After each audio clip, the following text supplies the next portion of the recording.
Hey guys, how are you all? Welcome to Let's Start Story on What If Harry Was What If Harry changed after returning 3 year and fell love with Pansy, so do 4 blue hearts comment. Be sure to subscribe to our channel and like this video, and please share with your friends and watch till end. Also check out Patreon for I have upload Harry x Hermione uncensored spicy version, link in description. Harry Potter sat, passing the time as he wrestled one of his collection of personal demons. Just 13, he had returned to Hogwarts school for his 3rd year. Primarily because he could not come up with a plan that promised significant improvement over what he had already experienced. The latest close call had been too close. A deranged simulacrum of the dark wizard who had nearly killed Harry when he was only 15 months old reappeared, tried to drain off inappropriate for itself the life force of an 11-year-old girl, trapped Harry in an underground tunnel system and made him fight a magical, venomous reptile with the power to kill by looking its prey in the eye. Harry ended up killing the beast with an enchanted sword, saving the girl, and destroying his enemy by stabbing the book that served as his host. Harry was a genuine hero. Harry thought that small recompense for all of the danger he had come close to handing in his wand for destruction by the proper authorities and taking his place in the comprehensive school that served the families in the suburb where he lived with the Dursley family. He returned to Hogwarts with no expectation that his 3rd year would be an improvement over his 2nd. In the end, he decided Hogwarts, while evil, was still the lesser of the two. Besides, he'd worn out his welcome with the Dursleys by inflating an ant and releasing her into the wild. That adventure wound down with a bit of bachelor life in Diagon Alley just before the start of the fall school term, so it wasn't a complete waste. It was only a temporary distraction. Rationalization, Harry discovered, did not overcome the taste of bile permanently resident in the back of his throat. As for the hero business, once the elation at surviving passed, he was right back with a dysfunctional houseful of disagreeable relatives. Thus passed Harry's summer vacation. It was a disaster. Then it wasn't. In short order, Harry learned of the existence of the night bus, made the acquaintance of an eccentric wizard named Stan Shunpike, got a room at the Leaky Cauldron and tasted the ambrosia of freedom. Offsetting the positives were some strange illusions about being careful, considering a recent prison break by the psychopathic killer Sirius Black. Harry enjoyed living the bachelor life in Diagon Alley. Friends from school began showing up, shopping and getting ready to return to Hogwarts. Harry was having fun until he was attacked by a Dementor on the train to Scotland. Luckily, Harry was sharing a compartment with his new defense against the dark arts professor, whose skill with a Patronus charm soon had the Dementor out of the compartment and away from the train.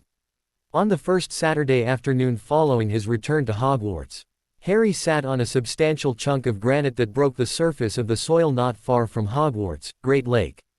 He wasn't thinking about anything, at least not in an organized fashion. His mind shuffled the deck on which was printed its index and let Harry review his history of disasters as ordered by his subconscious. It was a clear, early autumn day, breezy but quite tolerable if one were sitting in full sunshine.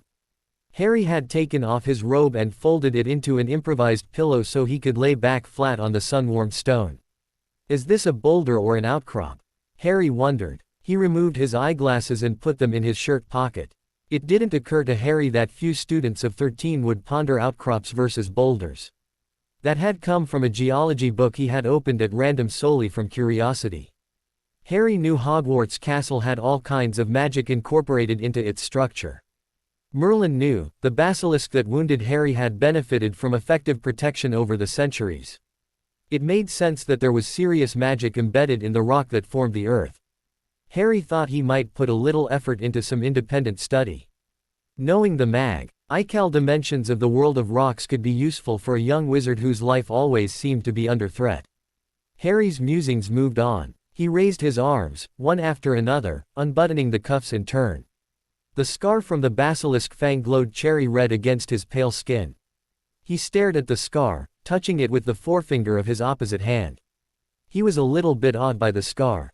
The only reason Harry survived the bite was the availability of phoenix tears.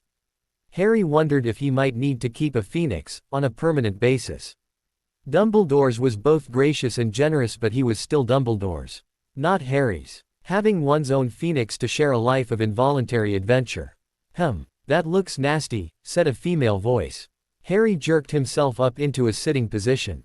Before spinning around on his granite seat he noticed a complicated shadow on the ground next to him. He groped for his glasses, always his first step in reintegration with the rational world. Shadow belonged to the two witches who stood between Harry's spot and the sun. One wore her long, honey blonde hair pulled back into a single braid.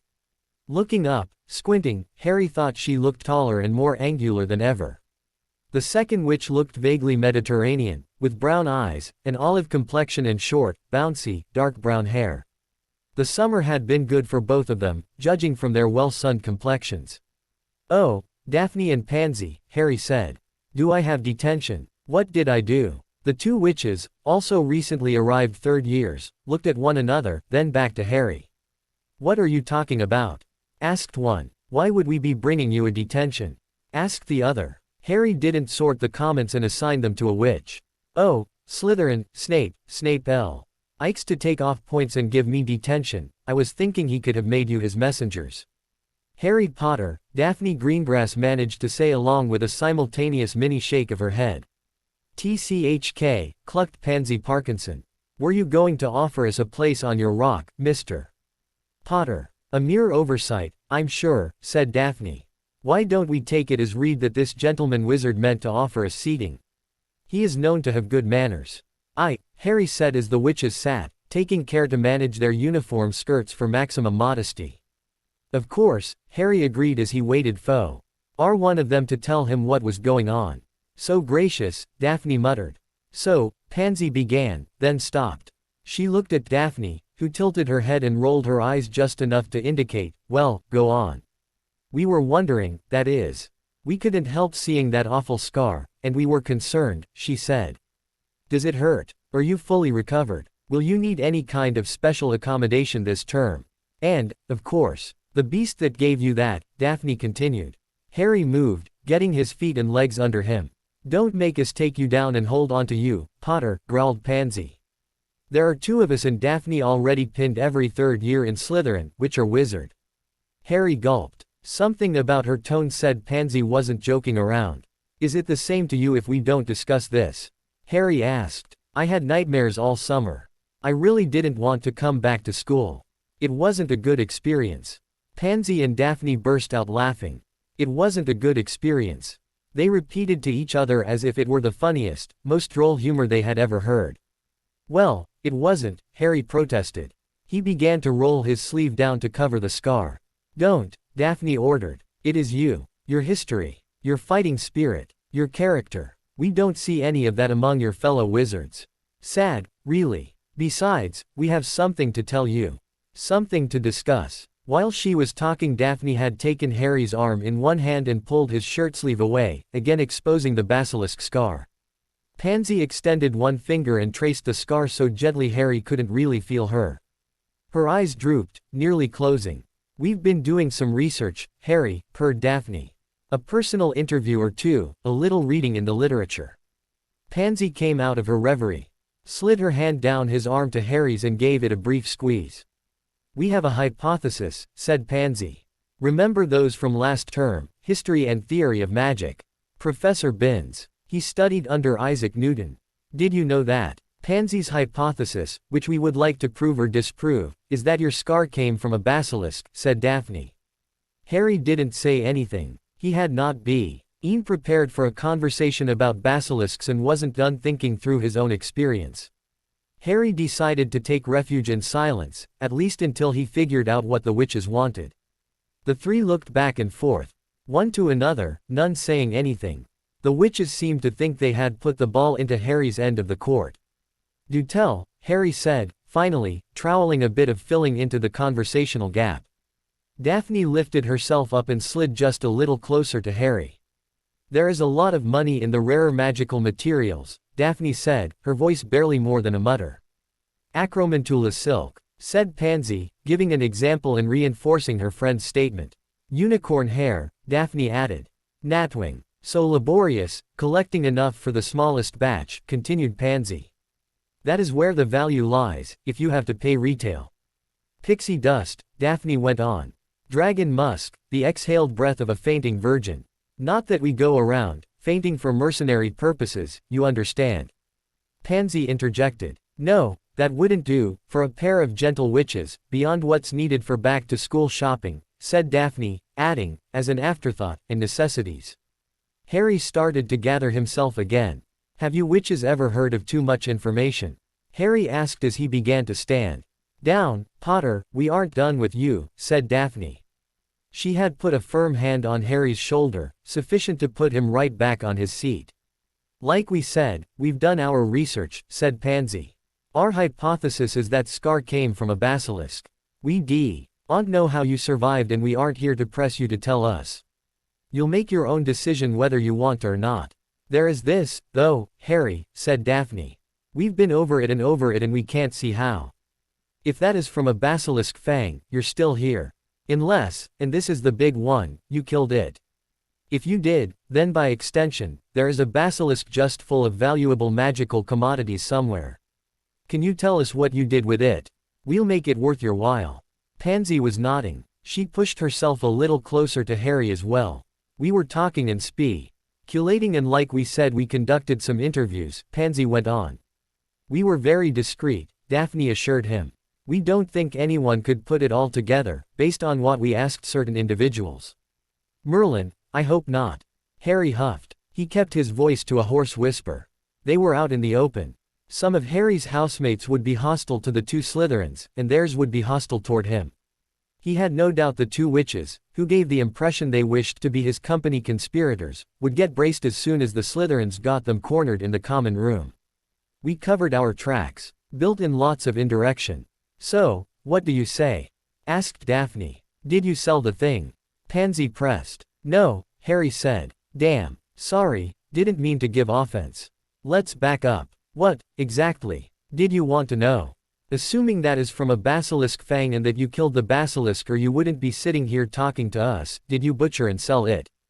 Daphne summed up. Harry gave a great sigh and avoided looking at the witches, looking instead at the far shore of the Great Lake. All right, look, we have to make a deal before I go any further, said Harry. I learned some weird shit about Hogwarts last year. Just the knowledge turned out to be dangerous. It almost got me killed and I wasn't the only one. All of those people who got petrified, they were just unbelievably lucky. How do I know you aren't working on something else? Something equally dangerous. We'll take magical oaths of confidentiality, Pansy noted, very matter-of-factly. We already agreed. Plus, no one but the two of us knows we were working on this. Anything you want to keep between us, just make us swear to hold it in confidence. What about you? Any of your chums know? The Weaselette. Merlin forbid, Granger. Okay, that is enough, Harry said. It was a bit stronger than he'd wanted. Sorry, that was a snap, not what I intended, he said, his hand going up to pinch the bridge of his nose. I don't have any reason to dislike you two, unlike some of your wizard colleagues. I do dislike some of those, and thoroughly. I tried returning neutrality and they aren't having it. As far as I know, Ron, Hermione and Gin aren't looking for enemies among the Slytherins. Before we go further, I have to ask, can we get past this? The house rivalry, I mean. Pansy and Daphne were both looking down, faces flushed. Yes, Harry, we're sorry, said Daphne. We forgot our manners. I can get past it. It won't happen again. Me too, said Pansy. Sorry. Your friends haven't done anything to me. I, too, forgot my manners. I won't do it again. Good, said Harry. He checked the sun and estimated the time to be around 3 o'clock. The Ollery, 30 minutes. Go separately. It has good sightlines. If there are people around, we'll just keep going and meet in Bin's classroom. He never uses it unless he's in there professing. Daphne cast a Tempest charm and everyone looked at the time. The witches got up and walked on down the hill toward the lake. Harry waited a few minutes, got up and walked up the hill to the castle. One by one, they reconvened in the tower. There were no people in the Ollery, so there wasn't a need for the backup venue. Harry got straight to business. He took a seat on one of the window ledges, drew his wand and faced the witches.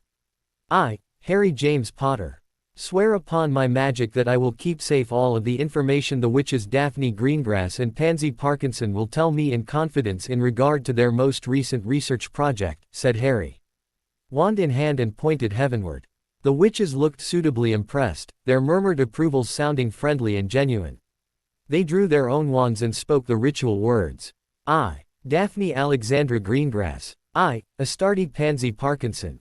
I didn't know your first name was Astarte, Harry said after Pansy swore her magical oath.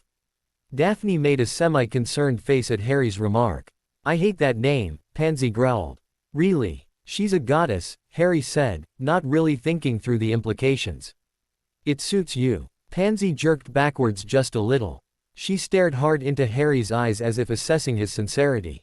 They really are green, thought a temporarily non-communicative Pansy. Harry looked back, very still, shocked to realize he liked seeing the real full-spectrum Pansy Parkinson for the first time. Hem. Daphne's throat clearing brought Harry and Pansy back to the Ollery. Oh, well then, what do you know? Harry asked. Mysterious happenings all last year. Daphne began. She ticked off the building blocks of the Pansy-Daphne theory of Harry Potter's basilisk. Petrifications. Messages painted on corridor walls referencing a chamber of secrets. McGonagall gives an outline of the legend of the chamber. The Weaselette, sorry. Ginny Weasley goes missing. You and Ron Weasley are seen escorting Professor Lockhart down the corridor. Lockhart never again sets foot in a classroom and you all end up in the infirmary. And, Pansy continued, you've got a scar that is identical to the one in Falcone's illustrated Atlas of Magical Beast Trauma. Falcone's what? Harry demanded. Illustrated Atlas of Magical Beast Trauma, said Daphne. The standard reference. All the things magical creatures can do to humans, wizards and muggles alike. Illustrated. That means a picture that someone drew of a wound that is a perfect match for your scar. Except that one has blue-white skin and the gash is still a gash, Pansy said. 'Cause that guy is dead. So his scar. Pansy looked back at Harry's arm, again covered up by his shirt sleeve. Never healed, she mumbled. And here you are, up and walking around, Daphne observed in a semi-accusatory tone. Looking very healthy and fit. She clearly wanted to bore right into Harry with her eyes and seize the truth, with or without his permission. Harry wondered if he could fight his way out of a situation, should it come to that. Daphne had, allegedly, defeated her entire Slytherin year group in wrestling. Pansy was shorter than Daphne and a little thicker. He had an air of strength in a compact form. Harry was inching closer to granting the witches full accommodation. Miraculous, said Pansy. Simply miraculous. Anything else? Asked Harry. That's all we've got, answered Pansy. So far. Daphne added with a toss of her head, the allusion to possible further discoveries implicit in her manner of delivery. Fine, Harry sighed. Congratulations on your excellent research and reasoning. I propose we move this to another venue. You're going to need to see a bit more. Harry led the way down from the Ollery. A few students were out and about but none took any obvious notice of the three. Harry turned down the corridor that led to Moaning Myrtle's bathroom. Bin's place? Asked an obviously puzzled Pansy. Nope, said Harry. You two go in there and do a thorough inspection. If you don't find anyone alive inside, I'll be right there at this corner, watching for your all clear. The witches looked between themselves as Harry turned and headed for his observation post. The witches complied, although they made distasteful faces at the prospect of encountering Myrtle. Moments later, Pansy's face appeared at the door and she motioned to Harry. Hello, Harry, said a very juvenile voice as Harry entered the bathroom. Myrtle, said Harry. You're well. I was, until just now, said Myrtle. She was not well defined, more of a semi-F. Orange mist up near the ceiling above the row of stalls. Who are they? Myrtle, it's Pansy and Daphne, from Slytherin, said Harry. Surely you recognized them. I did, but I wanted you to tell me, said Myrtle. What are you doing? Coming to see me with your collection of Slytherin witches, Harry. Myrtle sounded like she was genuinely put out with him, distressed, even. Harry thought it morally. Kelly Myrtle's taste for the dramatic was coming to the fore. Myrtle might have had a genuine crush on Harry, he couldn't tell. He thought, even if she had died young, she ought to have accepted the F.A. court that she wouldn't be having a relationship with an actual flesh and blood swain. Last term, Harry had already considered that, if he did perish somehow, and if he left a ghost behind due to some complication, it would be fun to pal around with Myrtle. She was volatile in a mostly agreeable way. Maybe they could haunt as a couple, eventually adopting a Hogwarts house of their own. At the very least, the afterlife wouldn't be boring with Myrtle nearby. Myrtle, I have no other ghostly witches but you. You know that. I know you do, Harry said, consciously trying to project sincerity. Myrtle suddenly became more manifest. She flew down and sat on the great marble sink that dominated the center of the bathroom. Ooh, I do like hearing that, she cooed. Harry has a standing offer, witches. Don't go getting ideas. Are you going back down the tunnel, Harry? With your permission, Harry answered. Myrtle flew to the closest stall and perched on the divider. I'll be here, she said before blowing Harry a kiss. Remember your oaths, Harry reminded Pansy and Daphne. Then he began to address the marble in Parseltongue. The trio's arrival in the anteroom to the chamber required the standard recitation of complaints and threats. Harry waited, patiently, for the witch's dialogue to fizzle out. He had been down there before. If anyone had taken him he would have been the same. The difference was he had taken himself down. Voluntarily. The odor in the antechamber was strong. The real attention grabber, though, remained the piles of stripped skeletons, the indigestible bits of all the rats, mice and other unlucky animals that had wandered into the lair of the basilisk. Then the witches noticed the snakeskin. It was too much and both witches let out screams. Potter. Pansy looked Lee. She was ready to fly straight back up the tunnel they had just exited. Don't be embarrassed. It affects everyone differently. See how there is nothing inside. It can't hurt you. Careful of the rubble. Harry waved a hand at the fallen rock as he turned to make his way to the chamber. Anyone good with stone masonry? Harry asked as they scrambled. This needs to be moved and the ceiling inspected. Potter, where is this? Demanded Daphne. Not entirely sure, Harry said. You can call me Harry, you know. If we're partners. Oh, fine. It's Daphne, then. Pansy, confirmed Pansy. It didn't take long to transit the old rubble from Harry and Ron's earlier visit to the chamber, and Harry soon had the witches across the rocky pile and into Salazar Slytherin's secret addition to Hogwarts. The witches turned away from the group, and each other. Daphne was looking up at the vaulted chamber overhead. Pansy was studying the walls. They were great, laid-up blocks of stone. No mortar showed at the joints. It seemed the stone was dressed and laid so perfectly that mortar would have been superfluous. Pansy wondered if magic kept everything square and proper. We're a long drop down from Moaning Myrtle's bathroom, Harry said, getting around to answering the earlier question. We have to be underneath several floors of Hogwarts. I can't tell if we are actually in the castle or if Salazar Slytherin put a little divergence in the route we just took. The wastewater passes through here, as your noses are telling you. It would probably be a good idea to follow it. We might find it as a route to the outside. You never know when you'll need one of those. As for the exact location, which parts are original Hogwarts and which were added by Salazar Slytherin, I don't know. And, if you'll take a look right through here, you might recognize the subject of that sculpture just ahead. Merlin, exclaimed Daphne. Oh, it's him. Pansy squealed in delight. Is it really? Daphne asked. I believe so, said Harry. There are only 2 known likenesses that were done during Salazar Slytherin's lifetime, officially. The woodcut that shows up in all the histories and that bust on T. He mantle of the Slytherin common room fireplace. But surely, no non-Slytherin, Pansy protested, would have first-hand knowledge. No, don't suppose so, Harry said, finishing up for his partner. I meant allegedly, of course. So there's Salazar and here is his pet. The legends were true. We have a chamber and a monster. Why he wanted a basilisk down here is beyond me.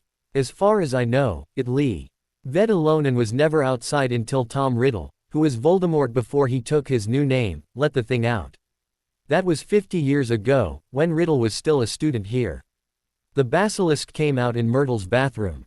Myrtle told us, Ron and me, that she was having a nice, private cry over some offensive thing someone said, poked her head out the stall door and looked straight into the basilisk's eye. She died instantly and has been there ever since. Oh, so you know she can use the plumbing to get around and has a perfect map the pipe system in the school, all inside her head. And you're the only one who knows about this? Asked Daphne. I don't know how much Ginny remembers, said Harry. Riddle spoke to her through some kind of telepathic inception. It was pretty traumatic. We've never talked about any of it. Ron stayed out there. We were on opposite sides of the cave-in, so he kept an eye on Lockhart and moved rocks so Ginny and I could get out. Ron and I heard Myrtle's tale together, directly from her. I always suspected Dumbledore knew more than he admitted to. He has spent his entire adult life here and is so curious. He has to, what is that word, when a person just has to do something? Obsession? Asked Pansy. Compulsion? Daphne offered. Obsession. He is so curious it is an obsession, said Harry. I think he knows. He never denied knowing. Pansy looked away from Harry and Daphne, to the great dead basilisk. And this is your monster, affirmed Harry. A fine one, too, as monsters go. I'd have to say good things about it if it hadn't tried to kill me. I don't think Salazar Slytherin left a ghost behind. If it were me, I'd be haunting the hell out of whomever killed my little pet. He hasn't made an appearance. Maybe he's enjoying his plotting. Harry slapped the side of the basilisk. It was surprisingly solid. A bit of black mold came away on the palm of Harry's hand. He held the hand out. Daphne wrinkled her nose, drew her wand and cast Pergeo. Seems to be in good shape. Harry said. Now, out with it. How do we turn this into galleons? Do you have a plan for that, or have you not gotten that far? Harry studied the witches, looking for non-verbal communication clues. It's kind of sketchy, Daphne admitted.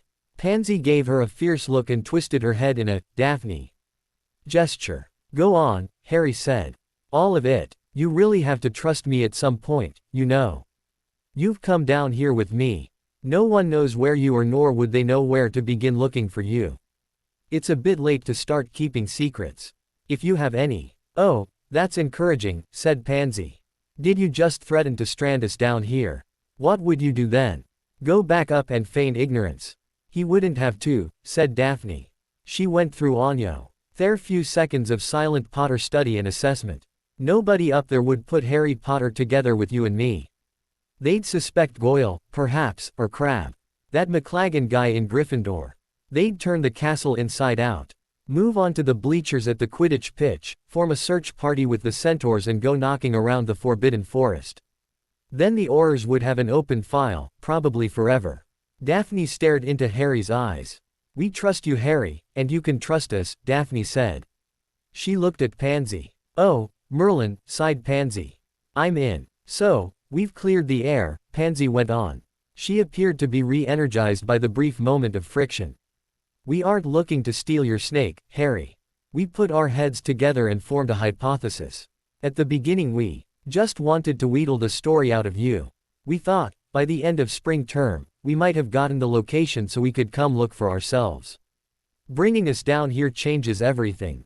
Okay, said Harry. Go ahead. Take a look around. Want to walk over and see the sculpture? We didn't want to take anything that belonged to anyone else, Daphne said. She seemed to feel a need to clarify.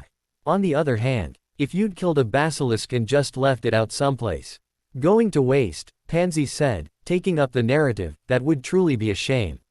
We had a duty, too, asked Harry. Magic, said Daphne. Basilisks are very rare and nearly every part of them has some use. All of the potion and spell and magical biology guides that mention them are very old. Modern magical thought leans toward the basilisk being extinct. Pansy's family does a little business, dealing a few magical commodities, Pansy said. Name one, said Harry. Pansy looked at Daphne, the alarm apparent on her face. I don't think, Pansy stammered. Tell him or I will, said Daphne. Pansy took a deep breath. Flinderwort, said Pansy. Daphne looked a little sick, Harry thought. Never heard of it, said Harry. Where does that come from? It is kind of like yeast and it is used in a few potions that have to be brewed, the same process as ale, Pansy said. Flinderwort is gathered only in the early morning hours of Beltane by the gentle scraping of tombstones in old churchyard cemeteries. A gatherer can only harvest once every 7 years. More than that and the Flinderwort will be dormant. The deceased has to have lived a virtuous life or the Flinderwort will not find the tombstone a suitable habitation.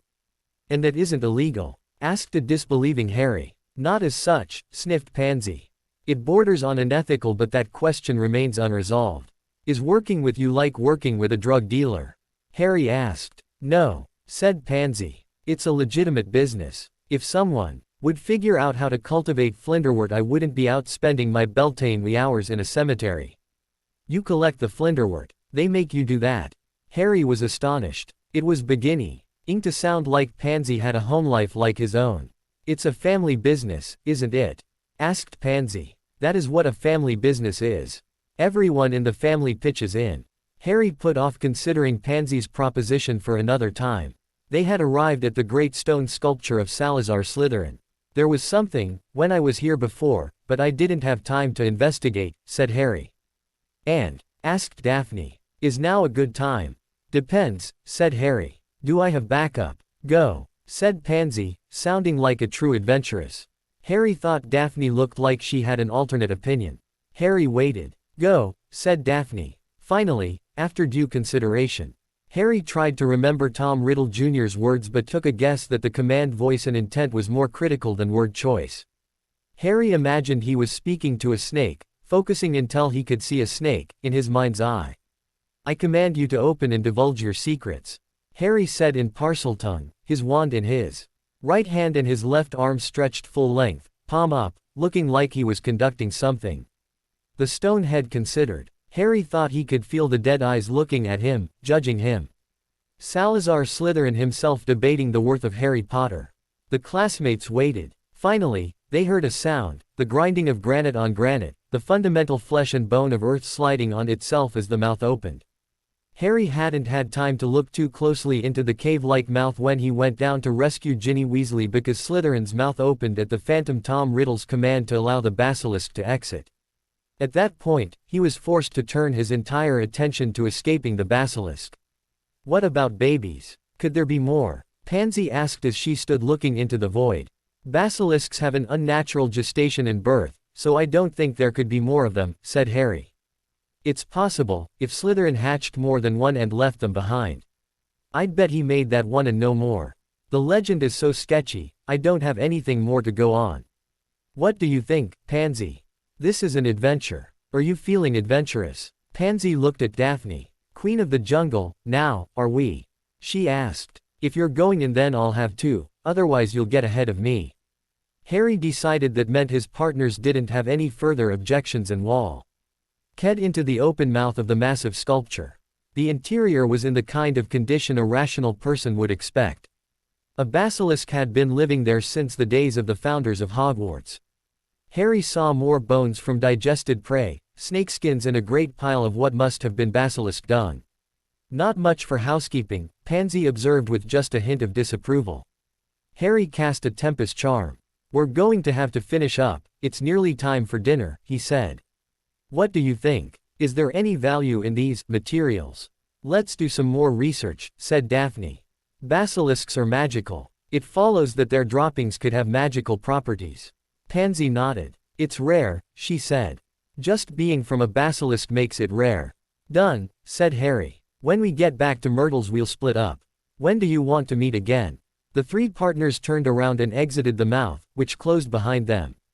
We'll work on that and let you know, said Pansy. She looked at Daphne, getting a nod of agreement.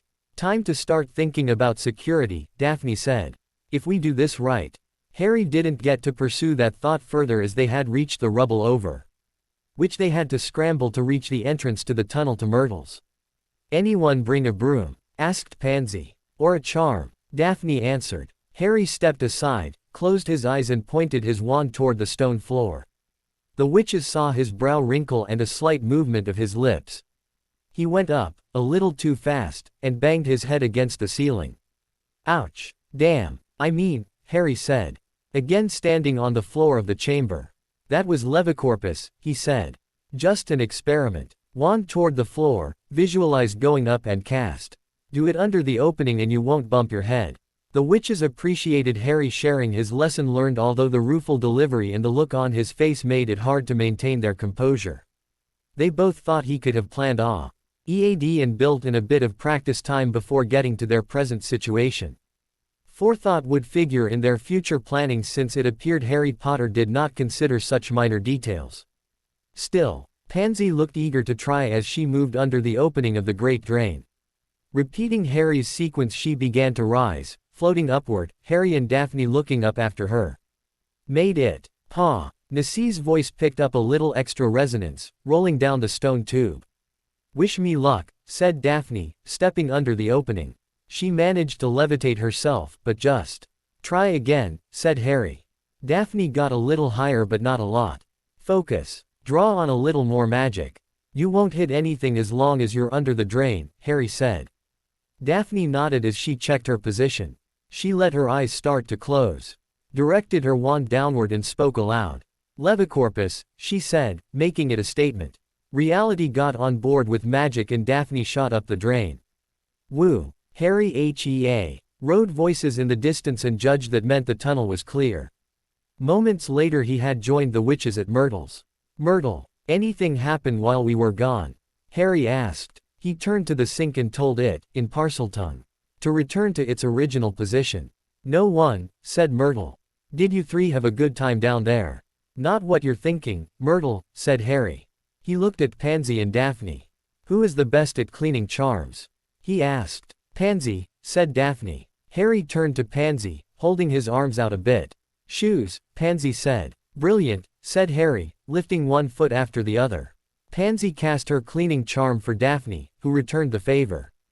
"Anyone outside, Myrtle?" asked Harry. "No, Harry," sighed Myrtle. "Do you have to go so soon?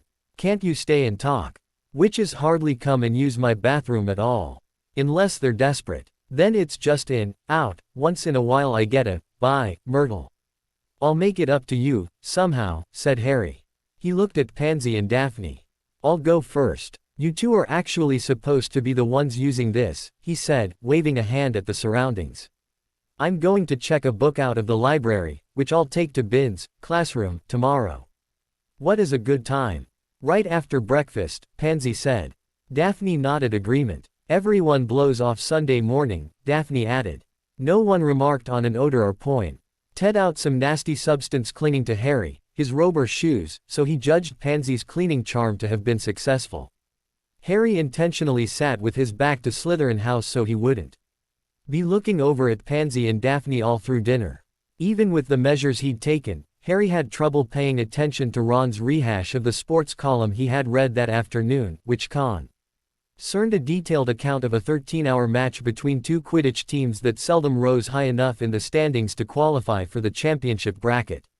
"Everything okay?" Ron asked. Harry straightened up. "Sure," he said, wondering if Ron would ask a follow-up concerning whatever he had been going on about. "You seemed a bit out of it," said Ron.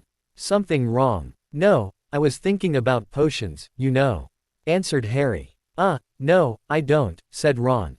"I don't know if I ever think of potions." "Ah," said Harry with a nod of agreement. "There you go. Even so, thank you for asking." Thinking about basilisks and basilisk lore pushed everything else out of Harry's mind for the rest of the evening. He went to the library after dinner, as he told the witches he would. The first book he checked out was titled, simply, The Basilisk. Harry wasn't sure of its utility. A quick look at a few pages convinced Harry the author was too sensationalist to have written a useful account. The bibliography yielded gold, though. One of the references, Properties of Magical Materials, was in the library's collection.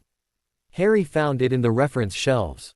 It was, unfortunately, among the volumes that could not be checked out and removed from the library. Still, Harry learned where it was and he could take notes. He thought of one immediate need, the first thing he wanted to take Car. Eve in the Basilisk Recovery and Exploitation Project. Harry took Properties of Magical Materials with him to one of the reserved section lecterns and began scanning the entries in the index. He found Basilisk, under which there were 3 entries. The first was, dung. Basilisk dung is a nutritious soil builder, he read. Good. Hagrid would be a customer. He would probably take all they could bring back. Harry followed that thought. How would 3 third years remove what looked like tons of dried dung? Harry began reading again. The dung of the basilisk also has uses in the brewing of certain potions. Great. Maybe Professor Snape would appreciate a nice box of dung at Christmas. The dung can be infused in ordinary water, strained and reduced by boiling until it begins to thicken. About 90% reduction by volume, and the remaining liquid will begin to gel, becoming a growth medium for members of the yeast family. Well, now, Harry thought immediately of Flinderwort. No one had worked out the cultivation of flinderwort. Were there other yeasts or yeast-like commodities that could be grown on the basilisk dung growth medium? The prospects for a profitable season of basilisk harvest just kept on improving. Harry took out a quill and removed the cap of the inkwell set into the lectern. He wrote down general information. The team could come back for a more thorough copying session when they had more time. Harry kept the basilisk, elementary though it was, using it to hold his parchment notes on magical materials. On Sunday morning he worked his way carefully up to Professor Binns' classroom. He didn't see anyone on the way and knocked on the door before entering. There were a fair number of serious scholars at Hogwarts. They went to the empty classrooms alone or with a partner or two. Just as Harry was, to study and compare notes in preparation for the week ahead. Not getting an answering query in response to his knock, Harry turned the knob and pushed the door open. He closed the door behind himself and took his time, quartering the room and looking it over, floor to ceiling. Hogwarts was a school of magic, after all. Satisfied he was alone, Harry sat down at a desk and pulled a blank piece of note-sized parchment out of his satchel. Potions, he wrote. School protocol held that the first student to claim an empty classroom could dictate the subject matter to be discussed. Newcomers were welcome, but if they did not like the designated topic, they could sit there and be quiet. Harry thought there was a good chance potions was the least favo. Right of all the subjects taught at Hogwarts. Harry had just completed his note when he heard 2 knocks on the door. Come in, he called out. If some grinds were outside, come to overwhelm Harry with demands for runes or arithmancy. He would adjust. That proved unnecessary when the Slytherin witches walked in. Harry slapped his note on the door's exterior, keeping it in place with a simple sticking charm, and closed the door. Right there, he said, pointing at the desk with the satchel. The basilisk, he began, pulling the book out. Basic information. You might know it all, but you might not. The real value, so far, was the index. I found another title. We have one, in the reference section. Harry opened the book and pulled out his notes. Basilisk dung, he began. Both witches' expras. Said opinions in the form of a duet of EEU. Good, that's done, said Harry as he turned back to his notes. He read through the bits he had copied out, then turned to his partners. So, you're saying we can cook the poo? Asked Pansy, the sweetest, most innocent look on her face. Or you can cook the poo and pay me a royalty, Harry said. It isn't just the dung. The hide is a magical material. The flesh is magical. The fangs may still have usable venom in the sacs under the gum. We still have to research the bones. We don't have a clue how much it is all worth. We have to get serious and work together. Otherwise, someone does their own homework and finds our treasure. Pansy looked at Daphne. Harry's right, said Daphne. We have to have a strategy. If we do it right, we can use it all. Even the, poo. May I? Harry asked. Daphne nodded. Yes, I refuse to continue using poo. You aren't going to revert to that common term, are you? Pansy asked, the corners of her eyes crinkling a bit. Not necessarily, said Harry. Neither will the raw material be poo. The material, the commodity, the medium, maybe one of those. Enough, said Daphne. Call it whatever you want. Had are the practical considerations for getting to the harvesting and selling phases. Once we've cleaned it up, that chamber had good bones, or so it appeared to me. If we want to use it afterwards, we need to get busy cleaning. A decaying basilisk might be bad for the structure. Daphne's comment brought Harry up short. Of course, he should have thought of it himself. It wasn't just the basilisk. Harry thought he could make a strong claim on its physical remains. He had been the one to thrust a sword up through the roof of the basilisk's mouth. He'd even sustained a through-and-through wound. And a good dollop of venom from the fang. Beyond that, though, was the question of Salazar Slytherin's secret chamber. Slytherin had built it for something. He'd gone to a lot of trouble to give his basilisk a cavern to call home. Harry wasn't certain Slytherin had put the basilisk down in the chamber. It was a snake, of sorts, so it could have come in as a baby and made itself at home. Daphne might be more right than she knew. The real prize might be Slytherin's chamber along with whatever secrets it contained. We can't do this alone, said Daphne. She stopped talking. It looked to Harry Lee. Case she was bewitched by her muse or her own private calculations. I'd prefer, Harry began, then stopped when Daphne snapped her head toward him, holding his eyes. Figure out a way to do it, she said. I'm with you. I'd prefer. Who wouldn't? Keep it simple. Three-way partnership. Will you give us an even split? You don't have to. You're the only one who can get down there. We'll split, even, 3 ways, Harry said. He didn't hesitate. The witches noticed. Think it through. I don't see it, Daphne finished. Okay, we'll work on it, said Harry. We don't have to rush. What else do we have to figure out? Where to put everything, said Pansy. Daphne and Harry looked her way. Well, it would be bad business to dump it all on the market at once, Pansy said.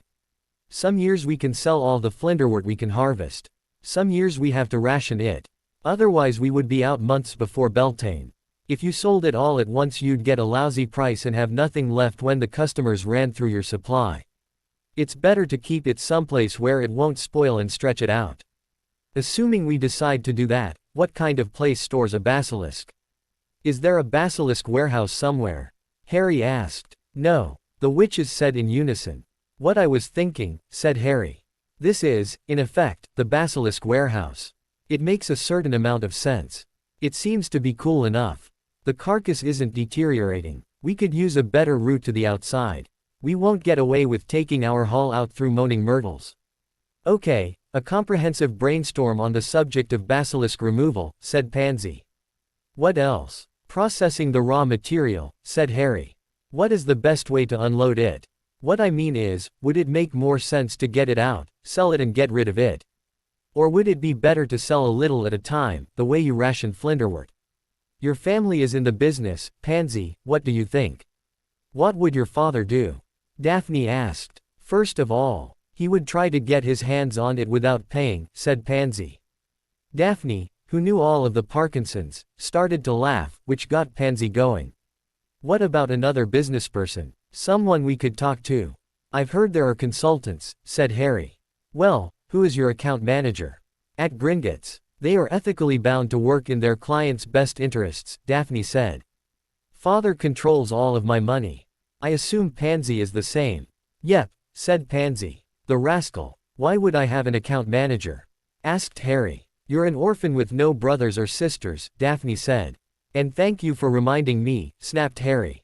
Hey, partner, Daphne didn't mean any offense, Pansy said, her tone soft, conciliatory. Harry looked at Daphne. Daphne looked back, clearly crushed by Harry's reaction. I apologize, said Harry. Ah, sorry if I hurt you. Sorry.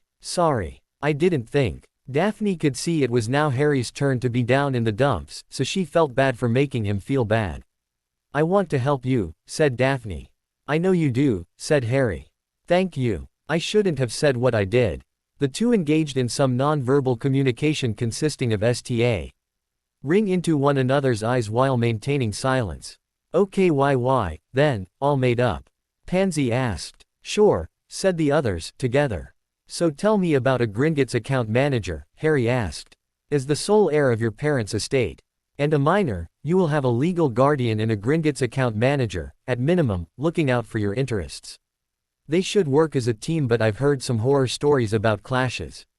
All sides claiming they're putting the minor's best interests first, of course, said Daphne, Pansy nodding along in agreement. No one ever told me, said Harry. I wonder why. Indeed, said Pansy, arching her brows. Daphne appeared to have plunged deep into her own thoughts, front teeth nibbling her lower lip, eyes focused 1,000 yards beyond the stone wall she was facing. Harry, do you have godparents? Daphne asked. Not that I know of, Harry answered. Daphne looked at Pansy, who looked back. He should have been told, she said, Pansy nodding in agreement. Your foster family. Harry, who are they again? Pansy asked. My aunt and uncle, Petunia and Vernon Dursley, said Harry. He was a bit put out by the subject matter, and it showed. And there, Pansy continued. Idiots. Stupid. Not very nice, Harry began. We've heard, the thing is, Harry, maybe it wouldn't normally be any of our business, dirty laundry, not something we should stick our noses. Daphne was meandering, but Harry made the connection. They're muggles, Harry said. Well, Harry, the point is you're from an all-magical family, so no one would have given th. Godparent or estate management responsibilities, said Pansy. Right. They shouldn't, said Daphne, clearly a bit hesitant to speak definitively. So the Gringotts account manager for the estate of James and Lily? Asked Pansy. Yes. James and Lily, confirmed Harry. The estate of James and Lily Potter, in the interests of the Honorable Harry Potter, will almost certainly be an officer of Gringotts Bank, who will be charged with duties and responsibilities which will include managing your estate in such a way that will serve your and only your interests until such time as you achieve your majority. And he'll keep his mouth shut about it because no power on earth can compel a goblin to discuss his client's affairs outside proper channels, Pansy finished. You need to go see your banker, Harry, said Daphne. Start thinking about how you're going to do that. We are going to have to break up the work, Harry said. It's too much for one person. It doesn't make sense for one to be doing the same thing as the others. Right, said Pansy. Your first task. Get in touch with Gringotts, Harry answered. And you'll do that how? Asked Daphne. Owl. Harry asked in return. Got a good one. True, and very recognizable, said Daphne. No more beautiful owl in Britain. Harry said. I was thinking about something last night. What was that? Asked Pansy. It would probably get me expelled, if it went wrong. But, the witches leaned forward in their seats, all ears. Potter was speaking their language. I wondered if the chamber, if no one really knew about it, including Dumbledore. If it isn't formally part of the castle. What if there is a way out, maybe through the big Slytherin face? Oh, said Daphne, her face lighting up like a lamp. What if Salazar built himself a way in and out? Then he could leave and return with no one the wiser. Sounds like a Slytherin idea, to me, said Harry. Thank you, Harry, said the witches, Pansy adding, that's very sweet of you. Harry was slightly skeptical of the sweetness but held his tongue. I'll go down and look around, Harry said. You two won't go this time. We're getting together too much. We don't have a credible reason to be seeing one another outside double classes and mealtime. I wanted to get a few files of that dung, anyway. The witches had to acknowledge the wisdom in what Harry had just said, even if they didn't like it. Be careful. Read magical materials, or anything else, if you want. Just don't let anyone put two and two together and figure out what you're studying, said Harry. Oh, we can be sneaky, Harry, said Pansy. Daphne airily agreed. We're Slytherins. Perhaps you have heard of us. They left one by one, Pansy letting Daphne go ahead as she was still bent over, stifling an attack of self-congratulatory giggles. Harry became more and more grateful for the witch's intervention in what had appeared to be one more very miserable year for Harry Potter at Hogwarts School of Witchcraft and Wizardry. He was immersed in a very interesting conspiracy with two lively and likable co-conspirators. The witches gave him interesting problems to work on, the kind that kept his mind off of dementors and escaped lunatic murderers. The students' first visit to Hogsmeade was a tradition-encrusted highlight of third year. If they had a parent or guardian's permission, the little magical village was available for a weekend outing. Purveyors of sweets, magical jokes and gags and favorite foods and beverages stood ready to meet young people's cravings. Harry would have. He enjoyed going to Hogsmeade with Ron and Hermione, but he also thought the two of them might be grateful for a little smaller quorum. It looked to Harry like Ron and Hermione were each finding the other very agreeable company. While he didn't think they would be formally disinviting him from their friendship group, neither did he like it when, whether it was or wasn't their intent, he began to feel like the third wheel on the chariot. Besides, Hogsmeade weekends were very handy for exploratory strolls around the castle and grounds. One never knew what one would find. A new way in and out could be awaiting. Discovery. Harry feigned deep disappointment as the others departed for a day's entertainment in the village. He even showed just a little annoyance with Mr. Filch when Filch took a bit tea. Much pleasure in noting that those without permission from home would be staying behind. That was totally unnecessary. As soon as he judged the maximum number were gone from the castle, Harry went directly to Gryffindor Tower in his trunk. Ron Weasley had gone to Hogsmeade, leaving the dorm and its holdings free from oversight. Harry took 3 of the small glass files he had purchased as back-to-school supplies along with a cork stopper for each. He distributed the files, putting them in different pockets so they wouldn't clink. Stuffing his invisibility cloak inside his shirt, Harry left the tower. heading for Moaning Myrtles. Harry didn't waste time. At the first unoccupied corridor, he shook out his cloak and swirled it up and over his head. Being invisible made his remaining journey much quicker and easier. Once inside Myrtles, Harry announced himself. He apologized but admitted he was on an errand that required discretion. Myrtle not only didn't object, she seemed delighted. At the invitation to be Harry's partner in the deception. Getting down to the chamber was becoming routine. Harry cleared his mind of everything except a mental picture of a snake and commanded the great marble sink installation to open. Perhaps it was his imagination, but he thought the thing might have moved with a bit more snap than he had seen before. In less than a minute, Harry was down the pipe and across the fallen rock in the antechamber. "Hey, babe," Harry called in greeting as he folded his cloak. The basilisk didn't respond. Now unfettered, Harry walked straight to the great lichen. SS of Salazar Slytherin and ordered it to open. Again, the face studied Harry before opening its mouth. The dung pile was as big and offensive as ever, but this time, Harry was prepared. "Lumos," he commanded as he reached the end of the light from outside. Sconces lit up all over the space, much to Harry's surprise. Salazar Slytherin clearly had a plan in mind when he set out to design his secret chamber. "Okay, let's see," Harry said to himself. Leaving the sample collecting intel last thing before leaving, he walked further back into the chamber. Harry was puzzled by what he saw. If the legend was accurate, Salazar Slytherin had created the chamber and left the basilisk there. That would have made the chamber 1,000 years old, at minimum. The space around Harry did not look like it had been abandoned for a millennium. Harry went on, slowly, looking closely at everything around him. The further he went into the cavern, the more contradictory the facts became. The signs of basilisk habitation grew scarce until they stopped altogether. Harry passed through something like a dining room, with benches flanking plain tables in the manner of the Great Hall of Hogwarts. Everything was on the same level except one chair on very long, post-like legs. Harry didn't know what to call it, but the chair had a tilted desk-like structure before it. It looked like someone could sit in the chair and read or deliver a lecture to the assembly. The dining area gave way to a potions laboratory. Harry recognized the equipment, although every piece had its own deviation from current design. A library was next. A compact footprint with shelves to such a height they disappeared in the darkness overhead. Harry stopped to look at a chair. It was an armchair, covered in leather. Harry didn't think it could be older than 100 or 200 years.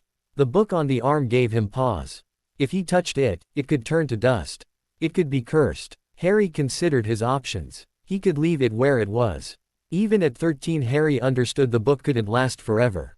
It really would turn to dust at some point, regardless. He picked up the book. It didn't turn to dust. The chair had plenty of dust. "Pergio," said Harry as he pointed his wand. The dust vanished. It hadn't been cleaned with a cloth, so it didn't shine, but it was clean enough to sit on.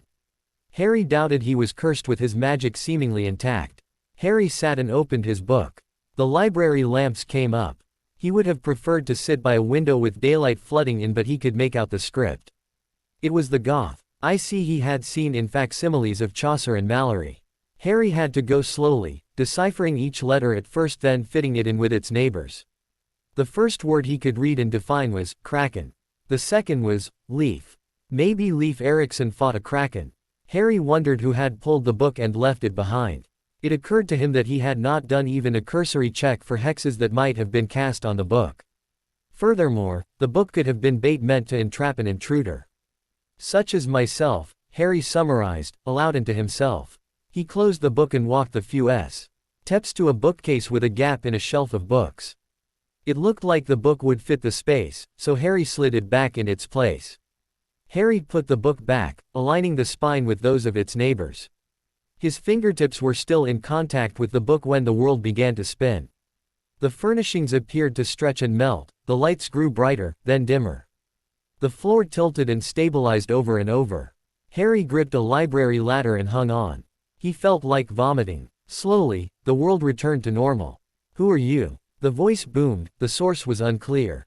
"Who are you? Why do you show yourself so we can introduce ourselves properly?" Harry asked. The laughter was deep, resonant and sounded genuinely mirthful. "Are you from the school? Hogwarts?" asked the invisible inquisitor. Yes, said Harry. Are you going to tell me who you are? Salazar Slytherin's ghost. The laughter boomed again, continuing a little longer than before. Ghost. No, I'm not a ghost. Have you seen enchanted portraits? Do you know what they are? Asked the voice. Oh, certainly, Harry said. I have to talk to one every day. And now you're standing in one, said the voice. Not a portrait but a sculpture. As far as I know. The largest enchanted sculpture in the world. You're right inside one of my sinuses. Oh, hold tight. Got to sneeze. The sound of a sudden intake of breath filled the chamber. Harry crouched and braced himself for another round of vertigo, making the voice break out in maniacal laughter all over again. Harry wasn't very pleased at being pranked and let the sculpture know as soon as it calmed down. That wasn't funny, Harry shouted. If you could have seen yourself, you'd think it was funny. Said the voice. Now, do you have some idea of who I am? If you read the personality in the sculpture you must be Salazar Slytherin, Harry replied. You rate an outstanding for the day, Mr. Potter, Harry Potter, Harry replied. House. Gryffindor, Harry answered. Ah, said the voice. The delight in the voice from a moment before gone, replaced by polite acceptance. You'd rather I come from your own house, I take it, Harry stated. Well, naturally, one bequeaths one's name, it would be nice. Said the voice, sounding like it would have added a sniff if a normal, living nose were available. I have Slytherin friends, Harry said. We have to keep it quiet. There is a rivalry. I don't like it and neither do they. Your head of house seems to encourage bad feelings. Who is head these days? The voice asked. The potions master, Severus Snape, Harry replied. Is he a good teacher? Asked the voice. Knows potions, doesn't seem to like teaching, said Harry. Nor students. How may I address you? Any way you like, Mr. Potter, said the voice. I'm the same as petrified and I can't do anything to you, even if I'm sorely vexed. Harry took a moment to consider the last statement. He wondered if Salazar Slytherin was being straight with him. The wizard who could prepare an enchanted underground chamber for himself to inhabit after his death would be unlikely to leave himself completely defenseless, in Harry's mind. Harry wanted to explore the dimensions of Slytherin's capabilities a bit more before letting his customary cheek get away from him. He went on, resolving to be careful and to show respect at all times. Is Professor acceptable? Harry asked. Professor is just fine, said the professor. Right, Harry began, trying to organize his priorities.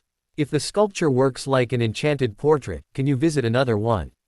Or an enchanted painting? Once in a while I hear voices but I haven't gone looking, said Salazar. You did know there is a bust of you in the Slytherin common room, didn't you? Harry asked. Is there? Yes. Overlooking the whole room. I'd suggest you use some of your free time to look around and try to find it. It could be important, for contingencies, Harry said. Thank you, Mr. Potter, said Slytherin. You are a real investigator, aren't you? Do you have a wish to become a scholar? I didn't think my talents were sufficient, Harry said. I've had a bit more success recently, so perhaps my life is changing direction. Why not? When I was young, I thought I'd have a short, violent life as a soldier, then I ended up a wizard and founder of a school, Slytherin said. Now, young investigator, are you going to tell me what brought you here and why you are systematically solving the puzzles I left behind? Harry was silent. He hadn't meant to discuss dissecting and marketing deceased basilisk with anyone but his partners.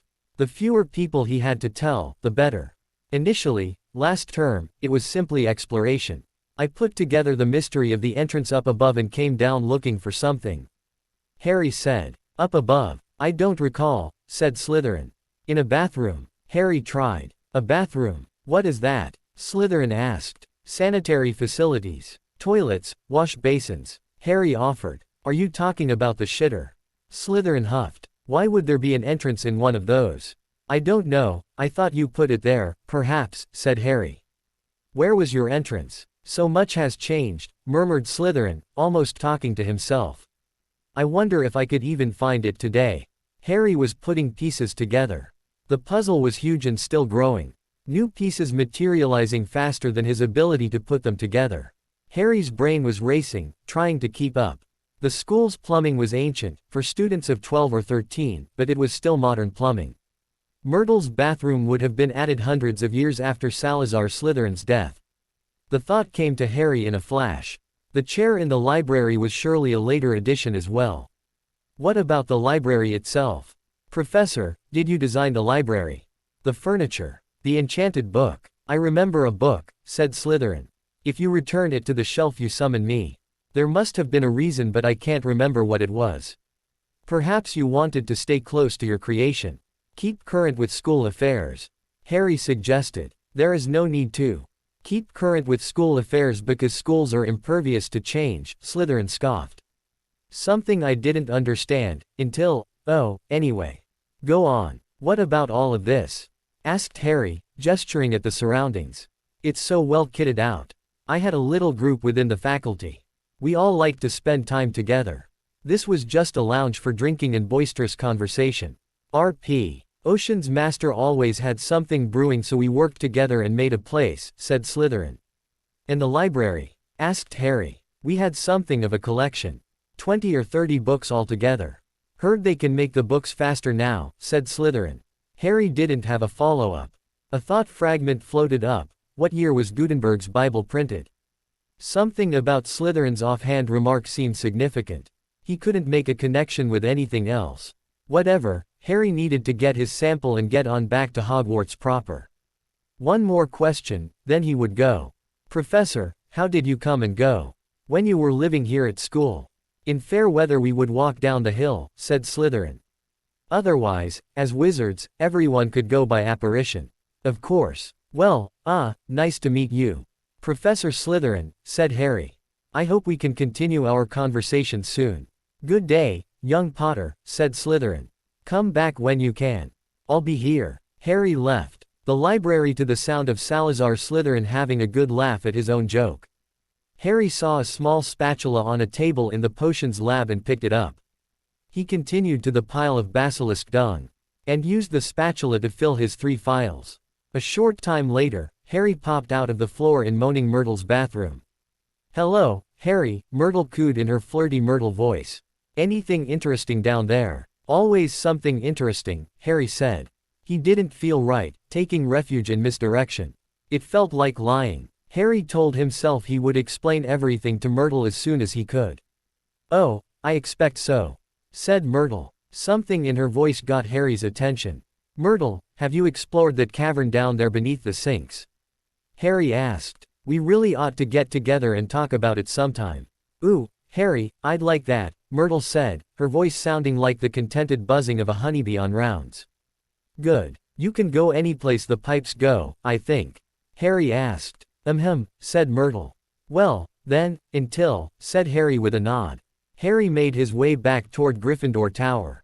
The early returners were beginning to drift in after walking from Hogsmeade. Harry exchanged greetings without thinking, focusing instead on everything he had seen and heard on his own excursion. The Gryffindor dorms were quiet. A few young wizards were around, napping, reading and playing gobstones. Harry was careful to wait for a moment when he could put his samples in the trunk in private. He checked to make sure he had ink, quills and parchment in his book satch. Ellen went out to look for a quiet place to make some notes. Hogwarts had an abundance of semi-private places students used for individual or group study. Harry took his book bag to a marble bench with an unobstructed view of the lake and a convenient screen of hedge between itself and the castle. He had written just a few fragmentary sentences when Hermione sat down next to him on the bench. What are you working on?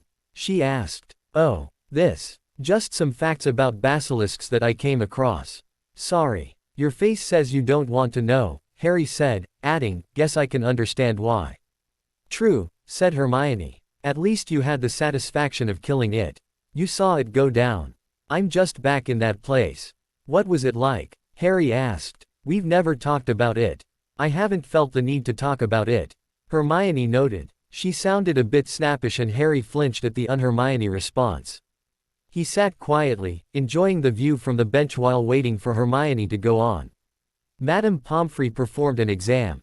After I was given the mandrake and regained consciousness. That involved some questions and answers about how I felt.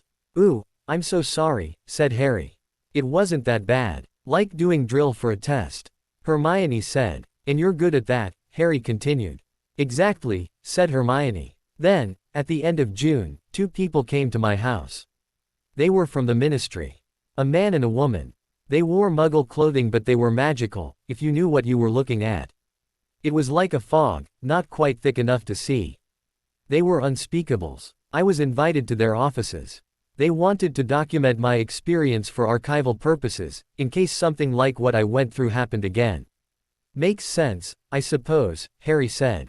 You, Colin, Justin, Penelope, you are all rarities. You made history. Well, Colin, Justin and Penelope must not have been historical enough, I guess, because I asked them if they had been interviewed over Sue. Break and they didn't know what I was talking about, said Hermione. Harry pondered what Hermione had said, trying to picture her in an interview with Unspeakables. He knew they were the group within the ministry that handled research into the most dangerous magical developments. The Unspeakables had blanket authority, if needed, to appropriate evidence from the Aurors. They usually gave it so the Aurors could finish their investigation and turn things over to the Magical Prosecutorial Service, but not always. That does sound odd, said Harry. It does, said Hermione. Nearly headless Nick? Harry asked. Nope, Hermione said. What did they want to know?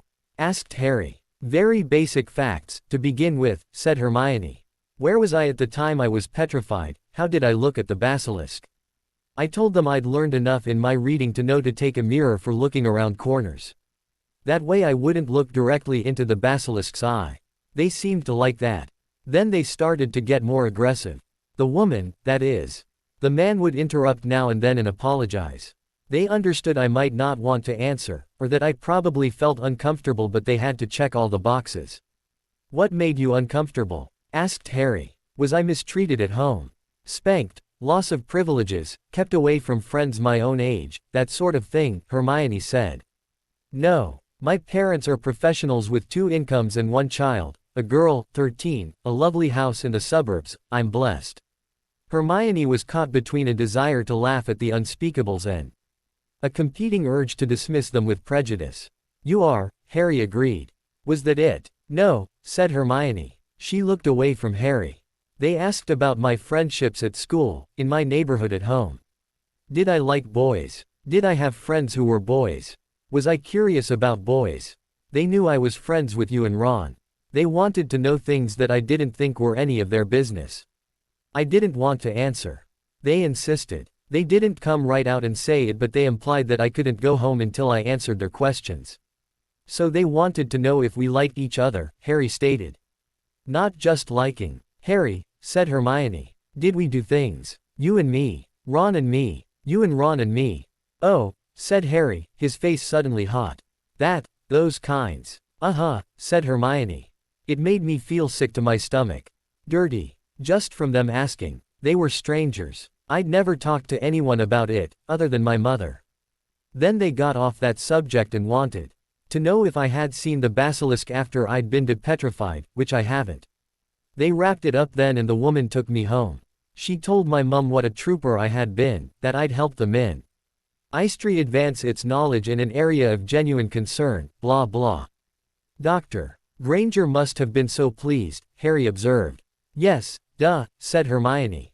She knew what she was doing. The woman, what's her name? Called herself Georgia all day but I don't think that is her real name, not for a minute, said Hermione.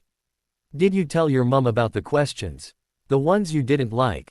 Asked Harry. Yes, and she told me it sounded like they were asking to see if I was seeking attention, Hermione said. If you put it with the questions about unfair treatment at home, I guess that makes sense. Why me, though, and not Penelope? I suppose, said Harry. I'm sorry, Hermione. After getting petrified. It doesn't seem fair. It's not, Hermione agreed. It is absolutely not fair. Has anyone said, thank you? Not to me, Harry said. Oh, well, Hermione slid next to Harry, turned and enveloped his shoulders with her arms, pulling him to her, her cheek hard against his. Thank you, she whispered, then let him go. Harry felt his face go hot once more. You're welcome, Harry said. Anytime. I mean it. I know you do, mumbled Hermione. I have wanted to ask you something, Harry said. Do you remember anything, at all? From when you were petrified. I'm not sure, said Hermione. Mostly it is a feeling of blankness. Life, but suspended. I woke up with some memories. Little pieces. Like a dream you can almost remember, just not quite. Voices and sounds. One thing felt like a memory, if that makes sense. You and Ron were around somewhere and you were really happy. Like you had made some kind of discovery or figured out the answer to something. Probably when we went to see you and you had your note rolled up in your hand, Harry said. Pipes. Remember? Hermione started to laugh. No, she managed. Pipes. Yeah, pipes, said Harry. You had some information about basilisks. You tore it out of a book and you had written, pipes, in the margin.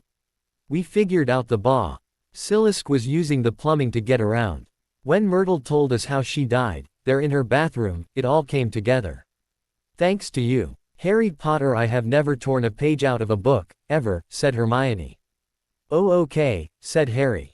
Hermione thought Harry sounded unconvinced. I swear, she said. Except for that one at home that is taped because I was too little to realize. Taking your word for it, Harry conceded. Good, said Hermione, sounding very pleased with herself. Neither had anything further to relate, so they enjoyed the landscape and the lake view for a few more minutes before Hermione stood up to go. She squeezed Harry's shoulder and left with, "See you at dinner." Harry went back to his notes, which hadn't progressed at all during his conversation with Hermione. He started with the waypoints, Myrtles. The sink, the drain, the basilisk unchanged and unmoving, the great stone head and the mouth opening, the dung pile just inside, the dining facility, potions lab and library. He stopped with the enchanted bookshelf. If anyone found a note with an account of a conversation with Salazar Slytherin, there would be no possibility of keeping his discoveries inside the small, exclusive circle of himself.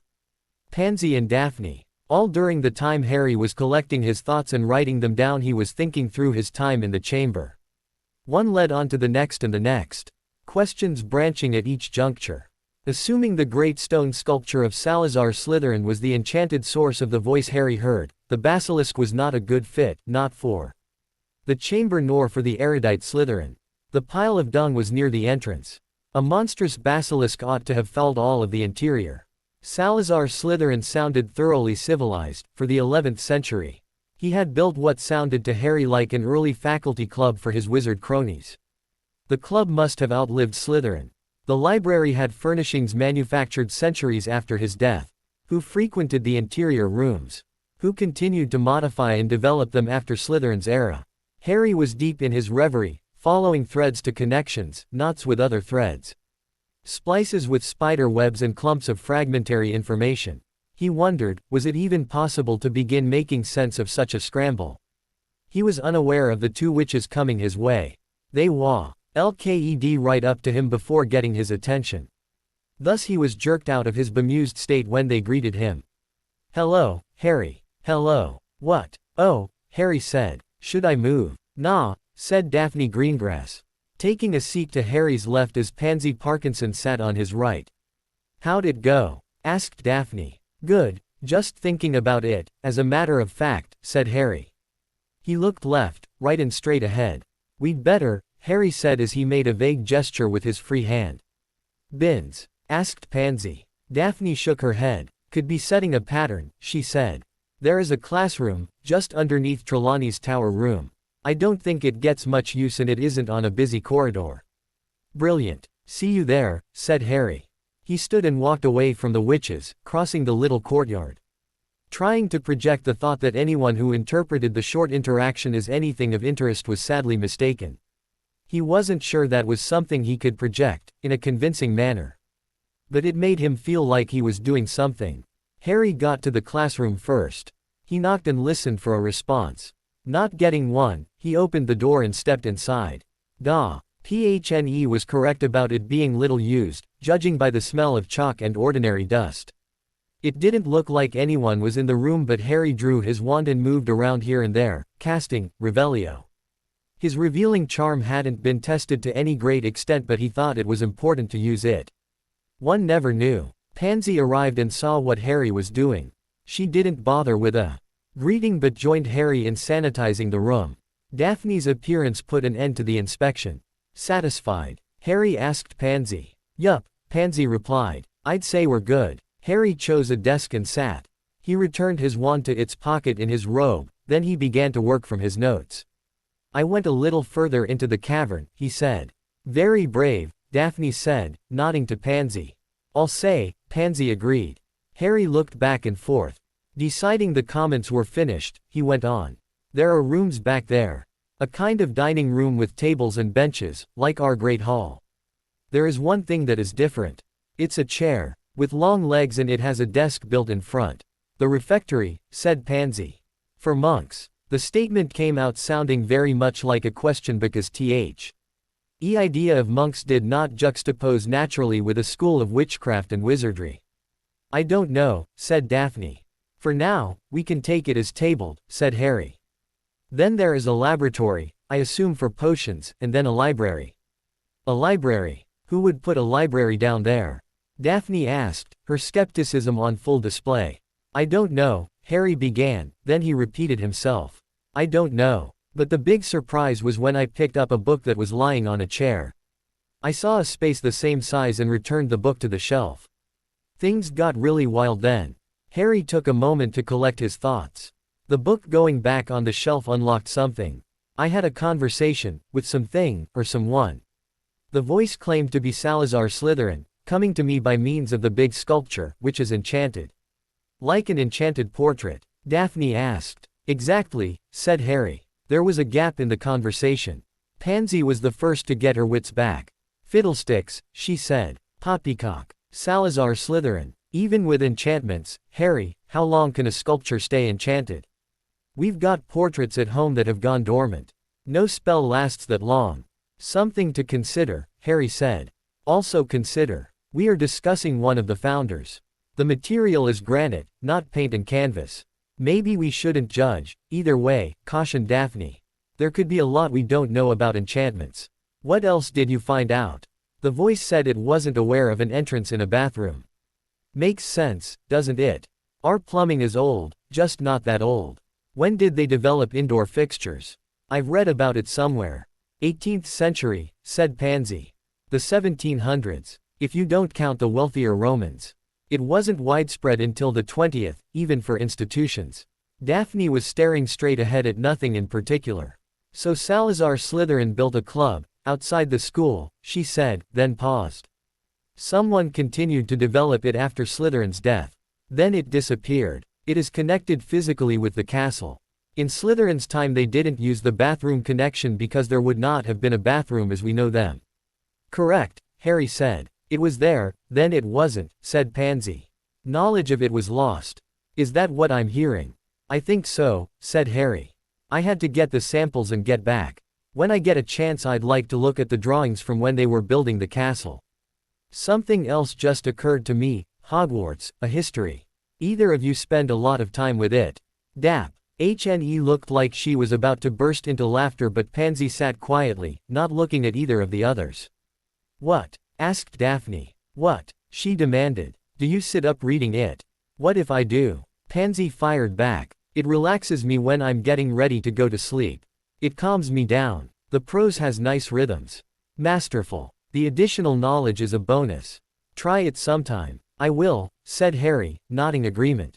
Daphne sat, face neutral. It was the face she wore in the scrum, the hallways and classrooms of Hogwarts. One day it would earn her the designation Ice Queen. She looked at Harry. I'll just let you two have that particular project, she declared.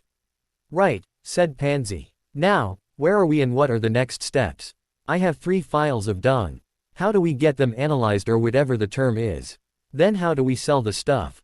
Harry asked. My father has a trading business, said Daphne. He doesn't intersect with Parkinson's. If you want the stuff evaluated, Dad has a lab. He taught me a few things. I can do a little initial investigation. Good, Harry said. When are you going home?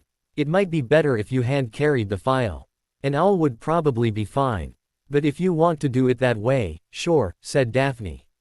I was going to stay until Christmas but I can get my mum to sign me out for Samhain. Want to come, Pansy? Get yours on board and I'll have mine write to Snape and McGonagall. Excellent, said Harry. Next. That sculpture and the cavern inside, said Pansy. I'll look in Hogwarts, a history. There could be references of Mist Beck. Oz, I didn't know what I was looking for.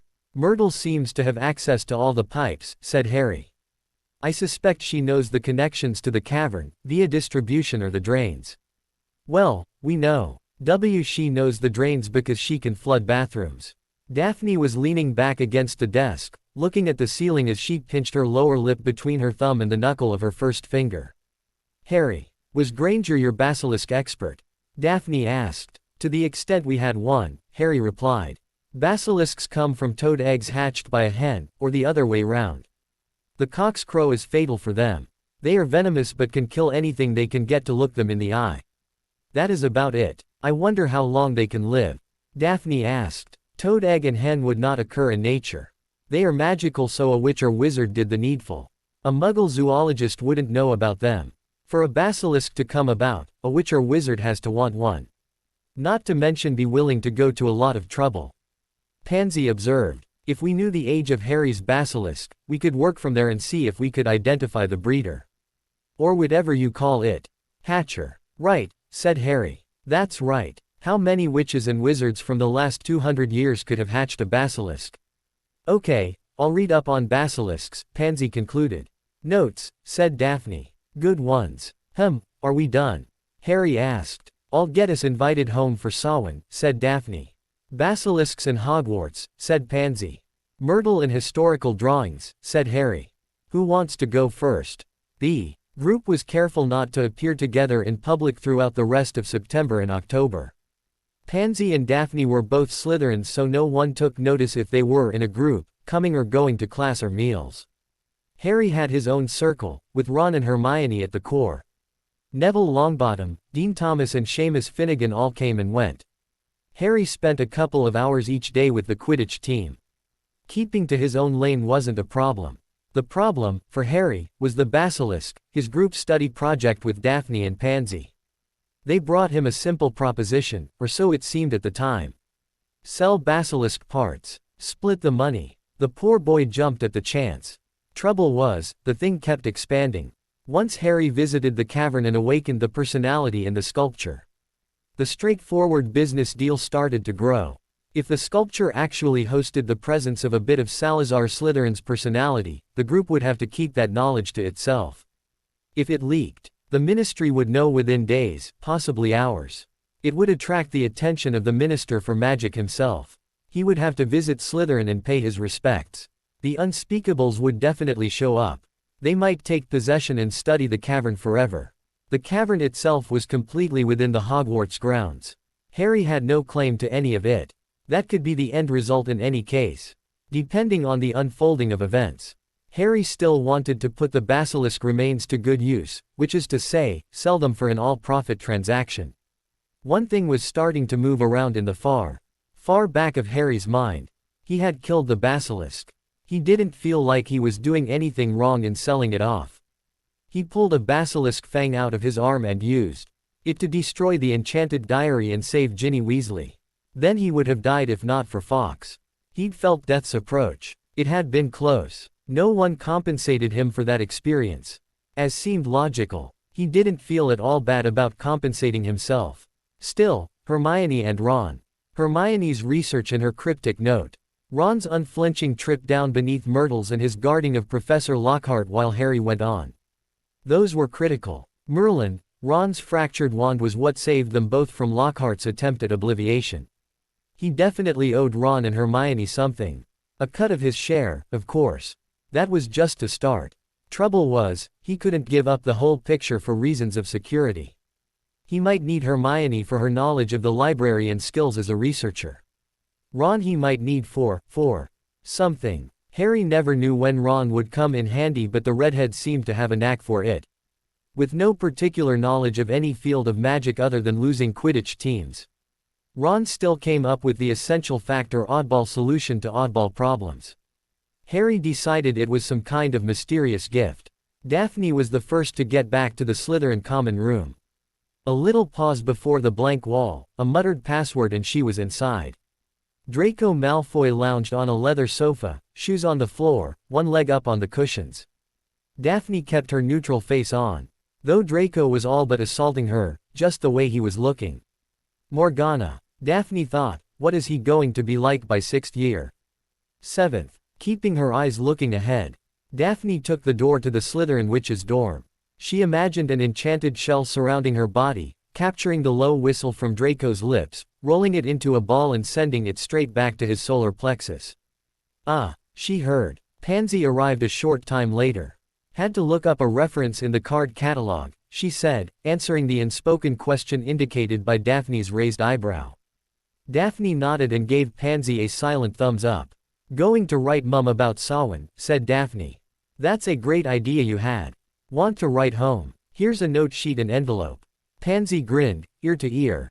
As she reached out, the Slytherins got their notes to their mothers away by owl directly after dinner. Think it will work? Pansy asked as they descended the stairs from the Ollery. Why wouldn't it? Daphne replied. Mum will be happy I want to come home and be a part of the family celebration. I'm guessing yours will be pleased you're invited, plus you will be closely chaperoned by Mrs. Greengrass. When they reached the first corridor, Pansy looked left, then right. Can you really test Potter's sample? She asked, leaning in close. Like I said, Dad taught me a few things, said Daphne. I can get a very broad picture of the mineral content. That is fairly straightforward. The magical component is harder. Alchemy is involved. I'll try. Wow, this is looking like our most interesting year yet, said Pansy. Daphne shook her head slightly and touched a finger to her lips. Hey, someone shouted. It sounded like they were coming through the door from the common room. Astoria, said Daphne as her sister entered the dorm. What has you all astir? Dinner, said Astoria. Coming. The invitation to the Samhain celebration at Greengrass Manor arrived for P. Pansy along with permission letters for Severus Snape and the deputy headmistress. All according to plan, save one little thing. Mrs. Greengrass asked that Daphne, Pansy and Astoria all be excused for 48 hours so that they could share Samhain at Greengrass Manor. Daphne, it is going to be fine, said Pansy. The two witches were strolling the corridor to the library, arms loaded with books, looking like dedicated scholars. We'll just work around her, Pansy went on. If we need to, you can come down with something temporary. Your mum will take Astoria and me to Twilfits and Tattings or someplace for a couple of hours. And you can do your thing. Who knows, she might keep herself out of our way. Oh, we can figure something out, Daphne conceded. It's just another complication. Harry wrapped one of his samples in a sheet from a discarded Daily Prophet and gave it to Daphne for testing. That left him with two. He had a use for another in mind, which necessitated getting a little help from Neville. If you wanted to test something on plants, how would you do it? Harry asked. What are you testing? Replied Neville. I don't know if you'd call it fertilizer or supplement, said Harry. Something for the soil. Oh, Neville said, then you just want to decide how much you want to test. Beans work well. They're simple, germinate close to 100% of the time. And you'll be able to see any difference between 30 and 60 days. What do you want to test? Oh, something I picked up, said Harry. Some kind of droppings. I wondered what kind and what it can do. Harry cut the discussion off there for fear that anything further would lead to mentioning the B word, which he was still keeping close hold. Pansy, Daphne and Astoria left school at the end of classes the day before Samhain. Mrs. Greengrass was waiting in the salon when the young witches arrived by flow. She gushed a bit at how happy she was to have them there for the holiday. Mrs. Ngrass went on about how much cheerier the place would be with them. Pansy wasn't surprised. The big house at Greengrass Manor had always felt to her like a funeral home converted from a vampire's castle. Royal blue ceilings seemed to recede to infinity. The wallpaper had peeled in places, leaving gaps, some starting at the crown molding and continuing down to the chair rail. Daphne explained to Pansy that the elder Greengrass liked the air of ancient elegance so profound it would be vulgar to strip the paper and replace it. The color below the rail leaned toward a maroonish brown. Daphne secured her sample in a little charmed jewelry box before joining Pansy and the family for tea. How is school? Mrs. Greengrass began. Oh, fine, said Daphne. Very interesting, added Pansy. Astoria looked at the two over her teacup. They always did well even though they seemed ambivalent about the value of it all. Something seemed different about the enthusiasm level, a hint of restrained excitement. Astoria resolved to watch and wait. Astoria, said Mrs. Greengrass. So far, so good, said Astoria.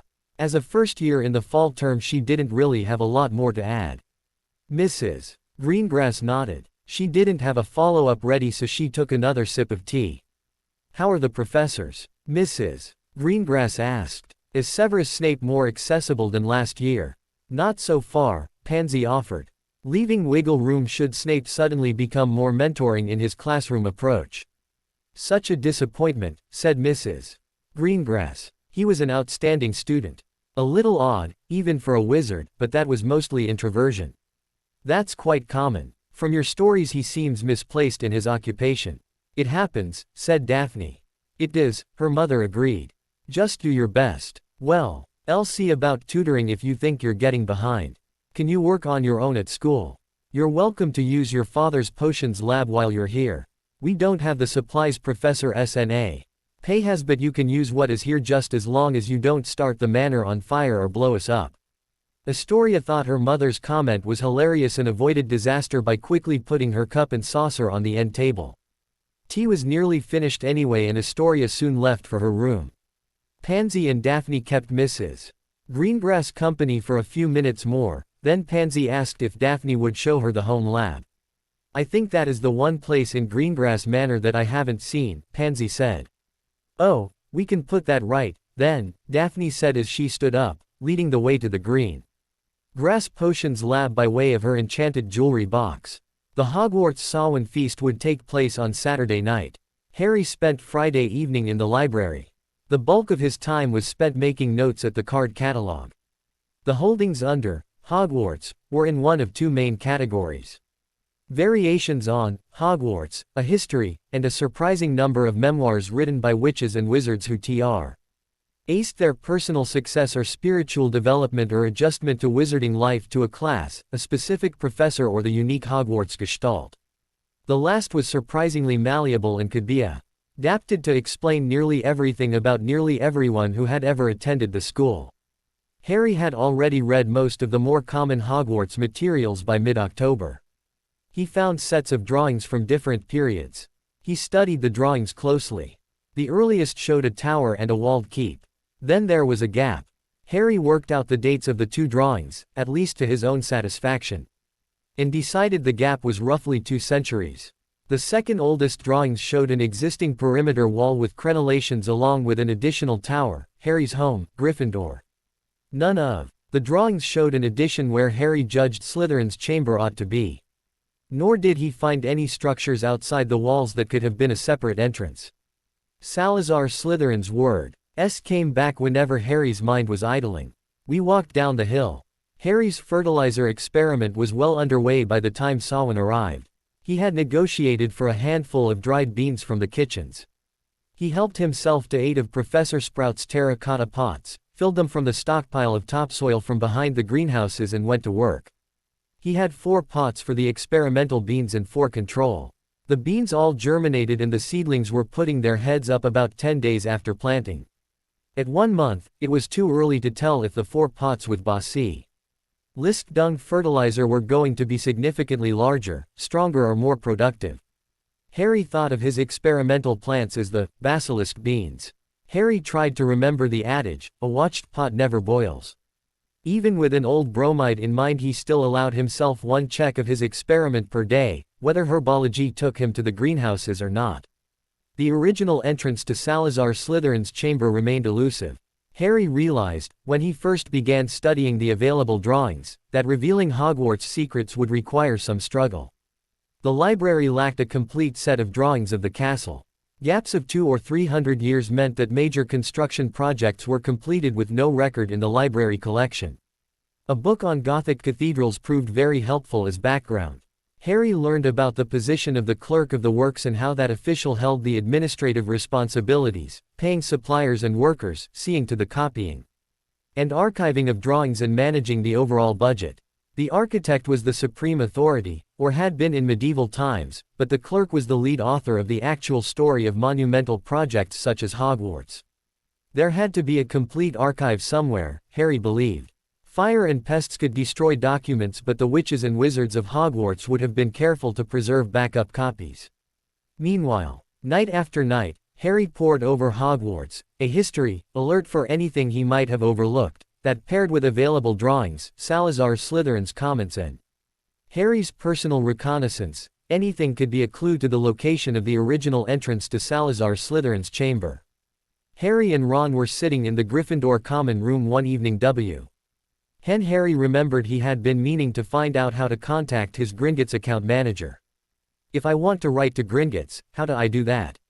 Harry asked. I don't know, said Ron. If I have a question about Gringotts I ask Bill. He works there. Oh, said Harry. Do you think he could tell me how to get in touch with someone there?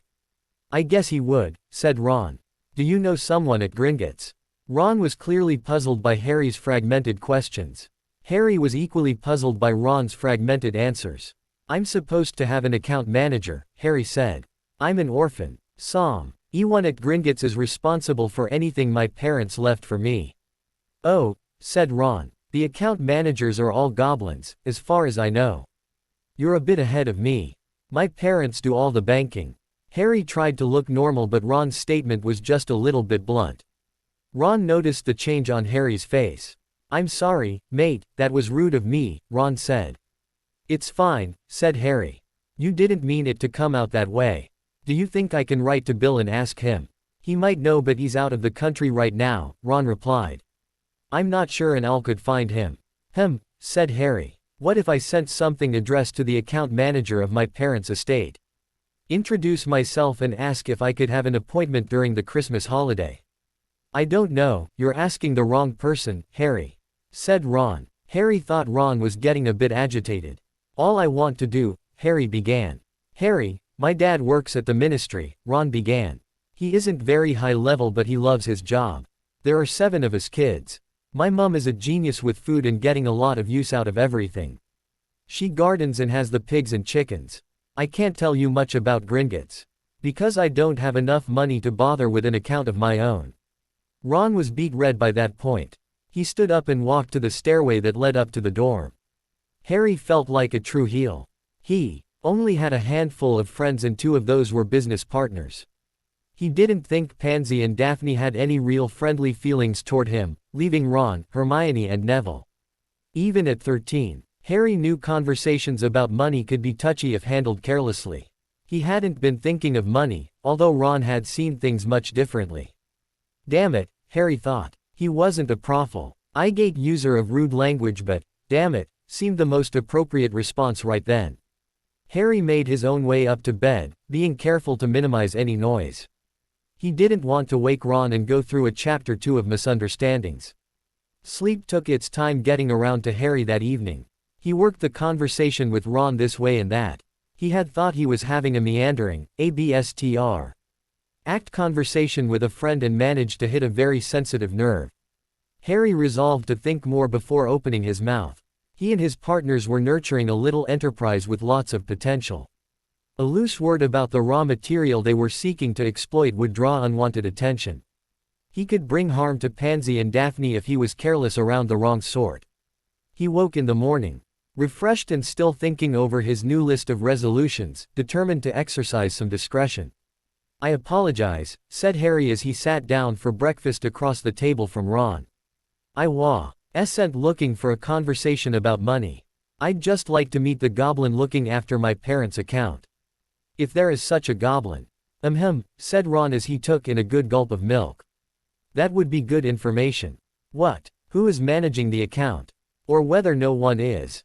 Asked Harry. Ron pondered the questions. Either, I suppose, he said, then, both, actually. What are you apologizing for? Talking about money in a conversation between friends, said Harry. Oh, that's fine, said Ron. Really. We all know, us Weasleys we'll have to become more industrious if we want to have 2 galleons in our pockets at the same time. Except for Ginny. She might have some ambition or she might not. It's a little early to tell. Harry didn't know what to think about Ron's impromptu tour of the Weasley family's internal dynamics, but it seemed he wasn't resentful about Harry's prying the night before. He'd even accepted Harry's apology, in a Ron sort of way. The rest of breakfast passed without cause for comment. Harry used half his brain for composing and editing a short note to Gringotts asking to be introduced to his account manager at some time over the Christmas break. By the time they went to Greengrass Manor for Samhain, Pansy and Daphne were fully engaged with the problems surrounding their determination to exploit, along with Harry, the commercial possibilities of harvesting and marketing a complete basilisk. Daphne had a series of steps plotted when she and Pansy entered Mr. Greengrass Potion's lab directly after tea. Okay, we don't know how much time we'll have. So we'll do as much as we can without getting discovered, Daphne said as she pulled out a piece of ruled parchment, a quill and a bottle of ink. She gave the writing materials to Pansy and put her file on the bench. It wasn't long and the witches had the gross and net weight of the sample, the acidity, and portions sitting in small beakers of alcohol and water. The stuff is going to be animal poo, any way we look at it, said Daphne. I doubt if we will get much from mundane analysis. The magical aspect will be where the money is. I want to try that gel medium. If you can domesticate flinderwort and grow it on that medium, the Parkinsons could own the market overnight. Then we can move on and see what downstream products we can make with all the flinderwort. Brilliant, said Pansy. Where did you get all of that? I didn't get it, answered Daphne. I lay in my bed, thinking about things while I wait to go to sleep. It just comes to me. Everything comes from something. All I do is think through the processes. Are you watching the time? Pansy asked. We should be good, said Daphne. They like to eat late. Harry got his response from Gringotts on the morning of Samhain. At nearly the same moment Pansy and Daphne were sitting down to eat breakfast at Greengrass Manor. Dear Mr. Potter, the note began. Thank you for your letter of the 24th, to which I have the honor to respond. As the account manager for the estate of your late parents, I will certainly be pleased to meet with you at your convenience. I have other duties here at Gringotts, so I will be Saint appreciative if you can give me 24 hours advance notice before your desired appointment. Sincerely, Anvil. The signature was unreadable, in accordance with goblin tradition. Anvil, said Harry. Anvil, Anvil, Anvil. Harry knew that was a name to commit to memory. Goblins were long-lived. They lived longer than wizards. The typical wizard, unless he lost his life in a duel or by magical misadventure, lived 40 or 50 years longer, on average, than his non-magical counterpart.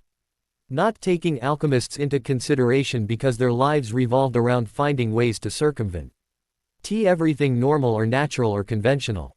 Anvil might have known James and Lily personally. He could very well have sat across the desk from them as they worked out the details of their family finances as newlyweds. Even as students they had chosen a dangerous path, one that could end abruptly. They might have chosen Anvil specifically to watch over Harry's financial interests. Harry knew he needed a cordial first-name relationship with Anvil.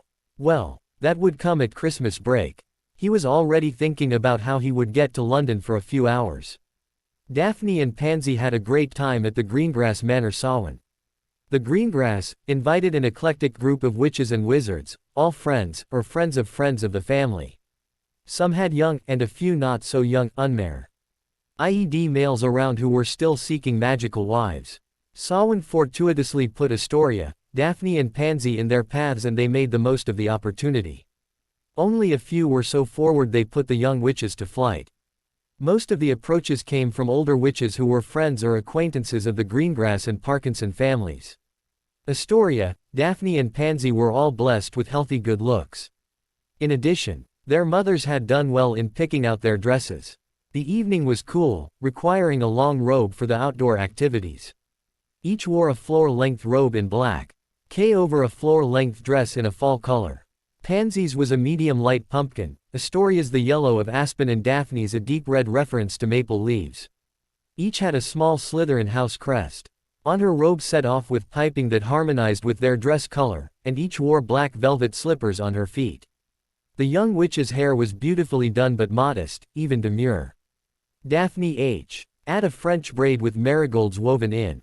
Astoria's hair was also braided but two braids were brought from the back of her head up and over the top. Pansy's shorter hair was simply washed and brushed back, the drama coming from a floral wreath she wore like a tiara. The witches were pressed into service as greeters, as was to be expected. They stayed around the front door of the manor house and watched for guests materializing on the green. Each had a bouquet of fall flowers in the crook of her left arm, leaving her right hand free to offer to new arrivals in welcome. Mrs. Greengrass kept track of the guests and conveyed the witches through the house as soon as the last latecomers were inside. She took them out the rear door and across the beautifully maintained lawn to the space set aside for the Samhain bonfire. "Take your time, Astoria," Mrs. Greengrass muttered. She had around 100 meters to cover between the bottom step down and the outer fringes of the group around the pile of split logs that would soon light up the night. She was not about to waste the opportunity to show off her beautiful daughters, and their beautiful friend and schoolmate, to the assembled guests. At 13, Pansy and Daphne were just beginning to show some hint of the beauties they would become. Mrs. Greengrass knew her congregation was studying the young witches and would throughout the evening's festivities. "Darlings," Mrs. Greengrass had begun. She had cornered the students immediately after breakfast on the morning of Samhain, locking them all in her little study and casting her best muffaliato. "I'm so pleased you wanted to come home for Samhain. And that you invited Pansy, Daphne, and that you wished to join us, Pansy. This is very fortuitous. Some of the people you'll see I'd have young wizards who may be of interest to you when you want to make plans in a few years. The ones who don't will still be gossiping about our Samhain to their friends. Whether you want to think of it this way or not, this evening's little party will have a bearing on your future courses in life. I'm not saying this to put pressure on you, far from it. Mr. Greengrass and I want you to have fun tonight. Do keep in mind, though, that you will be under observation. You will draw attention, listen attentively, respond politely and modestly, acknowledge compliments graciously. Please don't take offense, but no drinking. None. Young witches often think it's a special occasion and they'll have just one, and the next thing you know you're being carried up to your room with vomit on your shoes." "Mother," Daphne interjected. "Plain talk, Daphne, that's all," said Mrs. Greengrass. "Better we have this conversation before, and nip it in the bud, than have it bent over the commode with me holding your hair back. Remember what I said about observation. You three will make a much more positive impression standing there graciously, a little on the quiet side, letting the common folk feel some trepidation as they approach. Now, let us practice our imperious looks. Who wants to go first?" Harry's only scheduled activity for Saturday was a morning Quidditch practice. Once he had disposed of that, he changed clothes and went out for a walk. Salazar Slytherin's words, or those of his enchanted sculpture, had never really left his mind. "Walked down the hill. The founder and his cronies just walked down the hill to get to their club." Harry knew there had been many changes to grounds and additions to the castle over the centuries since the founder's time. He had scoured the available references. But he continued to be puzzled over the surface location of the entrance to Slytherin's chamber. Harry knew he could go to the chamber anytime he wished, by visiting Myrtle and moving the big sink aside. Still, he was determined to keep looking for the route Salazar Slytherin said he used. Harry's method wasn't very efficient. He admitted it to himself. Walking the grounds, wand held loosely in his right hand, bell sleeve concealing all but the last few inches of wand. Every few steps he cast a simple revelio. It amounted to divination of the sort Muggles used to find the best place to drill a well. Even so, he kept at it. It was better than nothing and helped him feel he was doing something. Eventually, he knew, he and his partners would need some way to get their basilisk harvest out of the castle. Myrtle's bathroom would not be the best route for that, not if they wanted to keep their business private. "You look lost." Harry's head jerked up. He had been lost, in a way. Lost in a reverie, not actually.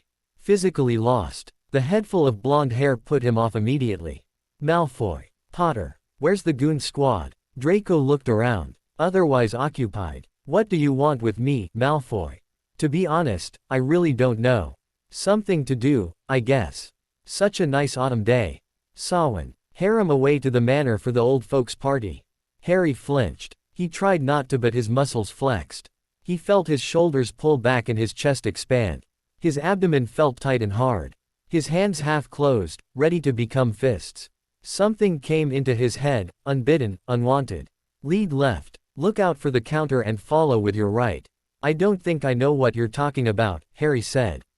"Odd. I'd have sworn you reacted when I mentioned your harem."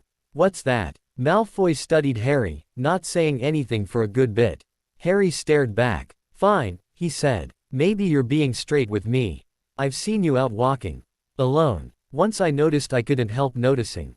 Funny how that works. Harry didn't know where it came from, but he had an answer.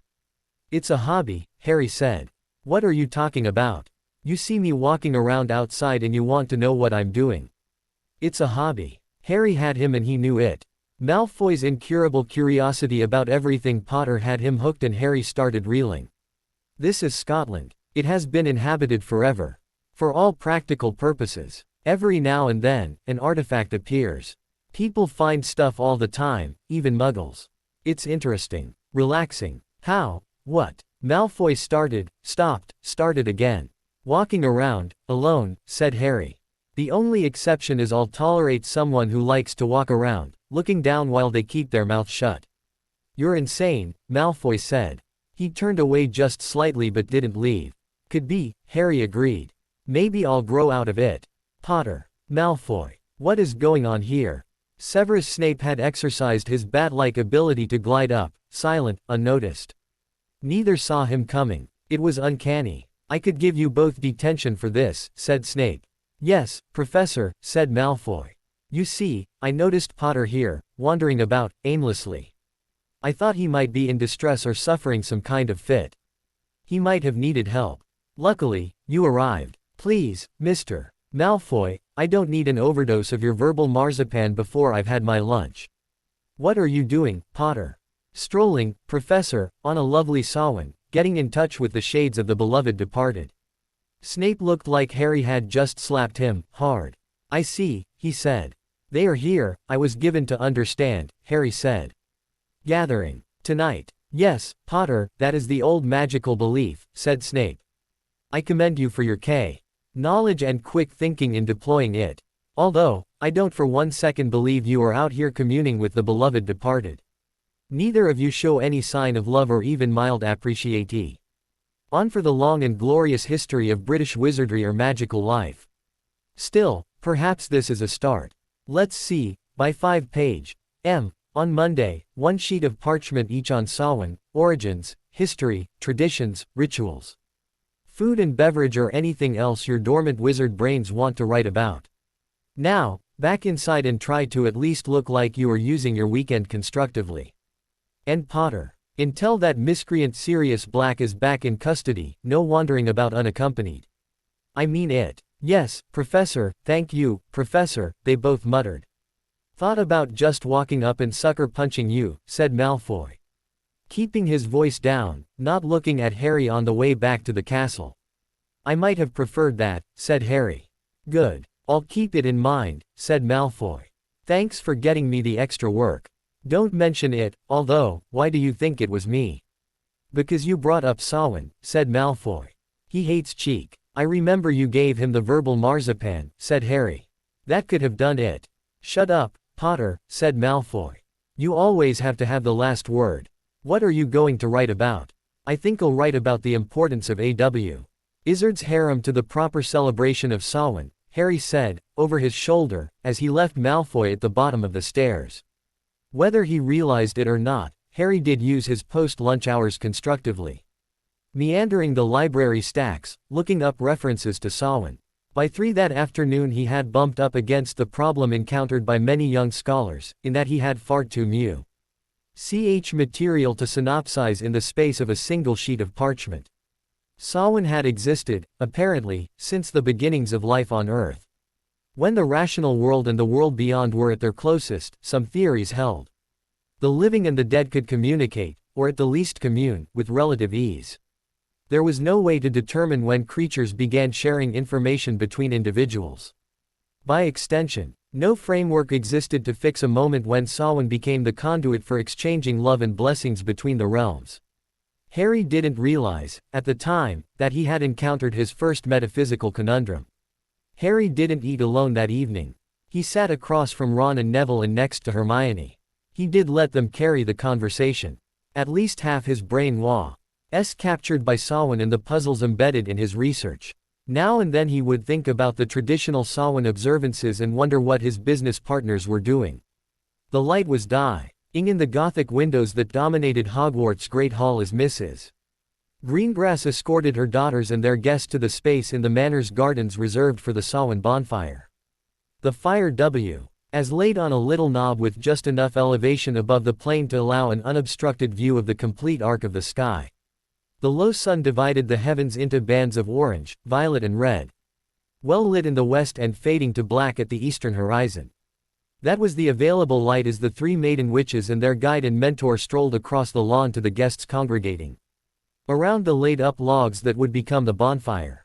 The witches in their long dresses and robes wouldn't have been capable of going overly fast, but as long as they were formed up together, Mrs. Greengrass saw her opportunity and gave them a little motherly coaching. "Let's take our time, witches," she said. "Show them what real firepower looks like." Daphne couldn't remember her mother using such terms before. She decided she liked it. "Not so fast, Astoria," Daphne whispered as she brushed her sister's arm with her bouquet. Astoria held her hand over her mouth as she snickered. "Pansy Lou," Ked at the sisters and smiled a delighted smile. The black velvet slippers barely noticeable below their robes, the witches seemed to be levitating over the lawn, as if walking were unseemly common for such divine creatures. The guests' conversation slowly decreased in volume at the young witches' approach, then stopped altogether. Maiden witches with scepters of long-stemmed fall flowers, crowns, and gowns that the very colors of the setting sun strove to complement were approaching, smiling, showing the assembled guests what real firepower looked like.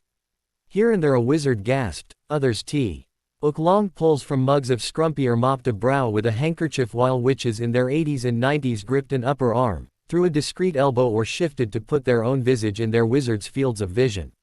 Mr. Greengrass smiled with pride as he watched his wife conduct her charges across the lawn. "Everyone," he called out as the four came to a stop. "Our daughters, Astoria." Astoria tilted her head down a few degrees and curtsied to the guests. "Daphne." Daphne repeated Astoria's respectful gesture. "And our very special guest who's also come all the way from Hogwarts to grace our Samhain. Miss Pansy Parkinson." Pansy smiled at the guests and curtsied. Then she rose and curtsied toward Mr. Greengrass. "Thank you for inviting me," she said. "Thank you for coming," said Mr. Greengrass, bowing from the waist. "Father," said Daphne. She pulled her father to her and gave him a peck on the cheek, followed by Astoria. "Dazzling, all of you," Mr. Greengrass said just for the little group. "Well, let's go meet some people," he said then, taking his wife's arm. Some of the guests knew Daphne and Astoria and some knew Pansy. Some were business contacts of Mr. Greengrass and hadn't met the young witches. Mrs. Greengrass watched her young witches closely. It was clear they had taken her words to heart. At 11 and 13 they looked like natural future grand dames. Demure and respectful when introduced, thanking guests for attending the Greengrass Manor Samhain, complimenting a senior witch on a brooch or pair of earrings and answering the usual boring questions asked of students with grace and a smile. "Do you have a favorite subject, dear?" an older witch asked Astoria. "Not yet, I just started my first term," Astoria answered. "I do find charms fascinating, though." Daphne witnessed the exchange and was surprised. Fascinating has 4 syllables. She wasn't aware Astoria had begun to use 4-syllable words. Following the Hogwarts Samhain feast, Harry left the hall, headed for Gryffindor Tower. Draco Malfoy was in the vestibule, apparently headed upstairs. "Malfoy, Potter, Crabbe and Goyle, common room. I have to go to the library, it seems. Got a paper due Monday."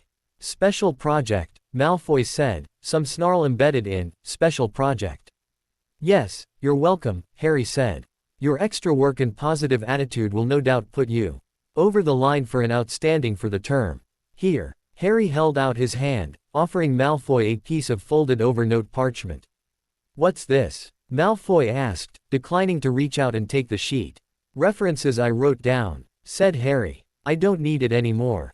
Malfoy looked like he suspected some prank on Harry's part, but he had to see. He took the parchment and flipped it open. Harry could see him reading. There wasn't anything there but the titles and call numbers of the books Harry had found. "Are you sure?" Malfoy asked. "Yep," Harry said. "I have notes and an outline. Stay away from theories of origin. That's what I'm writing about and Snape will accuse me of plagiarism if you go anywhere near it." There is plenty of other stuff, believe me. Food, rituals, cross-cultural studies. Food I know, said Malfoy.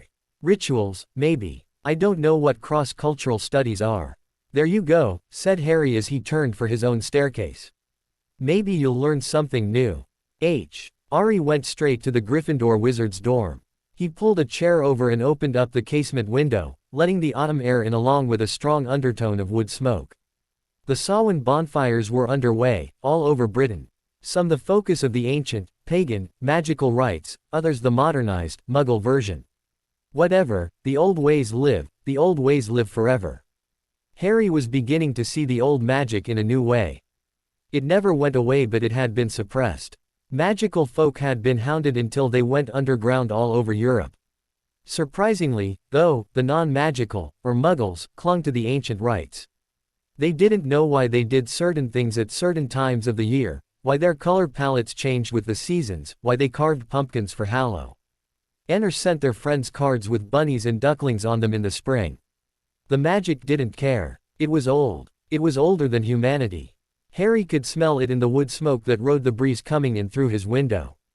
While Harry sat, looking out at the Scottish countryside, spotting a bonfire off in the distance, here, there, the witches at Greengrass Manor were feeling the old magic themselves. They stayed close together, cradling their bouquets, observing their mentor's guidelines, demure, a bit distant, abstemious. The flames from the bonfire reflected in their eyes. The fire inside them was still banked and would remain so for a good long while. Still, it was fire. It was there, in them, with the potential to break out and consume, with passion. Everyone present sensed it. Mrs. Greengrass stayed with her young witches, moving them from group to group. More than one wizard was struck speechless and left the conversation to his wife while he stood by and tried to stew. The witches without appearing to do so. The fire collapsed in on itself, burning lower as it threw sparks heavenward. Two of Mr. Greengrass, outdoor elves manipulated long rakes with their elf magic, pushing the coals from the fringes toward the center. Time, Mr. Greengrass asked. Break it out, said Mrs. Greengrass. Greengrass Manor was custodian of an ancient art form, the brewing and disty. Ling of a relative of Calvados and Applejack. It was called the Old Knob, although no one knew why, nor what the name referenced. Mr. Greengrass theorized it meant the originators had used apples from the oldest, gnarliest, knobby trees. He couldn't prove it, one way or the other. The key technique used was the storage of the final liquor in old kegs, in a deep limestone cavern, for a century. The essence of the new batch was infused with that of its ancestors.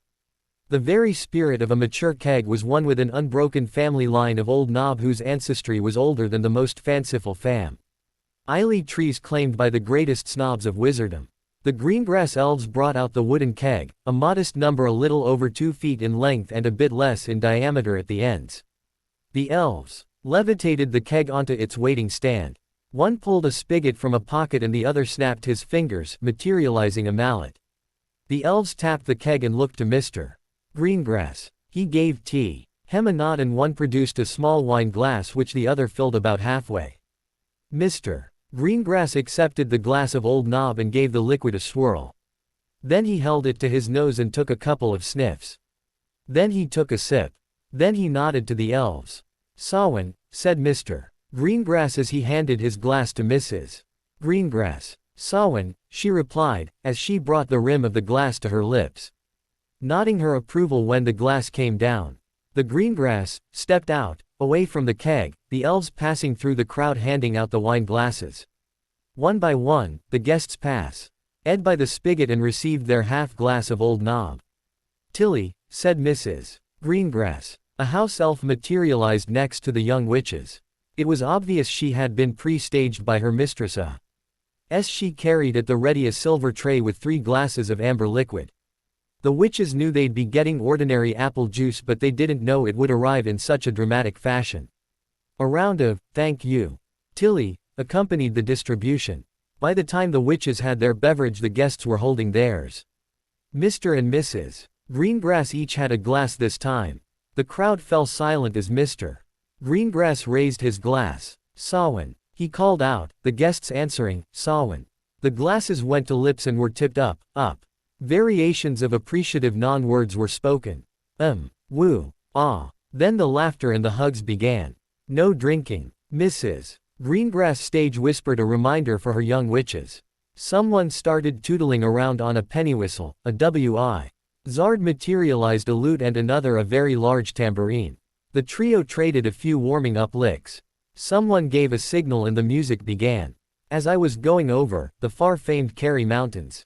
Oh, said Mr. Greengrass. He turned to Astoria. This is the original, before they copied it in Ireland. Mrs. Greengrass was Irish on her mother's side and gave him a squinty, challenging look over her glass. Mr. Greengrass couldn't refrain from singing along. There's whiskey in the jar RRR. He sang. An ancient wizard began a spontaneous, solo dance. His equally ancient wife plucked the glass from his hand and used his old knob to top up her own. It was barely 9 o'clock. At Hogwarts, Harry Potter sat at his open window looking at the bits of light from distant cottages and more distant stars. Hedwig, seeing Harry at the window, paused in her hunting to come by. They sat together, smelling the wood smoke, feeling the Samhain air getting chilly. Harry still mused on Samhain and old magic. Old magic. Some of the references called it the magic that underlay everything. The magic that did not step forward but neither did it conceal itself. It was subtle, elusive. Its traces were everywhere, in everything. One could become adept at finding it and using it if one tuned one's sensitivities finer and finer. Hedwig showed a little restlessness. Going out. Enjoy your trip. See you tomorrow, Harry said. He inclined his head as did his owl. Neither was in a hurry. When Hedwig pulled back, she held Harry's gaze, just enough, then launched from her window perch. Harry watched her gliding away. Growing smaller and smaller. The snowy owl was so reflective it wasn't hard to keep her in sight. Harry thought he would see her catch some dinner as she began to circle some way down the hill. Hedwig flew around, and around. Then around some more. Her white blur scribed a circle that seemed to be there after Harry lost track of his actual owl. He looked at the circle, its imprint loss. Ting and lasting until he turned aside to return Ron's arrival greeting. When he looked back, the circle had faded away. Harry woke up Sunday morning with an idea. What if Hedwig was carrying a message? He had been focusing on Salazar Slytherin's outside access. It would be just like Slytherin to put the solution to the riddle inside a problem that required an assist to solve. Perhaps an assist from old magic. Perhaps an assist from Harry's familiar. Perhaps both. Why not? All he had to do was walk outside and down the hill. He'd tune his sensitivities and invite the entrance to reveal itself. There was the matter of discovery, though. That merited some thinking over. Malfoy had already intruded on one such expedition. He clearly wanted to know what Harry was doing. Then there was Snape, who had explicitly cautioned Harry not to be outside unaccompanied while Sirius Black was on the loose. If he violated Snape's order, he could be given detention or sent to consult with his head of house, the deputy headmistress, Minerva McGonagall. Any way one looked at it, it would mean unwelcome attention for Harry Potter and his extracurricular enterprise. Ron and Harry ate Sunday breakfast at the Gryffindor table. They wouldn't have Quidditch practice because the pitch wasn't available due to a Ravenclaw-Slytherin match. Harry tried to moderate his intake. Ron didn't bother. More apple juice? Ron asked. Pitcher in hand. More apple juice? Mrs. Greengrass asked. The witches declined, so she collected their glasses and handed them all to an elf. The band knew tunes from England, Scotland, Ireland and Wales. But it didn't stop there. The children and grandchildren of the diaspora that left Britain and Ireland a step ahead of execution or starvation still made music and fed it back. The band played a creditable instrumental Red Wing. They played Galway Girl, with everyone joining in on the chorus. The pace of the music slowed with the dying of the fire. The band played a mournful Short Grass. The little band plugged away, courage substituting for knowing the sad tune one which sang, the lyrics all tongue twisters, allegedly in the original Cornish. It sounded pretty good, carried along to the end with support of the old knob. The Greengrass Manor Samhain festivities continued. The bonfire burned low. The coals remained after the flames disappeared. The elves raked the coals to the center. Over and over. There is something heartbreaking about the dying of a fire. A place in the human heart makes a connection between the cherry coals that glow dimmer and dimmer, and the slowing pace of life. The winding down of hearts and lungs and muscle and thinking, until a witch or wizard reaches out one last time and touches the finger connected to the hand that awaits, ready to pull them across and into the light. Just before midnight, Mrs. Greengrass looked at her husband and tilted her head toward the musicians. "Wonderful music, gentlemen," he said. "The missus thinks we can finish up, anytime now." Quote. The band played one more. "Will the Circle Be Unbroken" can be sung anywhere, for just about any reason, even if the audience is druid in its heart. It fit well with Samhain. The beloved departed all about, mingling with the living. The verses wound down as Mrs. Greengrass shepherded her trainees back to the front of the house. The guests fell in, the slow procession stretched out behind the young witches. They had raised their cowls and the elders followed the figures, anonymous, vaguely human by their shapes. They trod the course the sun took, east to west, rehearsing the walk every living being whoever was must take. The guests breathed in, smelled wood smoke mixed with fall flowers. Old hands were held. When they arrived at the front lawn, the young witches smiled their best. Modest smiles while pulling flowers from their bouquets and handing them to the older witches making their farewells. "Thank you for coming. Here, please take this home to remind you of us. So glad you could join us. Please, let me give you a souvenir. It was so nice meeting you. Can I give you this for your breakfast table in the morning?" Mrs. Greengrass stood with the girls, not speaking unless someone spoke to her. It was the young witch's night. "So," she said when the last guests were gone and the group back inside. "Upstairs and out of the party clothes. Then why don't you all come back down?" "And I'm done," said Mr. Greengrass, inclining his head before he turned for the stairs. "Great evening, witches, such an honor, on Samhain." When they arrived back downstairs, Mrs. Greengrass convened the girls in the breakfast room. 3 short glasses sat on the table. "Sit down," she said. The young witches sat. "This is the old knob," said Mrs. Greengrass. She picked up a jar and placed it on the table. When she'd removed the screw cap, she took a measuring spoon that Daphne recognized as 1 tablespoon and carefully transferred 1 tablespoon of the old knob to each glass. "And," said Mrs. Greengrass, pouring a bit more than a tablespoon from the jar for her own glass. "Samhain," she said. Mrs. Greengrass picked up her glass and clinked it against the other 3. "Samhain," said Astoria, Daphne and Pansy. "Awful," said Astoria after throwing hers down and returning her glass to the table. "Give me apple juice, anytime," agreed Pansy. Not too bad," said Daphne, adding an appreciative lip smack. "Ha," said Mrs. Greengrass, most clearly not amused. "You did well tonight, very well," Mrs. Greengrass continued. "You were perfy. Court co-hostesses at the Greengrass Manor Samhain. Do you see the value in reticence? Letting attention come to you, rather than seeking it. Modest language, beautiful clothing appropriate for the occasion. Respect for our ancient and sacred traditions. You got more attention than you can appreciate right now. Much, much more. You'll be talked about tomorrow. Good families will hear about this evening. We can't predict where that will take you." She looked around the table. "Thank you, Mother," said Daphne, Astoria following up, taking her cue from her sister. "Thank you, Mrs. Greengrass, this means a lot to me," said Pansy. "Good. Because it means a lot to me, too, Pansy," said Mrs. Greengrass. "So, off to bed and we'll see everyone at breakfast." The witches stood up and headed for the stairs as Mrs. Greengrass began casting knocks, putting out the lights all through the downstairs. Harry used his Sunday morning constructively, as if Severus Snape were standing over him, admonishments primed for delivery. He wrote a very respectable essay on the topic of currents of thought regarding the origins of Samhain. His conclusion, which he acknowledged was unprovable, theorized that Samhain simply was. That wizard kind had fit a social need to an appropriate day, and the two phenomena harmonized so well it had continued ever since. All the time he was writing, Harry was working away, mentally, at his other self-assigned project. Salazar Slytherin said he and his chums walked down the hill to get to the chamber where they relaxed, read and brewed. Slytherin seemed to know nothing about the entrance concealed in Myrtle's bathroom. The bathroom didn't figure in the chamber in the beginning, which explained the unfinished condition of the anteroom with all the little skeletons. Harry was certain there had to be traces of old magic remaining from Slytherin's original entrance. Hedwig had flown in circles trying to tell him something. Why wouldn't that be the logical place to begin the investigation? Trouble was, he'd have to do it on the sly or chance either Malfoy or Snape catching him out. They were annoying, not stupid. If Harry Potter were observed walking the grounds again, looking like he was looking for something, one or both of them might decide to take a look for themselves.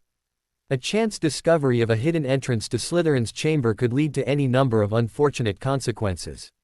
At the very least, the partnership would lose its monopoly on the remains of the basilisk. Harry knew he would have to be cautious, guarding his movements and conversations. He would think like he did at the Dursleys. Daphne's room at Greengrass Manor had 2 double canopy beds. The witches had gone up in the wee hours, following their debriefing with Mrs.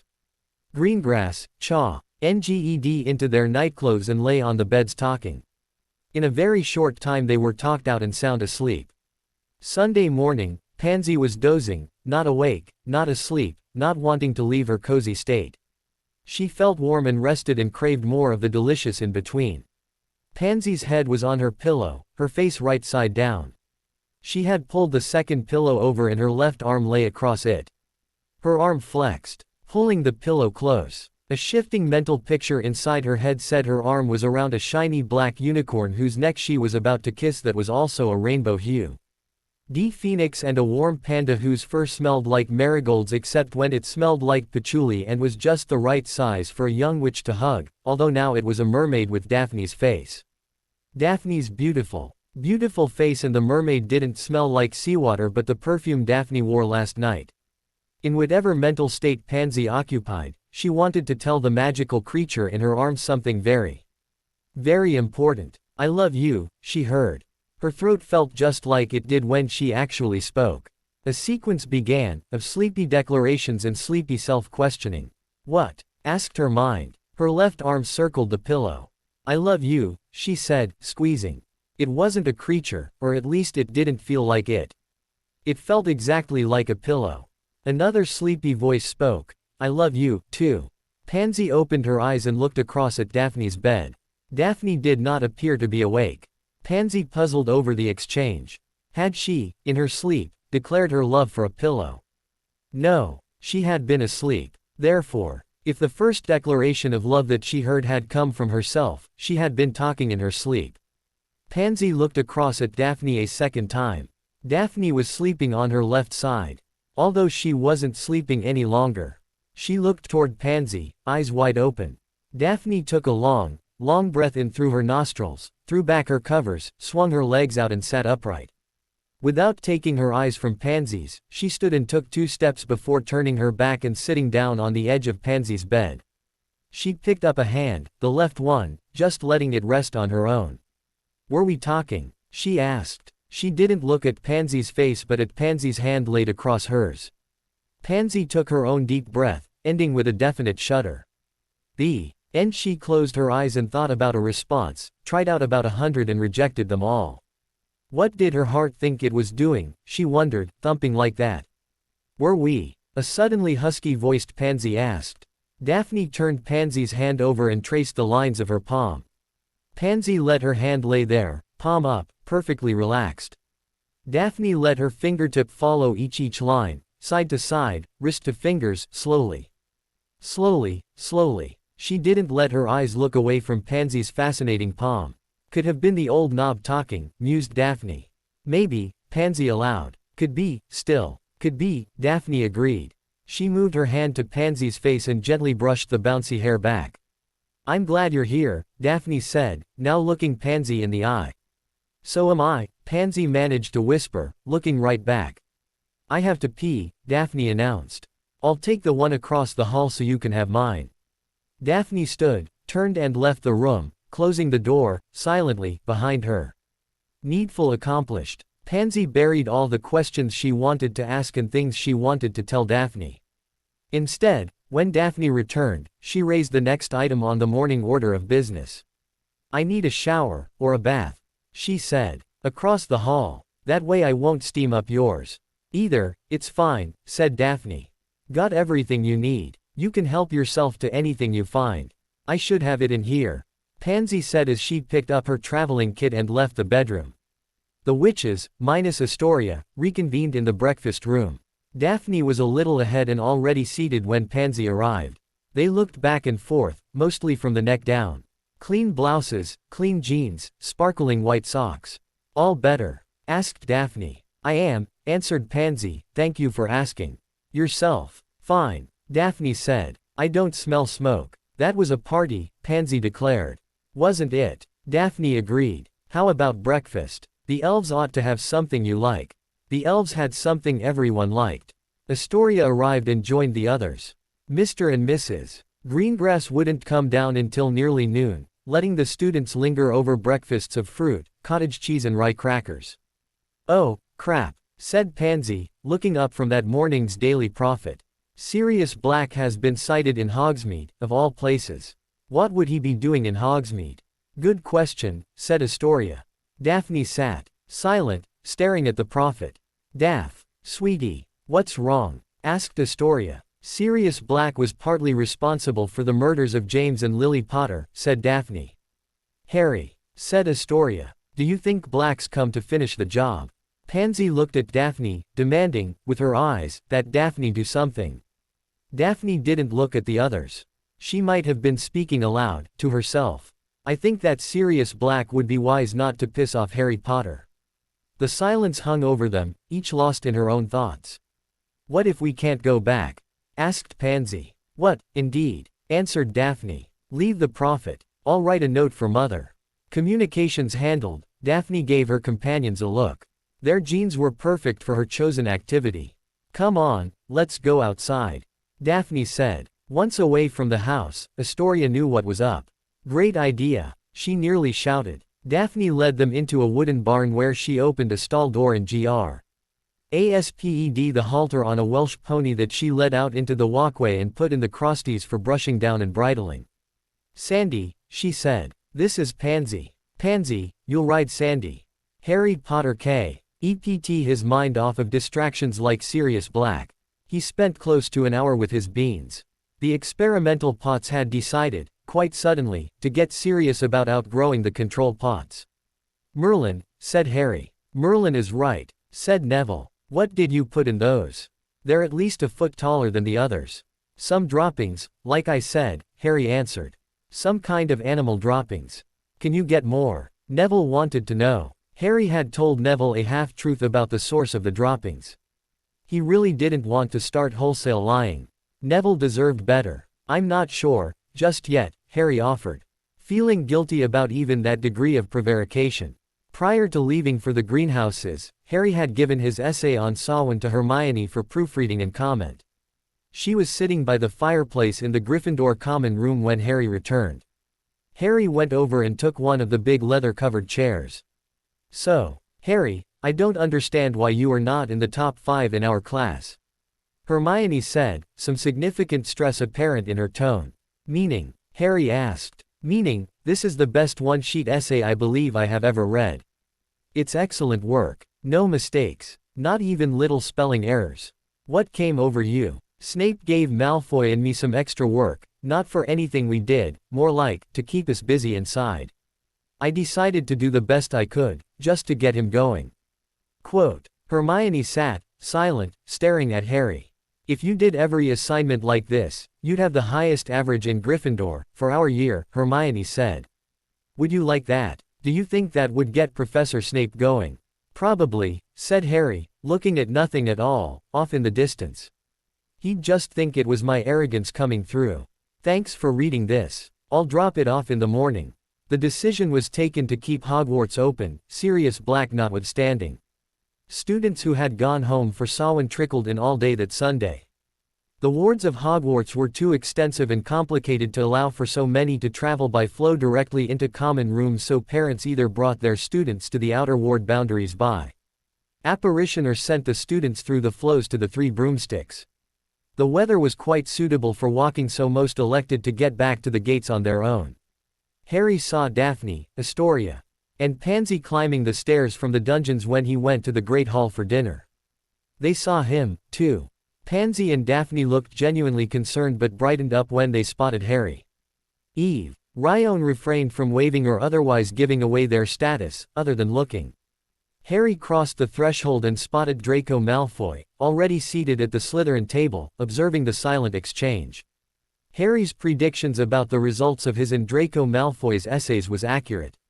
Severus Snape used the first 5 minutes of a combined Gryffindor-Slytherin potions class to commend Draco Malfoy's single scroll composition on the traditional foods associated with Samhain, to the attention of the students. Harry looked over Malfoy's shoulder when Snape handed back the essay. Despite Malfoy's attempt to conceal it, Harry read Snape's comment at the top of the scroll. Well done. Additional points for this term. Harry's scroll came back, annotated thus. Meets requirement for this assignment. Some creditable ideas if excessively esoteric. Not publishable in its puffed-up condition. Harry showed the scroll to Hermione as they exited the classroom. Told you so, he said. Hermione needed little more than a glance to absorb Professor Snape's terse comments. Harry, she said as she handed the scroll back. You might not think so right now, but this is high praise. What? Harry demanded. Puffed up. Listen to me, said Hermione. What do you think he means by, not publishable? I don't really know, Harry answered. It means no one would publish it, offered Ron, who had just caught up with the others. I get it, Harry laughed. Enough, Hermione snapped as she looked around to see who might be nearby. I have to get to runes. What this means, Harry, is that Professor Snape, who does not seem to care for students very much in general, and for you, not at all, is saying, with a quibble, that you have written a publishable paper. He is well qualified in his field and we know he stays current with the journals. He clearly does not want to tell you directly, so he calls it esoteric and puffed up. All that means is it needs a little work to make your thesis clearer and some edits to tone down any overblown words or phrases. So, good job. Got to go. Hermione dashed off to runes, leaving Ron and Harry to ponder her critique. Good going, said Ron. Do you really think so? Asked Harry. She wasn't having you on, Ron advised. How do you know? It's not something she does, said Ron. Now, take Fred and George. Harry started to laugh. No thanks, he said. I respectfully declined to accept. Pansy, Daphne and Tracy Davis exited the potions classroom, headed for the stairs. Pansy and Daphne didn't look their way, but Tracy gave Harry and Ron a quick smile. Harry looked around for Malfoy. It was becoming a reflex, one he hoped to expunge. Malfoy had asked about a harem leaving him alone for Samhain. He had to be referring to Pansy and Daphne. By extension, Malfoy believed something was going on. Nothing good could come from that, Harry thought. More broadly, though, was the fact that Harry Potter had let Draco Malfoy take up residence in Harry Potter's head. An extremely annoying condition that Harry was determined to put right. Schedules precluded more near encounters for the rest of the day. Hedwig did bring Harry a cryptic note at lunch. Been at work. 3/7. Hermione and Ron sat across from Harry this time. Both stopped eating so he could tell them what was in his mail. What? Harry asked. Ron and Hermione sat, looking. Harry looked back at the note. He didn't see anything that would be easily interpreted. Here, he said, handing the note over. What does this mean? Asked Ron and Hermione together. I'm doing some experimental work with beans, said Harry. It was the truth. Ah, said Ron. Apparently satisfied he had a full explanation, he nodded and turned back to his plate. Hermione was rolling the note around in her head, trying to make the text align with her mental picture of an experiment involving beans. The parts wouldn't fit together, so she gave up and returned Harry's note. She didn't look convinced, but neither could she find any logical flaws to exploit. Harry went to the library that evening. He took care to be seen by a variety of students, both witches and wizards, from different houses and years. At 7:10 he left for Professor Binns' classroom. Pansy and Daphne arrived minutes later, making reality accord with their encoded message. Three got together at Binns' at 7 to do some work. So, Pansy began, Daphne being occupied with locking up and casting silencing charms. Basilisk dung appears to have kicked in, Harry reported. The experimental beans are shooting up. Neville reminds me the growth of stems does not imply future bumper crops of beans, but it is encouraging. Well, and it's still interesting, isn't it? Asked Daphne. How long before you have results? For a bean crop? 90 days, I think, said Harry. I planted them the third week in September, so just about Christmas. Sounds right. Good, Potter, very good, said Daphne. She looked at Pansy. We spent a little time in my father's potions lab, Daphne went on. It is very basic, but we did an initial investigation.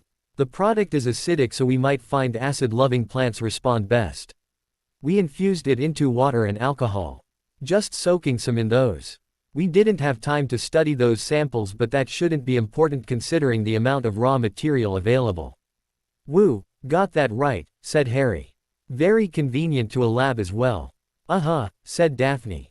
Investigation of that lab must be given a high priority. We have to know if it is safe to use ourselves or if it is jinxed somehow. Agreed, said Harry. Pansy, have you ever heard of the old knob? Be very careful if someone offers you some. Even a tablespoon can take you by surprise. Oh, and hang out with Welsh ponies every chance you get, said Pansy. Harry wasn't sure he fully understood Pansy's comments, but she seemed sincere. As far as he knew, Welsh ponies weren't dangerous. Daphne was looking at Sam. Anything that required her to turn her back to Harry, but the ear he could see was very red. Never heard of the old knob, said Harry, watching Daphne. It's a kind of illegal home brew they make in certain parts of the country, Daphne said. Turning back around and sounding a bit put out with Pansy for bringing it up. Pansy is saying it can sneak up on you. Oh, like your head of house, Harry saw it before proceeding to tell the story of his encounter with Malfoy and Snape. Ah, sorry for the extra work, Harry, but now you have something on Malfoy, don't you? He owes you, said Pansy. Why do I think he'll never collect on that? Asked Harry. He strikes me as a real deadbeat. Oh, I don't know, said Daphne. He acts a certain way for certain people. Crabbe and Goyle. Professor Snape. Let's watch and see. There may be more to him under that surface. He did come up and engage you in civil conversation, didn't he? A bit, Harry admitted. What were you doing, if you can tell us? Asked Pansy. Looking for another entrance to the chamber, Harry said. You're convinced there is one. How do you know? It wasn't just what the founder said, down below Myrtle's, Harry said. It'd make a lot more sense if he had a little cottage or something outside.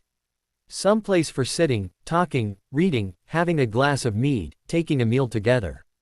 Like a faculty club, said Daphne. I suppose, Harry said. Yes, that would be it. Someplace to get away from us, Pansy finished. Then how did the entrance get lost? How did it get connected to a witch's bathroom? How long has it been sealed up? Asked Daphne. All unknowns, said Harry. We may get answers to those or we may not. The main project has to be getting everything out of the chamber, doesn't it? Another exit would be very helpful for that. Pansy leaned back in her chair as she held her chin between her thumb and forefinger. Have you given any thought to magic? She asked. Harry and Daphne both sat completely still. No one made eye contact. That's, Harry began, then stopped. No, we haven't, said Daphne. Merlin, it's so obvious. How can we get the basilisk out of the chamber? A charm, magical transport, disapparition, maybe. Have you ever heard of goblins that can do that sort of thing? Asked Pansy. I've been in contact with my account manager, Harry said. We're supposed to meet over Christmas break. I could ask him, or you could send him a note so we don't have to wait almost 2 more months. That basilisk will spoil, eventually, said Daphne. A note, that doesn't give anything away, asking if he knows of a way to get something out of a place, Pansy said, her skeptical tone tempered with some self-congratulation. Very good, Harry said. Harry didn't think he could have thought it all through and stated the terms on the fly. Daphne looked at Harry, not saying anything. Harry shrugged a tiny shrug and turned up his hands. Can you? Daphne asked. Can you do it? Harry thought about Hermione's comments on his essay and translation of Snape's annotations. Sure, Harry said. Let me work on it though, okay. That will keep the two of you out of the details. The meeting adjourned minutes later. All agreed on a division of labor for their next steps. Harry would open the subject of transportation with Anvil. He also had responsibility for continuing research into the physical structure of Hogwarts. The beans were his pet project, so the witches left those to Harry as well. Pansy had a sub-task under Harry, researching early Hogwarts and connections to old magic. She also had The lead on basilisks and the important subject of any uses of basilisk hide, venom or other body parts. They would be in a better bargaining position if they knew their subject matter as well as their interlocutors. Daphne would be working on analysis. Security for her area would be difficult. She couldn't come and go through Myrtles, and Severus Snape would quickly figure out she was working with a basilisk if she tried to do it in his potions classroom. The group broke up and went their separate ways, Harry to Gryffindor Tower and the witches to the library. They were very pleased to find some volumes that pertained to their subject matters and sat down to do some reading. They worked on their own, noting down references and page numbers. After about 30 minutes they stood and took the volumes they had pulled back to their shelves. Madame Pants saw where they were headed and intercepted them. "On the cart, please, witches, the library assistants will reshelve.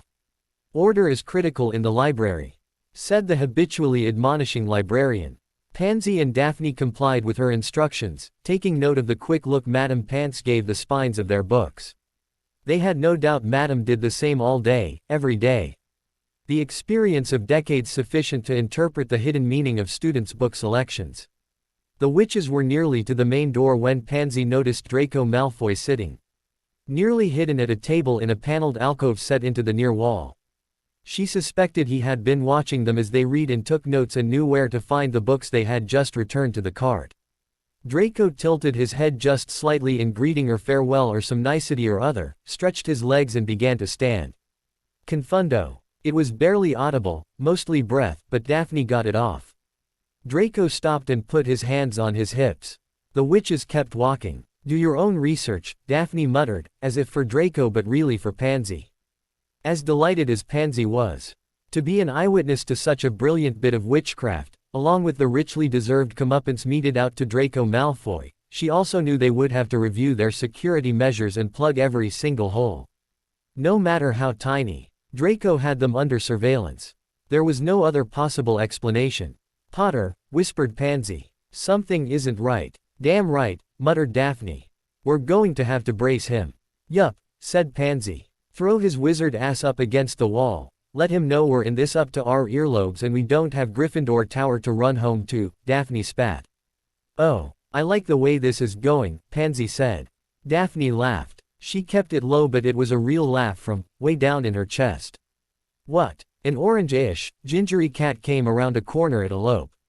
"Who are you?" asked Pansy. "What are you?" asked Daphne. "His name is Crookshanks and he is my cat," said Hermione Granger, who came barreling around the corner.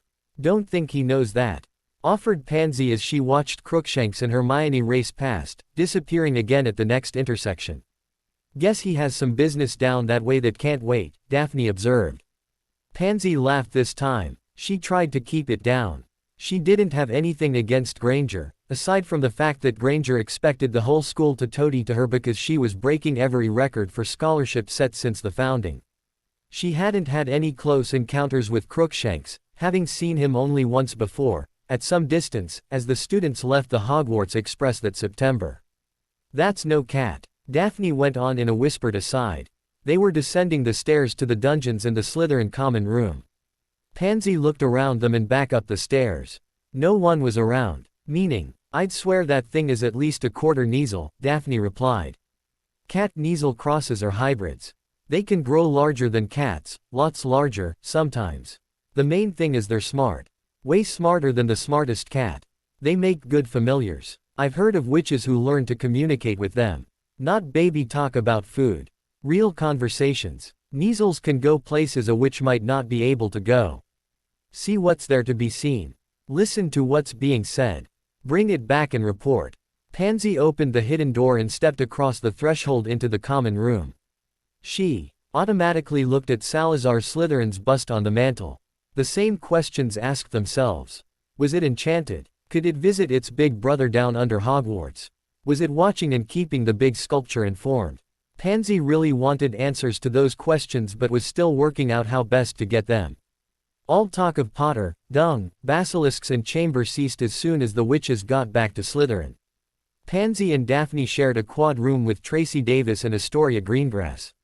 Normally, a first year would be with other first years but exceptions were always made for siblings who wished to room together. Tracy and Astoria would have to be brought up to speed, eventually, but they were still unwitting and the others wanted to keep things quiet. They couldn't say whether knowledge of their independent study in the magical commodity business would put the knowing in danger. Snow had begun to fall, usually overnight. Slight dustings melted in the morning sun.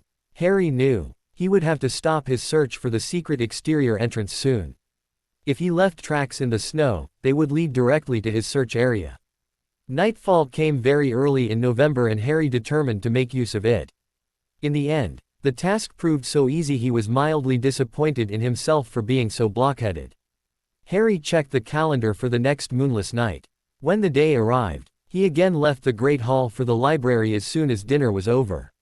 He checked out a slim volume on magical creatures and put it in his book bag, being careful to wait until there were two people at the desk whom he could wait behind.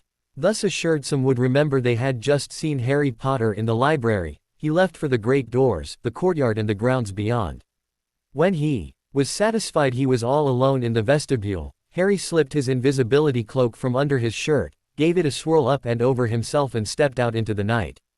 He knew the route to the area he wanted to search. The downslope where Hedwig had scribed her circle. There were a few trip hazards on the way but he knew their locations fairly well so he needed only a few minutes to get where he wanted to go. After that it was a simple matter of walking his search pattern and casting revealing charms. Harry breathed in the crisp autumn air as he walked. It felt so good that he imagined it was scrubbing him clean from the inside out. Now and then a sound from the castle reached him. An exclamation or a laugh rang out only to be absorbed by the rural Scottish night. Revelio. The command. A circular movement of his wand tip and there it was. Harry stood still, looked directly into the hillside and saw a wooden door set in a stone doorframe. The lintel was also stone, a single block, light-colored. Limestone or sandstone, Harry guessed. It looked like he could simply walk through the hill and open the door. He'd already come that far so he decided to give it a try. That was how it worked. Once the visitor found the spot and cast the revealing charm, he or she could walk straight to the door. When he got there, Harry turned and looked back the way he'd come. He peered through a short stretch. 2 or 3 yards, presumably under the hill's surface. He could see the night sky. The tunnel was oriented toward the northeast or east-northeast. Harry could see stars. Turning back to the door, Harry located a simple lever that looked like it might lift a latch on the interior side. He put his finger underneath the lever and lifted. Anticipating some resistance, from dust and corrosion if nothing else. Harry applied a little muscle and incurred a nasty shock when the lever lifted easily and stopped abruptly at the top of its range. Damn, Harry said, rubbing his buised finger as he pushed the door inward. Once more, for good measure, damn. Harry stopped as soon as he got inside, closed the door behind him and looked around. Some low-level ambient nighttime light had helped him see outside in the tunnel. The closing door cut that off and Harry was in complete darkness. He drew his wand and cast Lumos. Harry looked around and discovered he was standing in a vestibule. It was very old-fashioned construction, all rough stone and rougher wooden posts and beams. Some of the spaces between the wooden members had been filled with stucco. Harry thought of the Tudor-era buildings that used the technique. There weren't many left in London but Diagon Alley had several and about half the buildings in Hogsmeade Village were the same. The founders, period was roughly 500 years before the Tudors.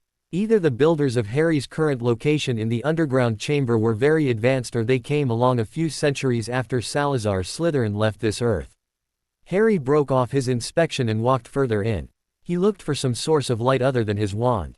The light from his wand tip showed sconces on the walls but Harry didn't expect them to have oil. The candles ought to work, he thought. Another Lumos. An entire candelabra lit at once, 7 candles, the majority stubs. Enough to buy some time and locate the candle supply. Harry began by walking the perimeter of the room, checking every shelf and drawer, eventually arriving at what appeared to be a work area with a flat countertop above and cupboards beneath. The lost occupants had been kind enough to leave some supplies. That was easy enough, Harry said, closing the door on a cabinet. Soon he had a dozen candles aflame and plenty of light to explore the room. It struck Harry as most likely a lounge for the faculty club Salazar Slytherin had described. There were tables, some with tankards still awaiting a refill. Harry wanted to go through everything, thoroughly. But the accumulated dust and cobwebs were discouraging. Harry thought over the problem and decided to await the emergence of an inspired idea. He passed through what he had mentally named the lounge, and found himself in a short corridor. A door opened to the left. Harry's wand light illuminated a room full of obsolete kitchen equipment. Water, or a drain, Harry said to himself. That part was easy enough. Standing over a trough with a hole in one end, Harry called out, "Myrtle. Can you hear me? It's Harry." While he waited for an answer, Harry looked around. There weren't any plumbing fixtures that he could see. That made sense, really. If the club had been abandoned for more than a century or two, the last people who'd used the space might not have had any plumbing of the sort Harry understood. He'd had to explain bathrooms to Salazar Slytherin. Giving up on Myrtle, Harry looked around the kitchen. Shining the light from his wand tip under the sink revealed a hole in the floor placed to receive wastewater. There wasn't anything like a range. Harry saw a fireplace with iron doors on either side of the hearth. Those would have been for baking, he guessed. A large black pot hung on a hook. There was a smaller hearth made of brick with a metal grill over the firebox. Harry saw a doorway through the opposite wall and went through. He was in familiar territory now and quickly passed through the library. Potions lab and refectory. His nose told him the basilisk dung was next. He decided he didn't need to see it just then. "Professor," Harry called out. He wasn't sure what to expect. His previous approach had been from the other side of the great granite face. He'd spoken in Parseltongue. Harry heard some sounds of the sort indicating someone was being roused from a sound sleep. "Who?" groaned a disembodied voice. "Potter," Harry said. "Harry Potter." "Oh, young Potter," said the voice. "You've come again." "Yes, and thanks for the tip about the outside entrance," Harry said. "You found it. Where is it?" asked Slytherin. "On the hillside, just as you said, but it has been obscured," Harry told him. "Someone has it looking like it is the natural slope, covered in turf. Standing in the right spot and casting a revealing charm lets you see it, plain as day." "Interesting," said Slytherin, leaving it right there. "I have a hypothesis," Harry announced. "This place was in use long after you passed on. For some reason, it appears it was abandoned around 200 years ago. The last part is a guess. I'm going by the kitchen equipment and I'm certainly not an expert on antique kitchens." "Ha! An honest wizard. Well, I have seen everything now," Slytherin declared. "Ah," said Harry. "Another peculiar thing, at least to me, is the lack of books or drawings in our school library with a record of this building. We have earth over the structure and no publications proving its existence. Yet here we are. Now that is a phenomenon, Potter. An actual, observable phenomenon. I'll have to award you some extra credit," said Slytherin. "Thank you, Professor," said Harry. "Of course I'll keep looking, along with everything else we've got going on." "What is going on these days?" asked Slytherin. "What do you mean?" Harry asked. "Oh, the news. What disciplines do you study? Do students play sports?" Harry told himself once again he was talking to a wizard. Who was at least 800 years behind the times. "The houses play a sport called Quidditch," he said. "Do you know what that is?" "Like football, with wands," Slytherin suggested. In a way," said Harry. "Of course it has evolved somewhat over the years." He took a moment to congratulate himself on his diplomatic presentation, intended to avoid shocking the founder with too much information all at once. "We play it on broomsticks these days," Harry said. "Brilliant," said Slytherin. "Combining magical skills. The young wizards will get better at both." "Right, and the witches," said Harry. "Witches? Playing a sport?" asked Slytherin. Harry wondered if he had made a major mistake in mentioning athlete witches. "Some of our best flyers are witches," he explained. "But my boy, games are training for war," said Slytherin. "Surely the witches are expected to be home with the children when the wizards are away with the army." "I'm not sure I can explain it so you'll understand," said Harry. "Wizards aren't, with the army. Magicals stay separate from the non-magicals as much as we can." "I'm told that is what you wanted for your school." "Not exactly," said Slytherin, "but please go on." "Wizards don't go to war the way the muggles do," said Harry. "We fight, for sure, and in groups, too. One against the other. We don't have a proper army or ranks or the dedicated machinery."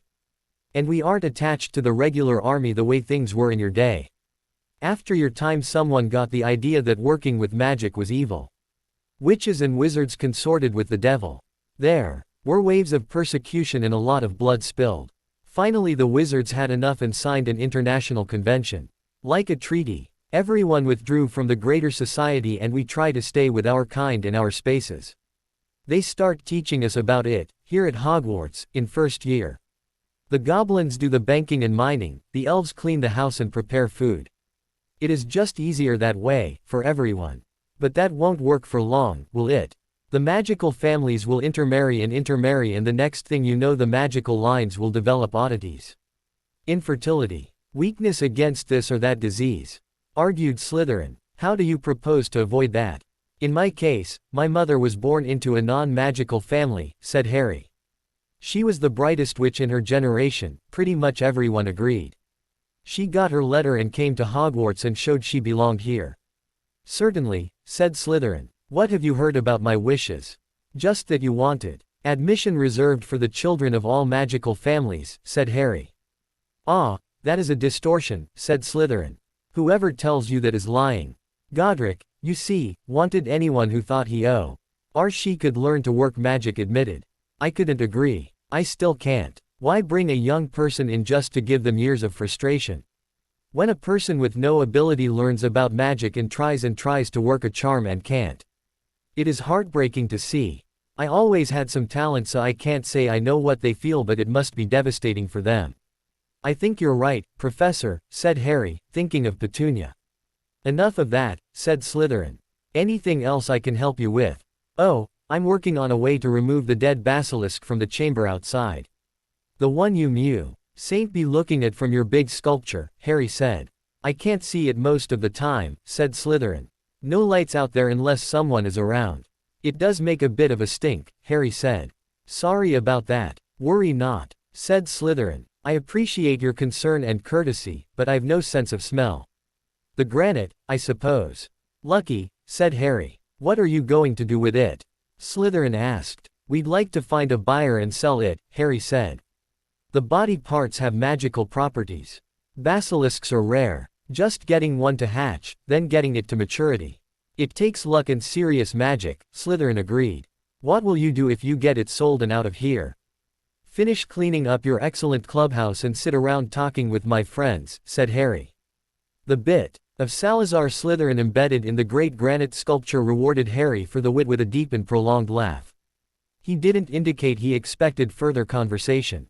With that, Harry excused himself and exited through the great stonehead's mouth. He knew that Myrtle knew her way around the castle through the plumbing and drain systems. He knew the outer chamber, where he had his confrontation with Tom Riddle's ghost, had a lot of water about. At some point he had put the two together and resolved to seek a consultation with a subject matter expert. Harry walked to the nearest part of the structure that seemed to be a water conduit and gave a shout. Myrtle, can you come here? It's Harry. Nothing happened at first. He was about to give it up when Harry felt the air blowing his hair around and rushing past his face. There were a few seconds when the blast of air seemed to be trying to get up to a roar, although it fell short in the end. Myrtle announced her arrival with the familiar, breathy, "Hello, Harry." She was manifesting her ghostly self, up near the vaulted ceiling of the chamber. "Myrtle," said Harry. "So glad you could come. Have you been down here before?" "I don't really like it, Harry." "The reason would be obvious, wouldn't it?" Myrtle answered, quite pointedly looking at the corpse of the basilisk then back at Harry. "Can't hurt you now, of course," Harry assured her. "Well, but I'm dead now."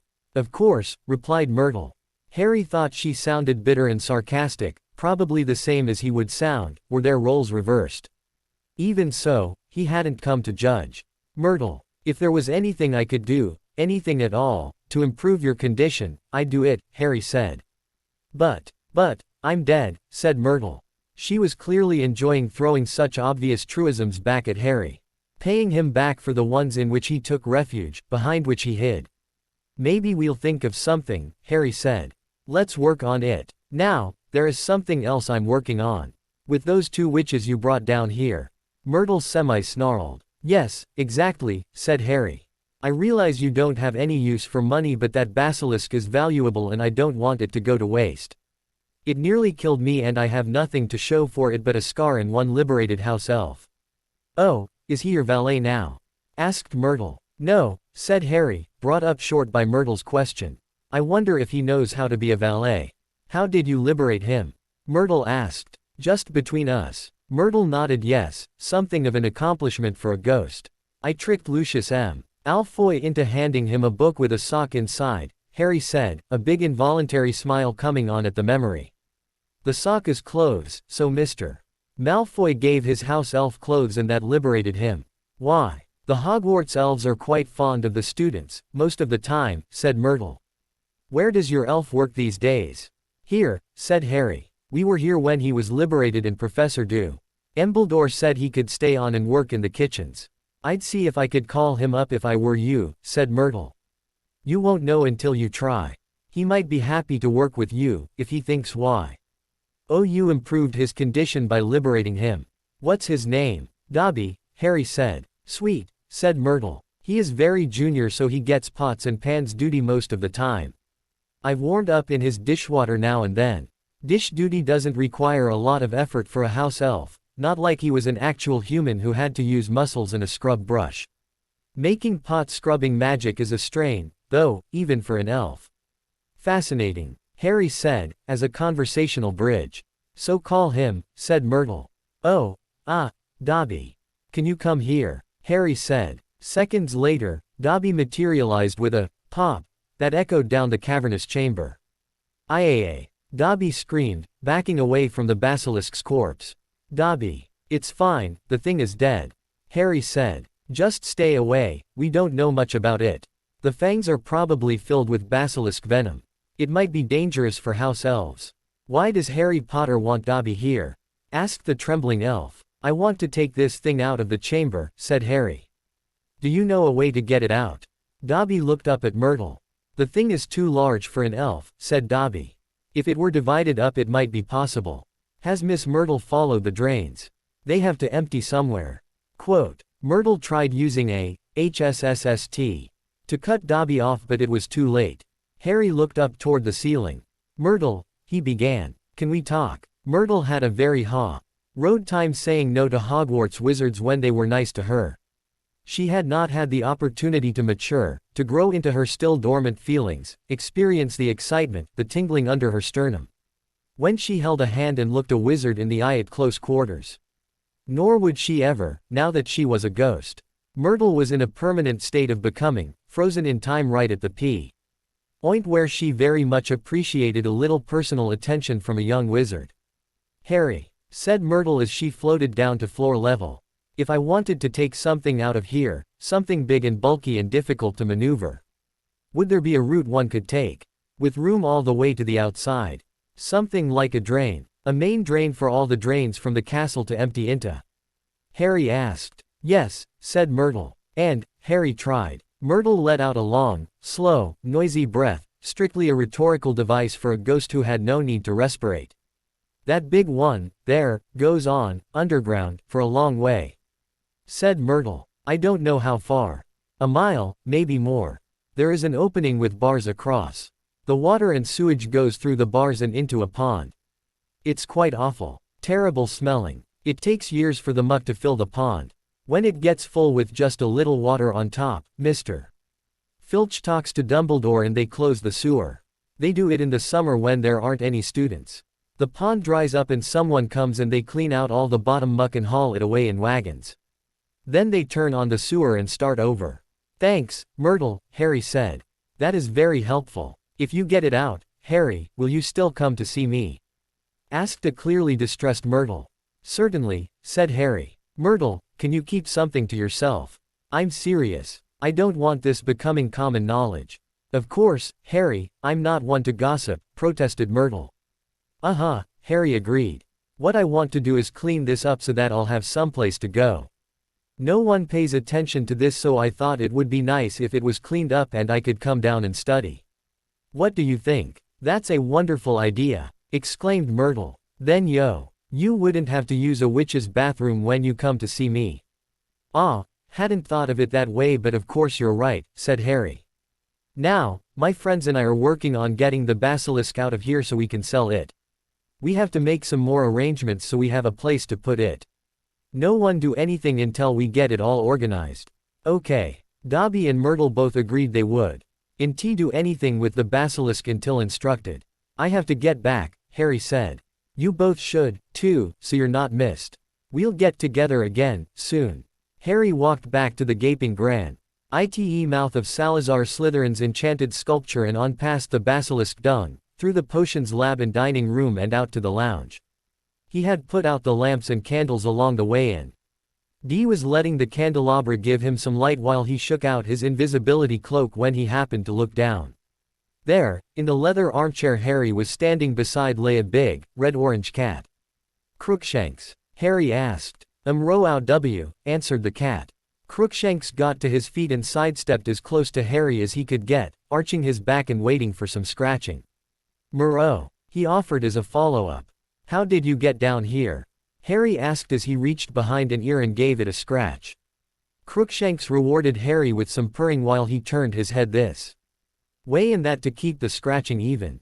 I'm going to take you home to Gryffindor, Harry said.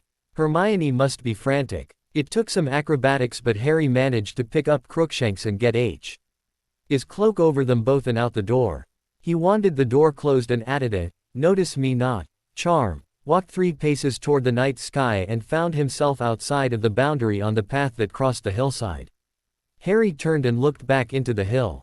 The door was there, deep in the gloom and easy to overlook. Harry finished his excursion with a finite incantatum. The turf-covered hillside was instantly back in place. Harry and Crookshanks climbed the hill and returned to the castle where Harry faced a conundrum.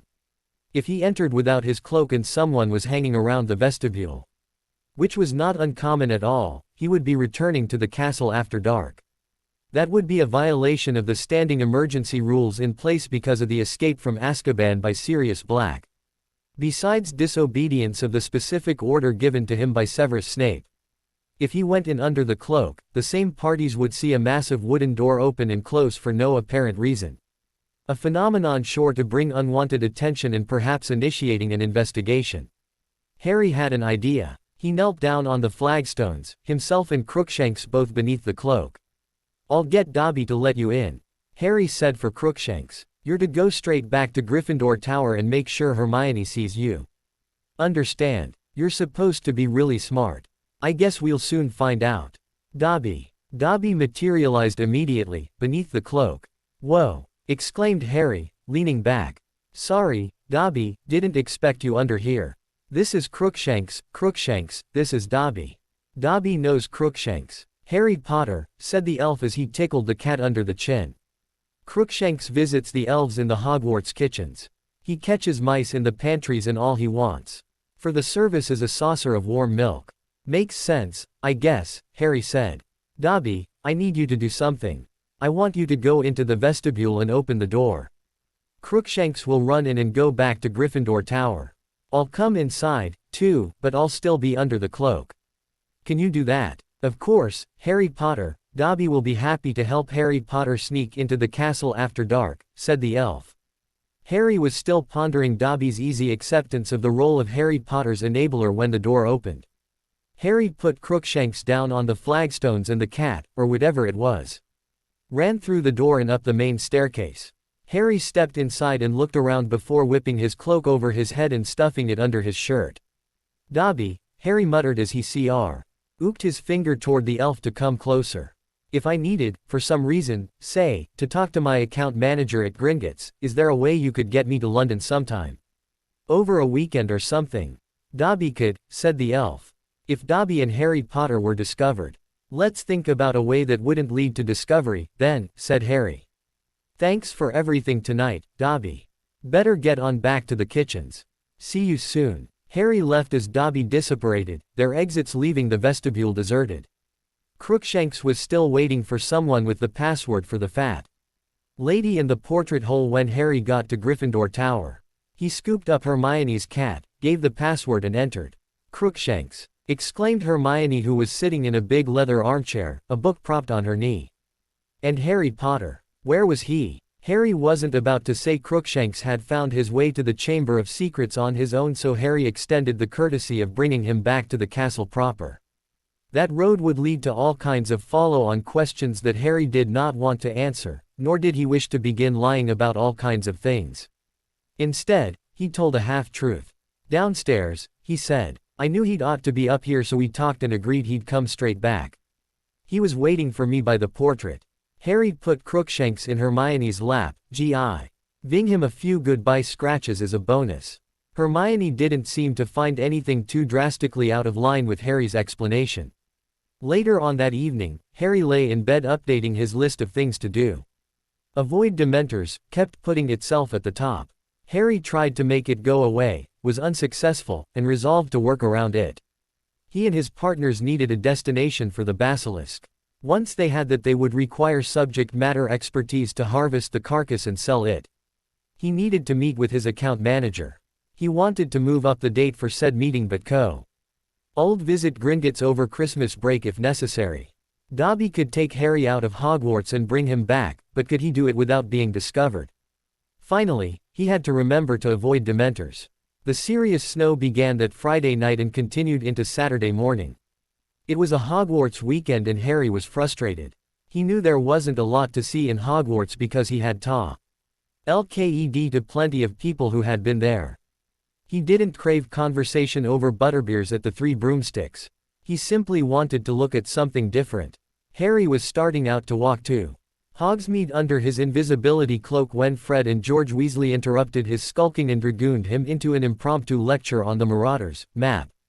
The map's origins were obscure. The Weasleys had liberated it from Mr. Filch's cabinet of confiscated oddities, but it plainly could not have been created by Filch.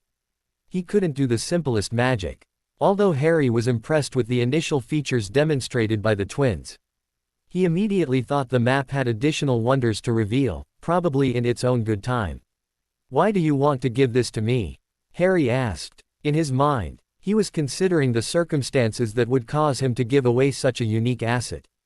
He quickly decided he couldn't think of any such circumstances, not on such short notice. "Looked like you could use a break," said Fred. "We know all the passages in and out and don't use it for avoiding the authorities much," said George.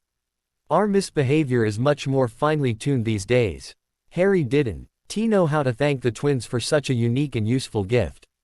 He made do with a resolution to find a way when things settled down a little. Harry used the passage Fred and George recommended and a short time later found himself in Hogsmeade. He even liked the convenience. No more worrying about permission slips. No waiting for a sleigh with room for one more passenger. It would have been a thrilling underground outing but for one thing. While he was away in the village, Harry learned that notorious mass murderer Sirius Black was assumed to be guilty of conspiracy to murder James and Lily Potter. Harry wasn't very good company for the rest of the day, at dinner and on through the evening. Ron and Hermione tried to stay close and keep Harry calm. That was a challenge since the official Ministry assumption seemed to be that Sirius Black had broken out of Azkaban prison for the purpose of finishing the job. That is to say, to kill Harry Potter. Harry arose the next morning with one more thing on his to-do list: hunt down Sirius Black and kill him. The Sirius Black situation drove both Dementors and the basilisk business from Harry's mind for most of Sunday. On Monday, he was back in the classroom. He was surprised to find that he could stop thinking about Black when he was in class if he tried his best to focus on what the teacher was saying. He wondered if that was a Widespria phenomenon or if it was peculiar to himself. Thinking it best to keep his business partners informed on matters that could affect progress of their joint project or its profitability, Harry met with Pansy and Daphne in the room beneath Professor Trelawney's tower. Sirius Black was in Azkaban because he made it possible for the Dark Lord to defeat the Fidelius charm that protected our house in Godric's Hollow, Harry began. This resulted in the death of my mother and father. It is thought that the attack on me contributed, somehow, to the Dark Lord's disappearance. This is not well understood, if understood at all. To cover up his crime, Sirius Black killed my parents' friend Peter Pettigrew, the curse being so overdone it killed a dozen or more Muggle bystanders at the same time. It is the belief of the authorities that Black has escaped Azkaban with the specific purpose of finding and killing me. Neither which said anything. They looked at one another, then Harry, then back to one another. Harry, Pansy began. She looked at Daphne again. Daphne gave just the slightest shrug. Have you ever, Pansy began before stopping once again. What Pansy is saying, or asking, really, is, have you ever done any reading on the subject of your parents' assassinations? Daphne asked. No, shouted Harry. What, how, why would I want to read about that? Harry, Daphne didn't mean anything yucky or inappropriate, said Pansy. There are lots of books about the war and you were in nearly all of them. Your parents, too. Said Daphne. Books, magazines, newspaper articles. The Lee Prophets are archived in the Hogwarts library. Why? Harry asked again. You keep forgetting that you are the most famous wizard in our age group, Harry, said Pansy. Her tone of voice had a pleading note. As if she needed to ask Harry to try and understand. You're aware of the children's books? Asked Daphne. The ones that are kind of like fairy tales for the youngsters. Of course, Harry snorted. My first trip to Flourish and Blots. It isn't the same way now, but there was a kind of industry, for a bit, said Pansy. Serious writers wrote some. It wasn't all Rita Skeeter. As for Sirius Black, Harry. And you can read about him in the library if you want, but he was sent to Azkaban without trial. The crime was so heinous the ministry just caught him and locked him up. Feelings were very strong. As a result, there has always been some doubt whether Black was treated fairly. Not only that, there is no public record of a prosecutor bringing the case to the Wizengamot and presenting the facts. He's alive and my parents are dead, said Harry. You know who killed your parents and attacked you, Harry, said Pansy. Black betrayed them, said Harry. He was their secret keeper. Let's think about that, said Daphne. Your parents arranged for a Fidelius charm for Godric's Hollow. The function of secret keeper depends on one person, who knows the secret, keeping it to him or herself. How does anyone know if Sirius Black was the secret keeper? Harry's stare went on and on. Daphne stared back. Harry began to feel uncomfortable, the very sensation he was trying to send to Daphne. Okay, Harry said. At last. What about Peter Pettigrew? No body was ever found, said Pansy. It is assumed that the curse was so overpowered that Peter Pettigrew was obliterated. Is that even possible? And how do you two know so much? No one ever told me this, exclaimed Harry. Harry, we were little girls, said Daphne. We learned to read from simple children's books, including the ones about you. We just kept reading, as we grew up. When our parents took us here and there to play together, there would always be a discussion of Harry Potter. We were still reading in first year. Harry sat at a desk. Anger leaving him so fast he felt the physical sensation of it receding. So you sat around talking about me, he said. Eventually we all became something like experts, said Pansy. All? Asked Harry. Tracy. Daphne, me, said Pansy.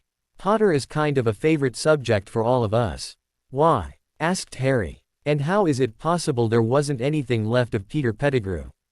If he was blasted by something, there should be a leg or an arm or something. Even I know that. Why? Because you are the most famous wizard of our generation and you probably always will be, Pansy answered. As for Pettigrew, good question. So good, in fact, that none of the accepted theories answer it. A human body, subjected to extreme violence, usually leaves at least an arm or leg. The official publications don't speak of that, in regard to Pettigrew. So what did you three do, lay awake on sleepovers and analyze my case? Asked Harry. Said the witches. For the next few days. Harry could barely think about anything other than his talk with Pansy and Daphne. What a carousel he was on.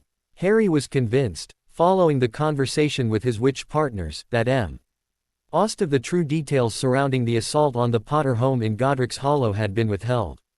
The official response had either been criminally sloppy or an actual cover-up. There were doubts about Sirius Black's guilt because of the circumstances surrounding the investigation and Sirius' summary incarceration. The icing, though, was the discovery that his classmates and business partners were skilled analysts.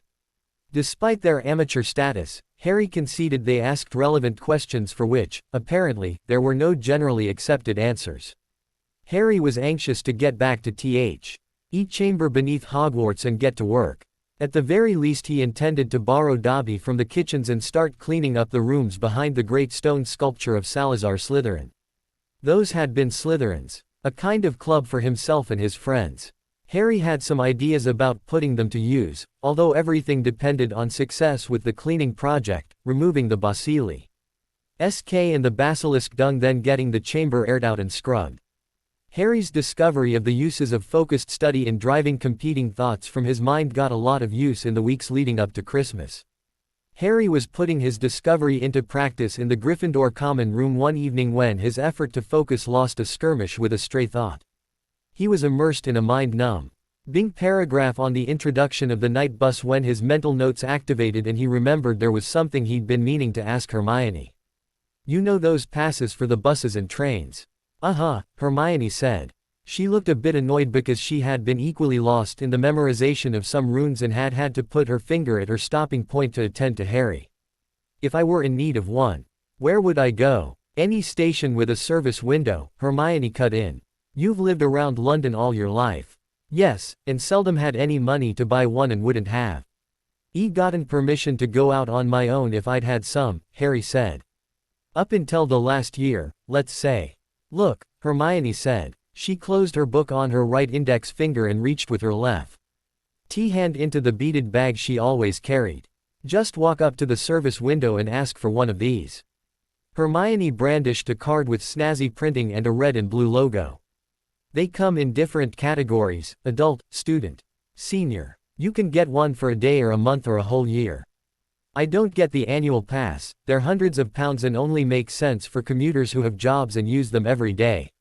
"Oh," Harry said. "I walked to school and never went anywhere unless Uncle Vernon was driving." "We live and learn," Hermione observed, adding a slight tilt of the head. She indulged herself in some play acting, opening her book, placing it, just so, on her lap in a distinct, separate motion and only then shifting her gaze from Harry back to the page. "Thanks, Harry ACKN," olaged as he turned back to the night bus. Replied Hermione, who already was entering her private realm of scholarly ecstasy.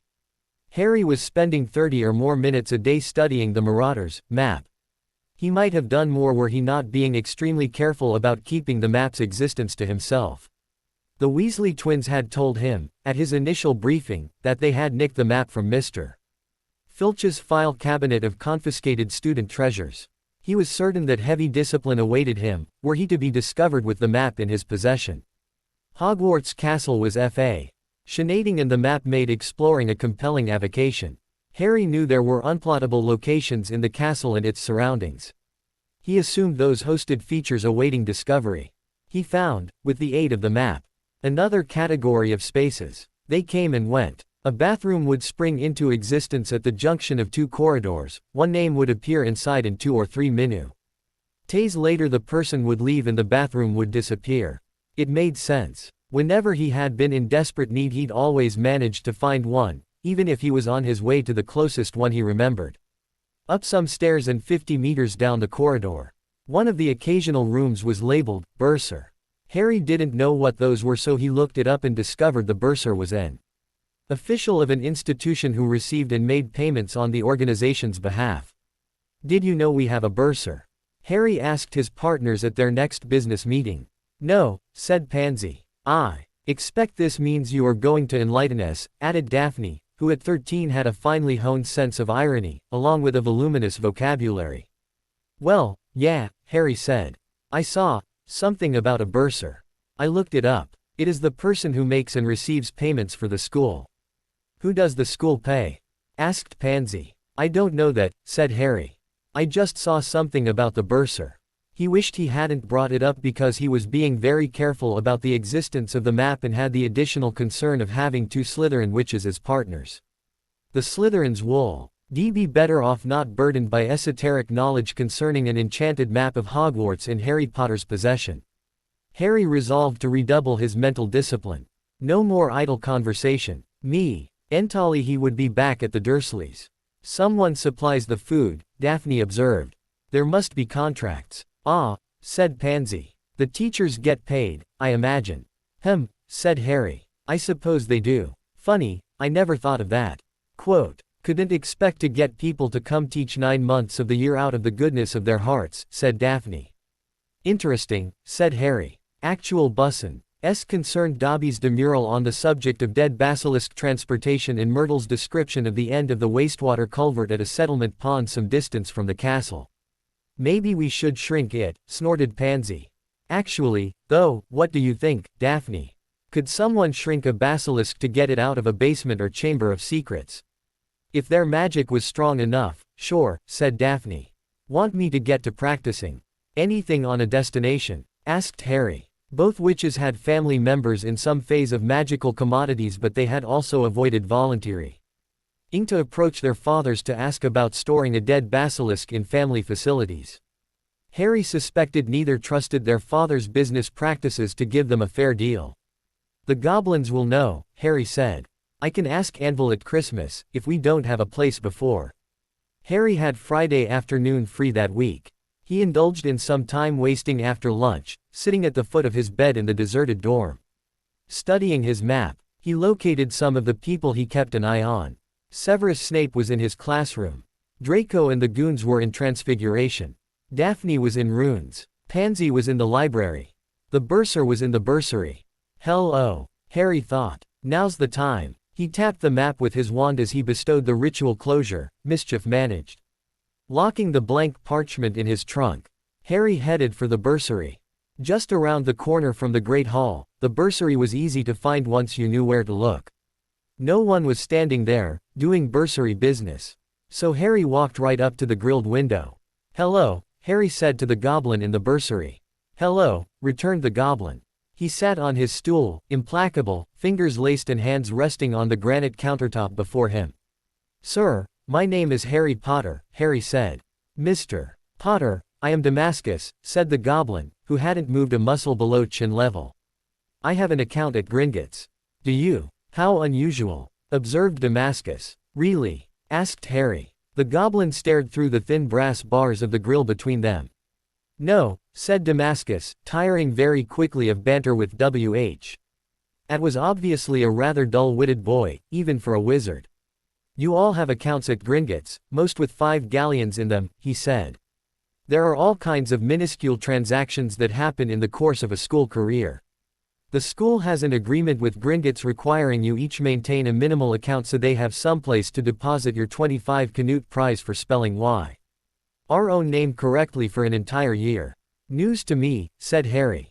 So was there some sort of banking business on your mind, or is this scintillating conversation my punishment for the sins I committed in a previous life? Asked Damascus. Actually, I had a business question, said Harry. I'll be going home for Christmas and I need to purchase a card for the buses and trains. I'll need some money. You want to use the Muggles' trains? Asked Damascus. Whatever for. What else? Asked Harry. I won't take my apparition exam for 3 or 4 years. There's the night bus, said the goblin. I've, had one experience with the night bus, said Harry. It was interesting. I formed an opinion. What do you think of its reliability? That's a relative term, Mr. Potter, sighed Damascus. I'd recommend a 1-week pass. If you're determined. If you get it with the week's validity, you can see if you use it and get another or not, as you wish. You can pay in sickles since you're here.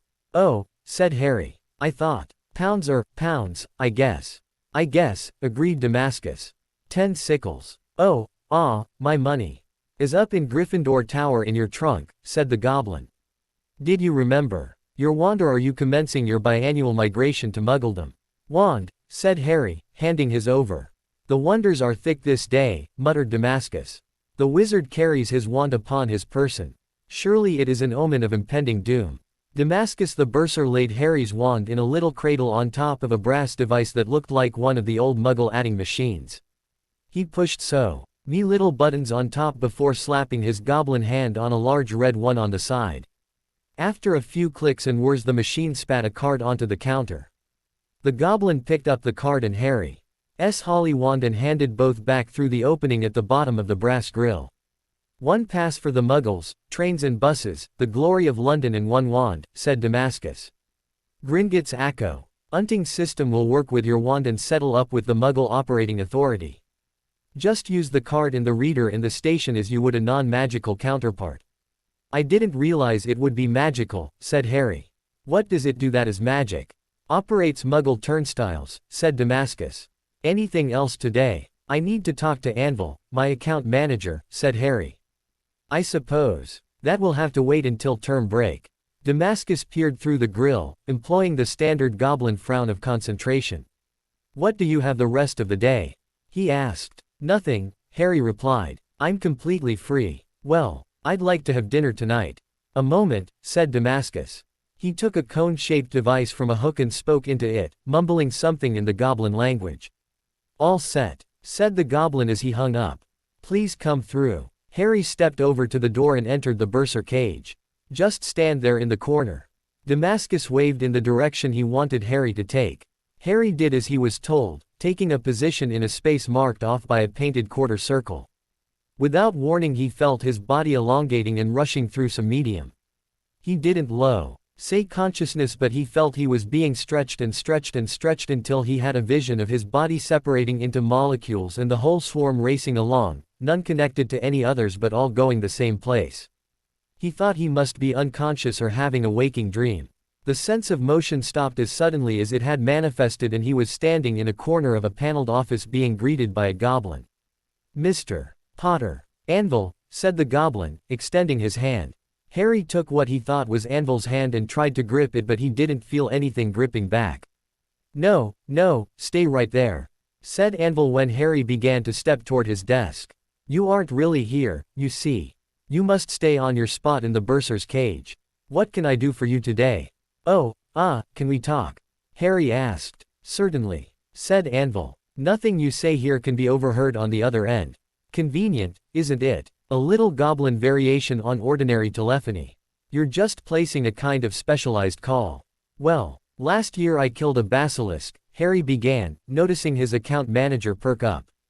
Harry tried to give enough detail to be convincing without giving away all of his secrets. He mentioned having learned of the value of a basilisk carcass through a casual conversation and his desire to remove the basilisk and get it to a place where it would be preserved while He dissected it and marketed the valuable parts. Basilisk storage, Anvil began as he dipped his quill in the ink bottle and scratched a note on a small pad. 20 minutes later Harry and Anvil had the rough outline of a business plan. Goblins, it seemed, were not inexperienced in such matters. Gringotts had clients in all kinds of businesses. There were goblins who could disassemble the bacilli. As soon as Harry could get it to the storage facility. Harry expressed concern about the proper handling of the dangerous parts. He was thinking of the venom, but the basilisk was in essence all mag. Ical and any magical material could be dangerous under the right conditions. Harry also brought up marketing and distribution of the money made from sales. He didn't know how to manage one little detail. I have business partners. 2 witches, also third years, Harry said. I understand their fathers. Control their money, interrupted Anvil. Yes, a holdover from earlier times, but the family he adds don't show any sign of wanting to give up their privileges. I have a vault, said Harry. If I kept the money for them, would that break any laws or customs? Probably not, said Anvil. Would they want you keeping their shares? Could my vault be subdivided? Asked Harry. It would still be my vault, only with smaller vaults or cages or something inside to give them a place they controlled. Gringotts is unable to give them vaults of their own as long as they are minors under the control of their family heads, said Anvil. On the other hand, if you wanted to grant your associates some secure storage space. No conflict? Asked Harry. Only with the spirit of the law and custom, Anvil assured him. That sounded good enough to Harry, at least for the time being. Anvil assured Harry the bank's internal maintenance staff handled tasks such as fabricating cages for the subdivision of individual vaults on a regular basis. The cost was calculated to be as close to simple break-even as possible. Harry gave Anvil the go-ahead before turning to other business. My personal vault, how do I stand? My balance, I think is the term. This is third year, I'll have to make my inheritance last until I finish at Hogwarts. The bank issues monthly statements, Mr. Potter, said Anvil. Let me look into it. Oh, right, then. Nothing more today, I guess. I'll get back to you on moving the basilisk, Harry concluded. I'm at your service, said Anvil. Convey my regards to Damascus, if you would. Certainly, said Harry. So, I'm ready to go back, was lost in the transmission. Harry Potter's physical form through the goblin telephony for the return trip to Hogwarts. Damascus, said Harry when he arrived at the other end. Mr. Potter. Damascus replied. Oh, greetings from Anvil, said Harry. He's back to sleep, no doubt, said Damascus. No industry, that one. He'll come a cropper. I didn't know goblins said that, said Harry. Goblins invented it to have something to describe humans, said Damascus, holding the door open so Harry could exit. The bursary was closed, according to the sign at the grill. Harry knew he would have more questions when he thought back over his transactions with Damascus and Anvil. They hadn't time to bubble to the surface of his consciousness yet, so he thanked Damascus one last time as he went out the door. It was too early for dinner. He'd be missed if he wasn't in the Great Hall at 5 or a few minutes after. Ron had the last hour of the afternoon free, so he would be looking to Harry for some conversation and Quidditch talk over the evening meal. Harry looked at his wristwatch and decided he had 50 minutes for something. His feet seemed to have developed an independent instinct and directed the rest to Myrtle's bathroom. Myrtle, called Harry from just outside the door. Come in, someone answered in a warbling falsetto. That's no witch, Harry thought as he turned away, deciding he might want to slow whomever it was down just a little. He twisted around and cast a sticking charm at the door. Harry didn't want to go back to Gryffindor Tower and get his invisibility cloak, so he cancelled his planned visit to the basilisk and the chamber. He still had the better part of an hour before dinner would be getting to the tables, so Harry decided to use it constructively in the library. A few minutes in the Art catalog yielded several good leads on magical storage. Unlike the Muggle world, magical businesses tended to be multi-generational family projects, so magical business directories could be accurate for a century, sometimes more. Harry chose one book, stacked the others for a prop, and began transcribing names and addresses of storage and warehousing companies. The next time he spoke to Anvil, they would have some leads on facilities. Harry put the parchment with his notes in an inside pocket, put the books on the assistant's cart for return to the shelves, and left for the Great Hall. Ron Weasley arrived just as Harry reached the doors, and they entered with the rest of the dinner crowd. Their meal was half finished when Ron leaned over and spoke to Harry. Don't turn around and look, but the snakes are missing Malfoy, Crabbe and Goyle tonight, Ron said. They never miss a meal. Well, Crabbe and Goyle. Malfoy, I don't know. Harry observed. Something told him he had the answer to the conundrum. A very plausible scenario popped, unbidden, into Harry's mind. He had heard a wizard's falsetto impersonation of a witch coming out of Myrtle's and played a minor prank in response. Upon review, Harry thought the issue was a bit more serious. If Malfoy and company were inside Myrtle's, they were involved in some mischief. Was it schoolboy fun and games or actual mayhem? Did they know, or suspect, Harry and associates had been using the secret entrance to the chamber? What was their intention, if they were indeed lying in wait? Harry thought through the possible responses. He could leave them there. The sticking charm could be reversed with a simple, finite incantatum. The Slytherins might not be good enough, or smart enough, to use it. Keep my place, Harry said to Ron as he got up and left the Great Hall. Harry worked the knowns and unknowns and the options for dealing with all of them as he strolled out. With his brain working him into a fever, he tried to hold the thought. Just a trip to the bathroom, in hopes it would translate into a convincing performance for his Great Hall audience. Once outside, Harry admitted he had no good options, but there was one that might generate some advantages. He ducked into an alcove on the far side of the great staircase and summoned Dobby. What can Dobby do for the great wizard Harry Potter? Asked the elf as he manifested. Can you conjure me a quill and a small square of parchment? Harry asked. If Dobby was disappointed in the weakness shown by the great wizard Harry Potter, he did a very good job of concealment. Of course, he said, snapping his fingers. Dobby's own magic was so accurate the parchment and quill materialized in Harry's hands. He kept the parchment but dropped the quill, spotting the floorboards with a little ink. Excellent, Harry said, stooping for the quill. Already inked. Dobby swelled up at the positive comments as Harry wrote a short note. Finite incantatum, he wrote. Myrtle's door. Don't go in and give it to her, he instructed Dobby. Just levitate it to Miss Daphne. Dobby looked at the little folded over parchment. Levitate? Dobby asked. Or make the parchment appear in front of Miss Daphne. Oh, didn't think of that, said Harry. Might as well make it appear. Harry couldn't see it, but the form the delivery took was neither discreet nor very neat as the note appeared in front of Daphne. As he'd asked, floating on the surface of her soup. Anticipating the non-traditional, outlandish yet magical communication method had a good chance of originating with Harry Potter. She read fast before pushing her spoon down on the note, which took up residence beneath the opacity of 1½ inches of split pea soup. Later in the evening Daphne would work hers. LF into a mental state over Potter's lack of consideration. What if the soup had been a consommé? A nosy Slytherin witch could have read it, even if it were on the bottom of her bowl. Better get back to the kitchens, Dobby, Harry said, leaving for Myrtle's as soon as the elf popped out of existence. Harry wasn't surprised when Daphne showed up in the corridor shortly after he arrived.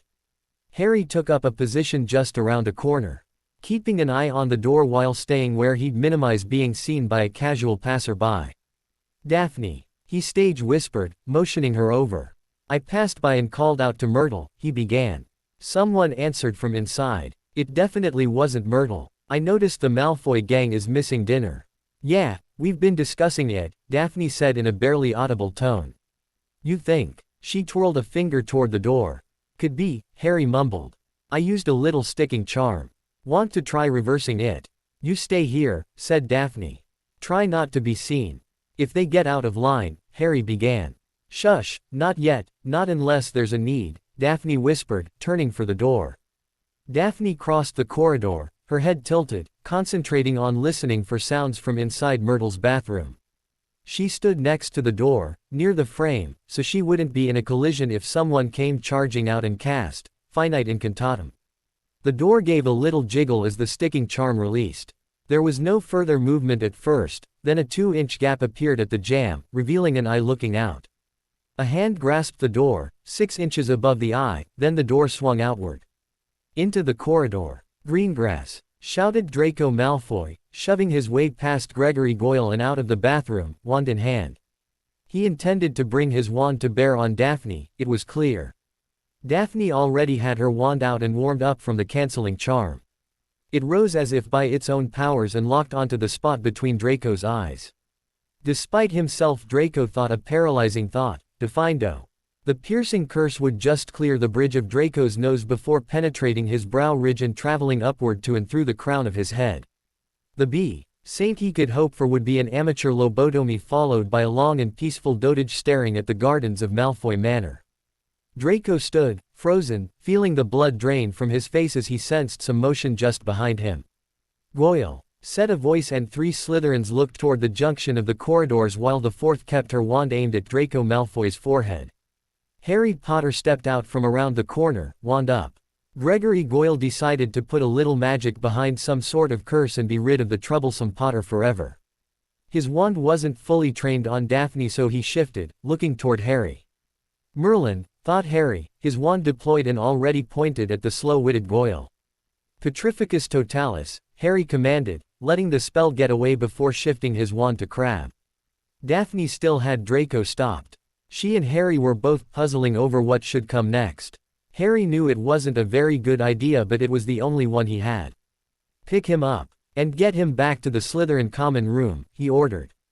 Harry gave his wand tip a little bobble, partly to distract Crabbe so he didn't stop to think about how to gain the initiative and let things play out on the side with superior numbers. Convinced he faced a genuine threat, Crabbe decided to live and fight another day. Tucking his wand inside his Slytherin robe, he didn't look at Draco as he ducked under Goyle's stiff arm. Try to walk, he said, carrying Goyle as much as he assisted him. Now, said Harry. What do you mean, coming out of a witch's bathroom and drawing down on Miss Greengrass? You did this, Potter. Draco shouted. When Professor Snape hears about this you'll be expelled. Draco, Daphne tried, getting no further as Severus Snape strode around the corner, black cape billowing like a proper agitated bat. Potter, what is this? Snape demanded. I was coming from that way and Mr. Malfoy was leading a gang attack on Miss Greengrass, Harry said. That's all I know. He petrified Goyle, Professor. Malfoy protested. Enough out of both of you, said Snape. I wouldn't trust. Snape stopped short. He knew both Harry and Draco had very arm's-length relations. hips with the abstract concept of truthfulness in official inquiries. He judged it pointless to speak further with either one. Instead he turned to Daphne. "I was passing by and thought I heard something," Daphne said.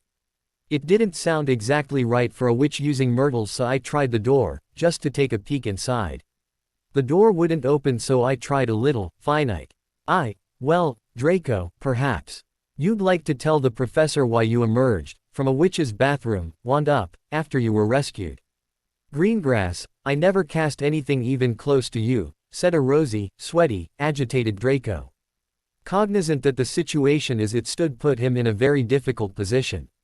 "Someone trapped us, Mr. Malfoy," Snape interrupted. "Be very careful. It sounded as if you were saying you went exploring in a witch's bathroom and became trapped inside. Perhaps it would be wiser, all things considered, to note that wizards have no business in such a place unless they are assigned to clean it as a detention project. Apologize to Miss Greengrass and proceed to dinner. The split pea soup is surprisingly tasty this evening." Draco was done for the day. Dismissed, he turned without a word or a look back and headed for the Great Hall. Snape stood still, shifting only his eyes between Harry and Daphne. It took a lot of discipline, but Harry managed to stay silent in the face of Snape's best withering gaze. Well, Harry tried but didn't succeed in speaking before Daphne.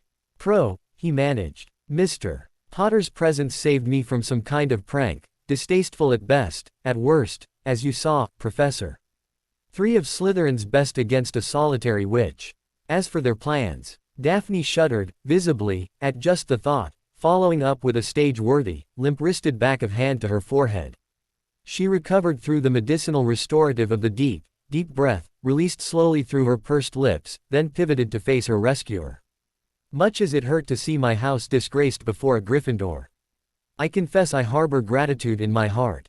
Mr. Potter." Daphne dipped slightly, a curtsy nonetheless. Harry held her eyes with his and bent over from his waist. "My privilege, Miss Greengrass," he said. Daphne cocked her head at Severus Snape.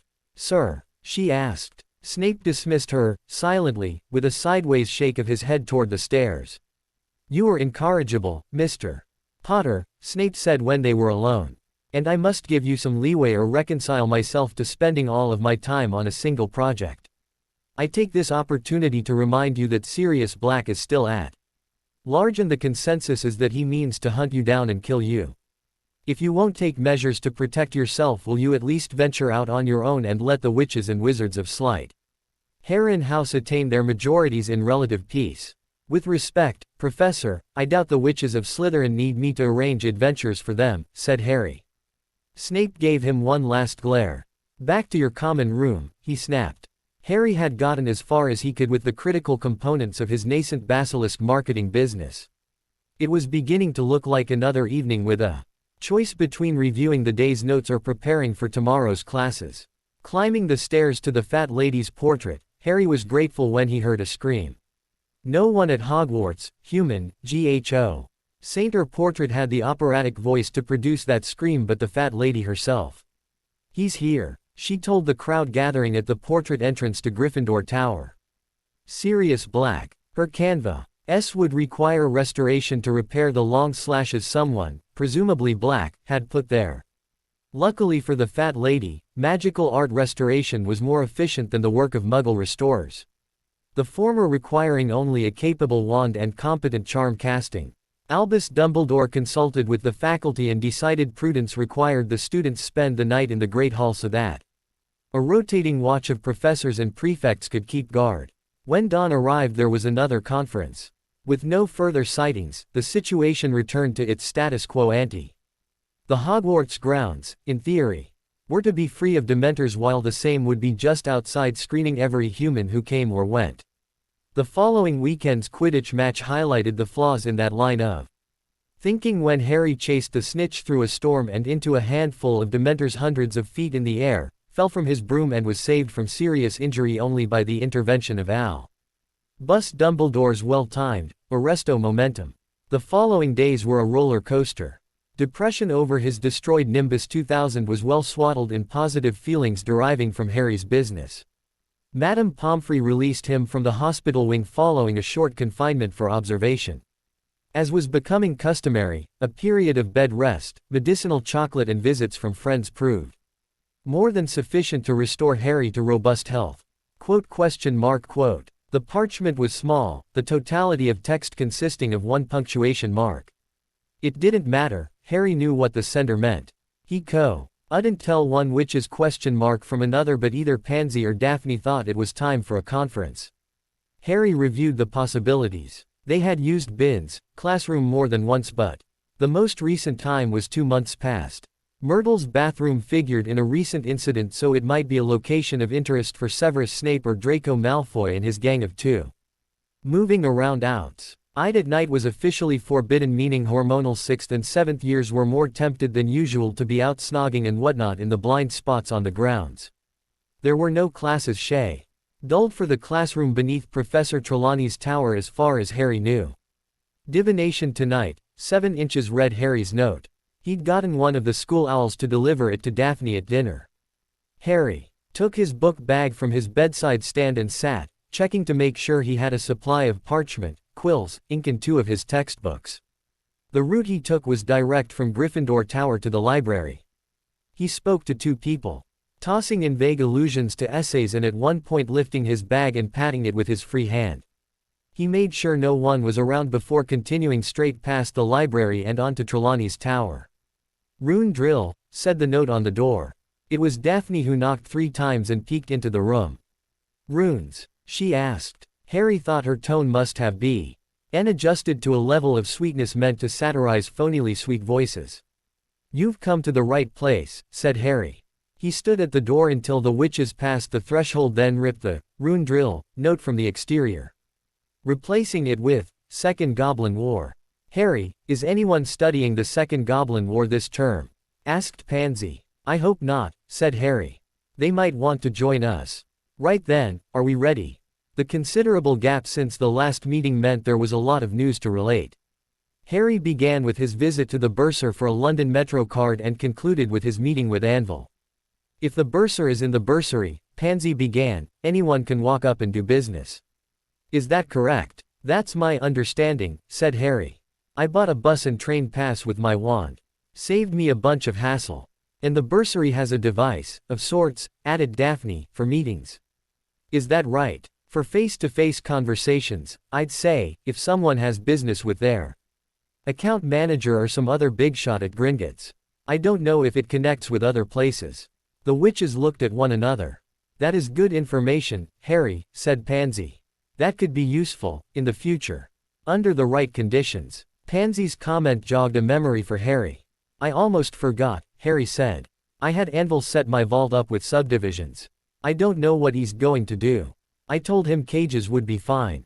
Quote, for what? Asked Pansy. Your shares, said Harry. It's your money, or it will be. If you take it when we're done, won't it be your father's to manage? We live in uncertain times. If it stays with Gringotts, in my vault, it will be there for you when you achieve your majorities. I believe Gringotts manages those kinds of accounts if the customer wants them to. Harry, you are sticking your neck way out there, you know that, don't you? Asked Daphne. Minors don't have many rights in the magical world. Minor witches don't have any, Pansy groused. If you don't believe me, ask my grandfather. Your grandfather? He's Lord Parkinson, explained Daphne. As the chief of the Parkinsons, he sets the rules and makes decisions and commitments that are binding on the family. Pansy's father is the head of his own household and can make the decisions that pertain only to them. Harry sat, silent, pondering what he'd just heard. I've got a lot to learn, he said at last. Don't worry, Harry, said Pansy. We'll help. By 7th year you'll be completely educated in magical ways and ready to step up into your responsibilities. Daphne snorted, a humorous snort, Harry thought. Not one of derision. I have one more thing, she said. Shrinking. I've been practicing a standard shrinking spell. It's very simple. The power the caster can put into it determines how small the thing can be made. I use it every day and I've gotten my dresser down to the size of a book bag. Now, as for basilisks, still to be determined. Pansy and Daphne smiled sweet, self-satisfied smiles. Pansy nodded when Harry looked at her. Who would have thought? He mused. Really, said Daphne. What a useful gift to have been given. Think of the possibilities. I already have a few, Harry said. Well, I guess that would solve one naughty problem. Keep practicing. Don't forget the reversal spell. Harry studied his map whenever he had a little time during the day, trying to catch the bursar in the bursary. He had to wait until Thursday, but someone labeled bursar did show up. Harry went back during his only free period. Sir, Harry said, speaking through the grills. Call me Damascus, Mr. Potter, said Damascus. I like the implication of sharpness, strength and flexibility. Certainly, Damascus, I can appreciate that, Harry said. So, Damascus, I need to speak to Anvil. Do you? Asked Damascus. And you want to use the facilities of Gringotts to bring this about? Yes, sir. That is, Damascus, said Harry. It worked well last time. I won't be in London until Christmas. Said Damascus. This is Potter Gringotts' business, not schoolboy foolishness. Of course, said Harry. If successful, I will make Gringotts a galleon or two. Oh, better pass through, straight away, said Damascus, reaching for the conical speaking device. Harry Potter needs to make Gringotts a galleon, or, by the chairman's beard, two. Harry thought Damask. Us must have indigestion or a bunion or something painful from which he couldn't get away. Harry knew about burdens one couldn't put down but simply had to keep pushing through.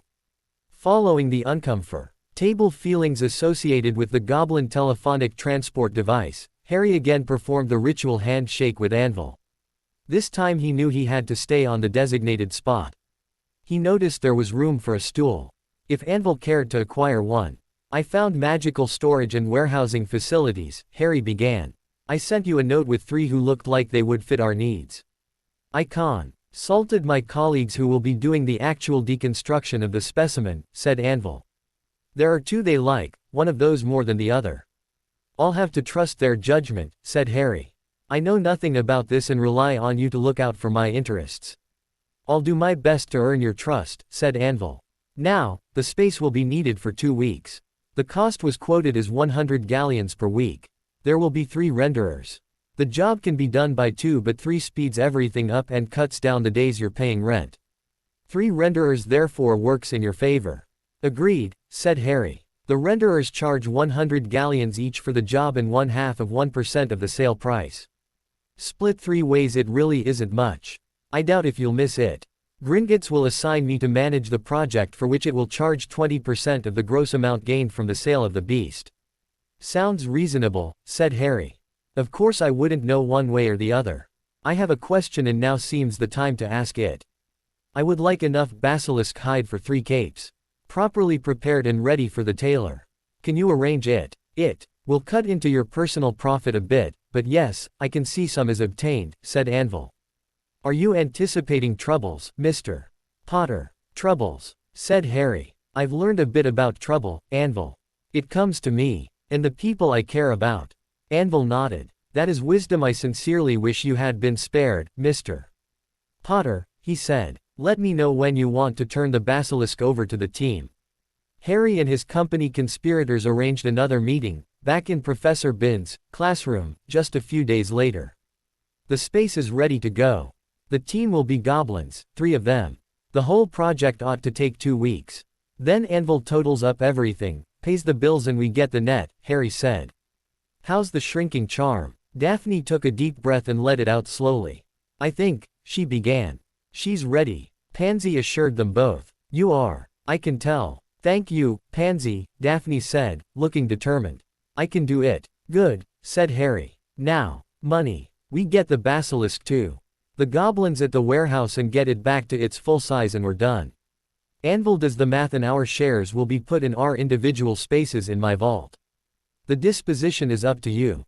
There are ways around the heads of house. That is between me and the goblins.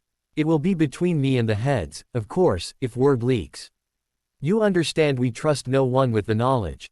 Definitely, said Daphne. Agree, said Pansy. We can figure out something so you can withdraw a little if you need it, said Harry. Too much might draw attention. Might. Most of us go all year without spending 10 galleons, Harry, said Daphne. Speaking for myself, I want to see what our shares are, but after that I want it out of my hands and managed by the goblins. When I'm 17 that will be a nice little bonus. Same here, said Pansy. Glad we think the same, said Harry. We have to, otherwise we're done for, Pansy said. What? Done for? Asked Daphne. Yes, done for, Pansy answered. This place is full of predators. Just waiting their chance. Most of the wizards don't have a Canute to their name. Draco gets some dumped on him by his father, but that is Lucius' ego working, not affection for his son. The Malfoys have to be seen as superior to everyone in every way. Draco wasn't like this when we were 8 or 9. He was kind of quiet and nice to be around. Now he acts like he's Sam. Junior Emperor being prepared for the throne. Get him away from Malfoy Manor and let him circulate among the ordinary witches and wizards, even in Slytherin, he'd calm down. As it is, Harry mused. This goes on, he's lost. Said Daphne. We see it, we being the two of us and a few others. We see it, we don't know what to do about it. Harry filed Daphne's observation for future review and returned to the subject of money. Pansy's right, Harry said. We're all or none. If people figure out we made 50 galleons on the basilisk, we'll never hear the end of it. Then there's me and the heads. They'll assume I swindled them out of your money and who knows what else. What would that be? Pansy asked, gracing the other two with a very worldly leer. Daphne held her fist over her mouth, pushing up against her nose. Trying not to laugh aloud. I didn't mean that, Harry protested. He felt his face getting hot, and therefore red. It's okay, you've been nothing but a gentleman in all of this, said Pansy. Daphne told me all about how you rescued her. Daphne turned red at that, while Harry's blush faded. That did work out, Harry said. I admit I liked doing it. The meeting closed. On that comfortable exchange of views, and the three slipped out to the corridor and back to their common rooms. Business was going well. Harry was very satisfied with their progress. He still kept up his study of the Marauders' map. Nights when he couldn't sleep were much more tolerable with the map at hand. He especially enjoyed discovering fellow insomniacs among the staff and students. Harry wondered, over the years, why he left Gryffindor Tower to go looking for Peter Pettigrew in the buttoned-up darkness of Hogwarts. He'd seen Pettigrew's dot moving around the corridors on the Marauders' map. That didn't mean he had any reason to leave the Gryffindor wizard's dorm and go exploring, looking for someone who was supposed to be dead going on 14 years. In the dark, with a killer on the loose. Harry thought he was sure to get permanent detention when Severus Snape discovered him wandering the corridors after lights out. He thought he was surely expelled when he was forced to turn over the map. Thank Merlin for Professor Lupin. What was he doing out and about? Lupin's counseling session scolding brought Harry back to the Earth's surface. Murderer on the loose. Wandering the corridors after lights out. Using an enchanted artifact that had been confiscated at least once by competent authority. Only Harry's comment about seeing Peter Pettigrew moving through the corridors cut off Lupin's lecture. That revelation, that Harry had seen Peter Pettigrew walking around Hogwarts, courtesy of the Marauders' map, appeared to physically shake Professor Lupin. That's not possible, Lupin insisted. Harry wondered what that meant. If it wasn't possible, why did the map say Pettigrew was there? If it wasn't possible, why didn't Lupin just discount what the alleged Zonko product had to say? Harry could have kicked himself for losing the map when he next needed to take one of the witches to Salazar Slytherins. Much as he wished to take the partnership to see Slytherin's hidden club building. Harry had room under his cloak for one person, Daphne Greengrass. They arranged to meet near the front doors, making use of the nooks and alcoves while they waited for the traffic to ease. All three had agreed using Myrtle's bathroom was a little foolish right then.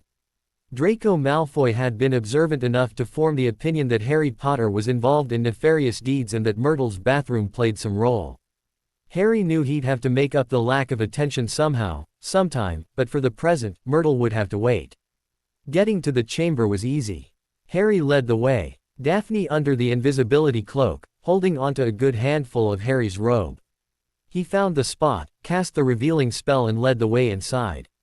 They stopped at the vestibule and took off the cloak. Harry lit the lamps and took Daphne the rest of the way inside. A lounge or game room or something, Harry said, giving the first room a wave.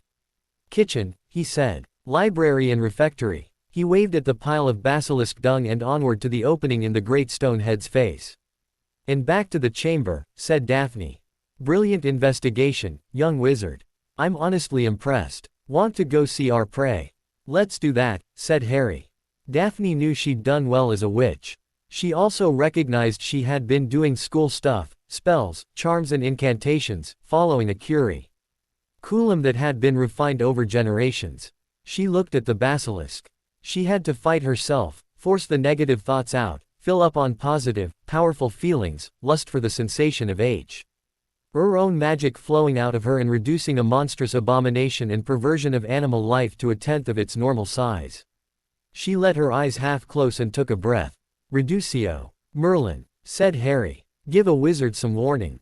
They stood looking at the little snake on the floor. It wouldn't be any trouble bagging up and taking to London. Daphne sheathed her wand and let her robe close around her. Harry had a heavy cotton canvas sack ready, which he laid down next to the basilisk. He looked up at Daphne, who looked down at him, a very satisfied smile on her face. You did it, Harry said as he drew his own wand. I did, said Daphne. What do you think? I think you're brilliant and a very powerful witch, besides, said Harry. Very powerful. I couldn't. Because you haven't practiced, Harry Potter, said Daphne. Too much adventure. Telling tall tales to your wizard pals in front of the common room fireplace. How hard is it to stay ahead of Ron Weasley? Not hard at all, Harry said without thinking. Daphne stood there, staring at Harry, a thoughtful look on her face. Harry, real life is closing in on us, she said, looking down and flicking her hand at the little basilisk. It won't always be a stroll along lanes bordered with daffodils. You of all people. Yes, Daphne, said a perturbed-sounding Harry. Thanks for the reminder. Daphne wanted to speak, that was clear. She held her tongue but she stood still, looking at Harry. He looked back. Her face said puzzlement, a little sadness and boundless hope for Harry, that he would discover ambition and pursue magic with the seriousness it, and he, deserved. I know you're right, of course, Harry muttered as he levitated the snake into the bag. I won't say any more, said Daphne. You don't know what you're doing for us, what it means. That's okay. We do. We won't forget. Harry thought he could squat there next to his bag of basilisk all night if Daphne Greengrass would keep looking at him. Sanity prevailed, he cut it short. They still had to get back inside before they were missed. You just made everything else possible, Harry said as they walked back through the refectory. I won't forget that either. I felt a sensation. Just then, something I'd read about, said Daphne. Something I'd never felt before. Salazar Slytherin wrote about a feeling, thinking oneself powerful enough to take the world apart and put it back together again. Ever felt that? Can't say I have, said Harry. Keep practicing, said Daphne. It's out there. The sky showed the barest possible light, all violets and deep reds. Before going out, Harry stopped and looked right and left. The two stopped just outside, under the invisibility cloak so Harry could restore the illusion of the hillside. The evening air was crisp and clean. Very refreshing after the dusty interior of Slytherin's club rooms. Harry! Daphne nearly shouted. Harry turned and saw a huge black dog sprinting across the turf, straight for them. The dog's eyes looked fiery in the fading light. Harry would think later that must have been a phenomenon caused by the reds of the setting sun. Harry stood, remembering the image of the Grim in his tea leaves. Protega, he heard. The dog hit the shield and bounced back, whining. Oh, poor thing, said Daphne, who'd cast the charm. Get out of here, Harry shouted. He came close to throwing off the cloak for better casting. Daphne spoke into his ear. Inside, now. Not the time. Daphne's rational counsel got through the anger and fear. Harry knew she was right. They had enough going on. Besides, the spectacle of Harry Potter chasing a dog across the Hogwarts grounds in the dark was exactly the kind of activity for which Mr. Filch and Severus Snape had seemingly infallible detection skills. Harry turned around and arranged to walk beside Daphne. When they got back to the castle, Harry stood still so Daphne could get out from under the cloak. He hadn't noticed when they had each stretched an arm across the other's back.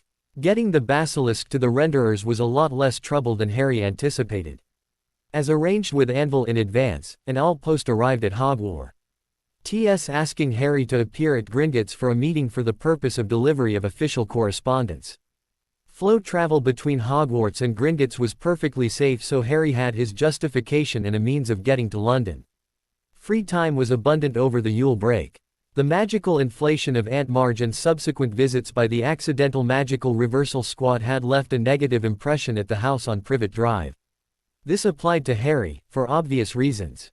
It also applied to the ministry-monitored Dursleys, for reasons unknown, since they had all been subjected only to the most gentle, caring memory modifications. A counselor from the Ministry of Magic explained it all to Harry in Madame Pomfrey's office. Memory is like steel, said the counselor witch. Firm and easily definable. Emotion is more of a matrix, like iron ore. Like so many things, it goes back to the beginning. Man digs up the ore, grades it, puts it in the furnace, and the fire separates the iron from the dross. With me. Yes, ma'am, said Harry, completely confused. Once man has iron, he can play with it some more, make different kinds of steel, alloys, turn it into gold or platinum, the counselor assured him. The steel can be cut up, moved around, melted down and reshaped. The ore, though, feels the earth around it. That is emotion. That is attachment. The ore never stops holding on to the magma and superheated steam. That is proven by iron's affinity for water and the making of rust. I think you're saying it would be a good idea for me to skip Surrey this Christmas, said Harry. We're expecting great things from you, Mr. Potter, averred Madame Pomfrey. The nurse and the counselor exchanged looks of mutual satisfaction before Harry was dismissed. Deputy Headmistress McGonagall had handled similar situations countless times. She drafted a letter to Vernon and Petunia Dursley explaining that Harry had contracted a little-known disease that would not require medical intervention and had no lasting effects but could be very annoying for family members, should any of them catch it. Therefore, it was in everyone's interest for Harry to remain at Hogwarts until he was completely non-contagious. Probably around the 1st of June. This tied in with the Dursleys' desire, based on deep-seated emotional changes resulting from the Marge episode and subsequent memory modifications. That left them with an aversion to seeing Harry Potter at any time in the near future. Residual Dursley emotions notwithstanding, Harry had plans to do a bit of business in London over the Christmas-New Year holiday. Leaving the witches out of it, for their own protection, Harry exchanged all posts with Anvil numerous times during the weeks before break. The usual Hogwarts wards and protections prevented casual use of the flow system by students, for reasons both subtle and obvious. On the other hand, access was built in for members of staff with security access at higher levels so that the special case could be accommodated. Harry didn't know he was a special case, so he wasn't tempted to abuse his privilege, which in turn supported his request to the deputy headmistress for a one-off day in London. Harry was completely honest with the deputy headmistress, up to a point. He had business with Gringotts that could not be conducted except in person. Gringotts assured the deputy headmistress that Harry was telling the truth and that he would be perfectly safe during his sojourn with the goblins. On the day of the meeting, Harry took the flow to Gringotts, where he was whisked into Anvil's cozy office, bag in hand. Anvil didn't let him sit down but escorted Harry directly into a fireplace and onto the rented warehouse. Harry met with the goblins who would be cutting up the basilisk, took the beast out of his bag, stood back and restored it to full size with a simple, finite. The reality of a mature basilisk, not at all in bad shape considering it was dead going on 7 or 8 months, hit home. Even Harry stood still, looking over the great snake-like body, the empty eye sockets and the head. Mouth half open, fangs showing, the basilisk demanded respect, even in death. It was the goblins who first broke the silence. The specialists began muttering among themselves, in the goblin language, naturally. They walked slowly around the basilisk, sizing up, pointing at this and that. Harry looked at Anvil. Something wrong? He asked. Not at all, said Anvil. They're going over some things. No one has rendered a mature basilisk in living memory. They've done our homework in the manual, although even in the best references there are only 2 detailed accounts of basilisk salvage. Those were nowhere near this size, from what I'm gathering. Anvil excused himself with a little throat clearing and spoke to the 3 other goblins, turning back to Harry after a short exchange. Mr. Potter, we'd just as well go, if you have something you'd like to do. Their RST steps will be some measuring and estimating. Then they will secure the mouth and head to guard against accidents. A stitch in time, of course. The hide is salvageable, I'm told, Anvil concluded. Great, said Harry. He was thinking about 3 basilisk skin capes, one for each partner and one for himself. Properly cured, basilisk was supposed to be superior to dragon hide for protection from the elements and malicious magic. Once he read about the properties of basilisk, Harry made up his mind to get capes for himself and his associates, no matter what. They might prove useful later on. Anvil brought Harry back to Gringotts via the flow system. He wrote the flow address of the basilisk recovery warehouse on a slip of parchment and handed it over. Now Harry could come and go or initiate a conversation whenever he had time and a connected fireplace. Taking his leave of Anvil, Harry withdrew 50 galleons from his personal account, passed by the currency exchange desk for some muggle notes and struck out for a few solo hours in London. Harry's London bus and underground card worked perfectly. Harry was developing some older adolescent psychology, in the tradition of Oliver Twist, the Baker Street Irregulars and, it must be said, Tom Riddle Jr., Harry Potter felt the pull of London street life. It took no time at all for him to learn the delights of the transit pass in a city packed with buses and trains. The underground maps were logical enough once one accepted the schematic as a replacement for surface features. Harry found he appreciated the buses for the greetings of the drivers and the opportunity to sit next to a window and look out at the streetscape of pubs, clothing shops and greengrocers rolling past. Time went by much too quickly. Before he knew it, Harry was kneeling before a discreetly placed hearth in Gringotts, peering into the Gryffindor common room. "All clear," he said, over his shoulder. "Thanks again, Anvil." "My pleasure, Mr. Potter," said his account manager.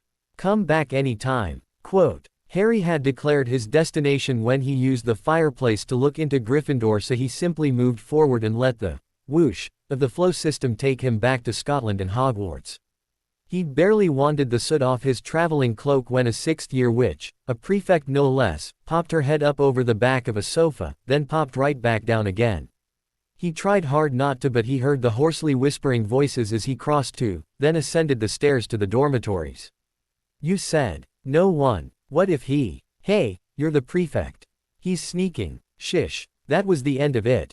Harry never did discover the source of the deeper voice, the one that got to the key fact, that the prefect had what sounded like a wizard captive in a common room sofa at the same time she had the presumptive goods on the 3rd year who had somehow snuck out and back into Hogwarts via the flows. Had she pushed the issue, Harry had the advantage of the business correspondence from Gringotts, along with prior permission from the deputy headmistress. That was all unknown to the prefect at the time. Gringotts was a well-established institution in the magical world. Perhaps the only one that could rival Hogwarts in probity. The prefect had her young wizard and whatever private business the two had going on. Harry conceded their right to keep that between themselves on condition the prefect did not press the issue of Harry the 3rd year coming and going via the Gryffindor common room fireplace. Harry dropped some documentation on his bed's table before stepping over to his wardrobe for one of the hooded black gowns the students wore around the castle. On his way out he returned to the table and picked up 2 small gift-wrapped packages that he placed in a drawer in his battered, Hogwarts-issue dresser. Harry was becoming tired of consciously policing his own conversations with Ron Weasley and Hermione Granger. They'd been close since Harry's first trip on the Hogwarts Express. They were the first real friends he had made. All of them going to Gryffindor and collaborating on projects the last 2 years had welded them into a solid, cohesive friend group. His deception by omission felt like betrayal, even if their own safety required him to keep the other 2 ignorant of Harry's commercial activities. He reminded himself of his resolution to give Ron and Hermione a piece of his share of the profit from the basilisk. Surely that would assuage any resentments over disinclusion. Owl mail still arrived at mealtime during winter break. The depleted student population meant a correspondingly smaller number of owls flying in through the windows with their postal cargo. Harry didn't expect to get anything, so the arrival of 2 small owls carrying 2 small cards was a welcome surprise. The envelopes had only Harry's name and Hogwarts for an address. Relatives. The Ravenclaw, Bob something, was 2 or 3 years ahead of Harry. He didn't play Quidditch, so Harry didn't know anything about him other than his first name. He almost answered in the negative before he reconsidered. Distant, Harry smiled. His partners didn't convey anything newsworthy. Just greetings and wishes for happy holidays and a bountiful new year. Harry put the cards in an inside pocket of his robe. He'd never received a holiday card before.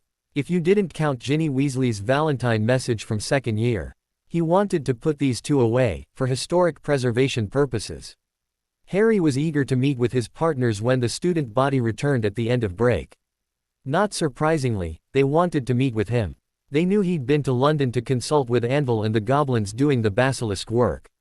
In accordance with what was now established custom, an exchange of cryptic notes resulted in a joint study session in the rarely used classroom just one floor down from Professor Trelawney's tower retreat. Banshee Gaelic, said the note on the outside of the door.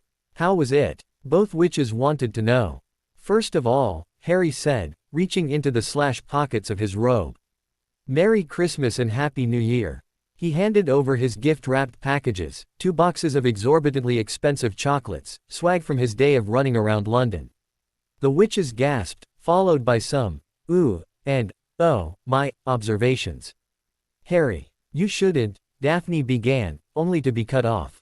Stop, said Harry. I wanted to. Your project made magic fun again. I told you I didn't want to come back last September. All Ma GIC was doing for me was get me into trouble. More trouble that I didn't need, or want. Now I think of reasons, every day, to stay with it. I'm a wizard and I like it, thanks to you. He nodded at Daphne, then to Pansy. They looked back, then broke and looked at each other. Thank you, Harry, said Pansy. We've been talking, between ourselves. We love our families, as we should, but there are things that aren't right. They need to change. The old, pureblood wizards. Stuck, said Daphne. Stuck in the past. Witches are treated like property. McGonagall asked a disbelieving Harry. No, not witches like the professor, said Pansy. She isn't from the same crowd. No, we're talking about the old-time families. The heads. So mean. Oh, they want to order you around, I take it, said Harry. Worse. My grandfather is making noise about a match for me. It's all still inside the family, for now, said Pansy, except for this conversation. Match. Oh, Merlin, said Harry. Pansy was barely out of girlhood. He was completely blank, upstairs, like he'd caught a glancing blow from a bludger. It hadn't killed him, but the practical effect was much the same. With no previous exposure to the purebloods, arcane mating rites, Harry struggled to process the news and put it in context. Can they really? He tried. Oh, they can, and they do, said Daphne. The parties can't be forced, legally. Still, it can be bad if one or both dig in their heels. I have an outcast cousin, said Pansy. She refused to get married. Her brothers and sisters had to wait for their great-grandfather to die before they could talk to her again. To die? Asked Harry. Yeah, he was a nasty old wizard and a tyrant to the family. His grown sons were terrified of him. Lucky for Consuela, that's my cousin, she liked anything to do with food. After she was banished, she got some muggle work making gelato in a little place in Blackpool and had bought the business a year later. She could buy and sell the whole family now. Of course, once the old man was dead, Consuela picked up her wand and waltzed right back in, faced down her great-grandmother, her great-uncle who was the new head plus her father and mother. She informed everyone she wouldn't tolerate their nonsense. Then she went back to her gelato business. Okay, but what was the point?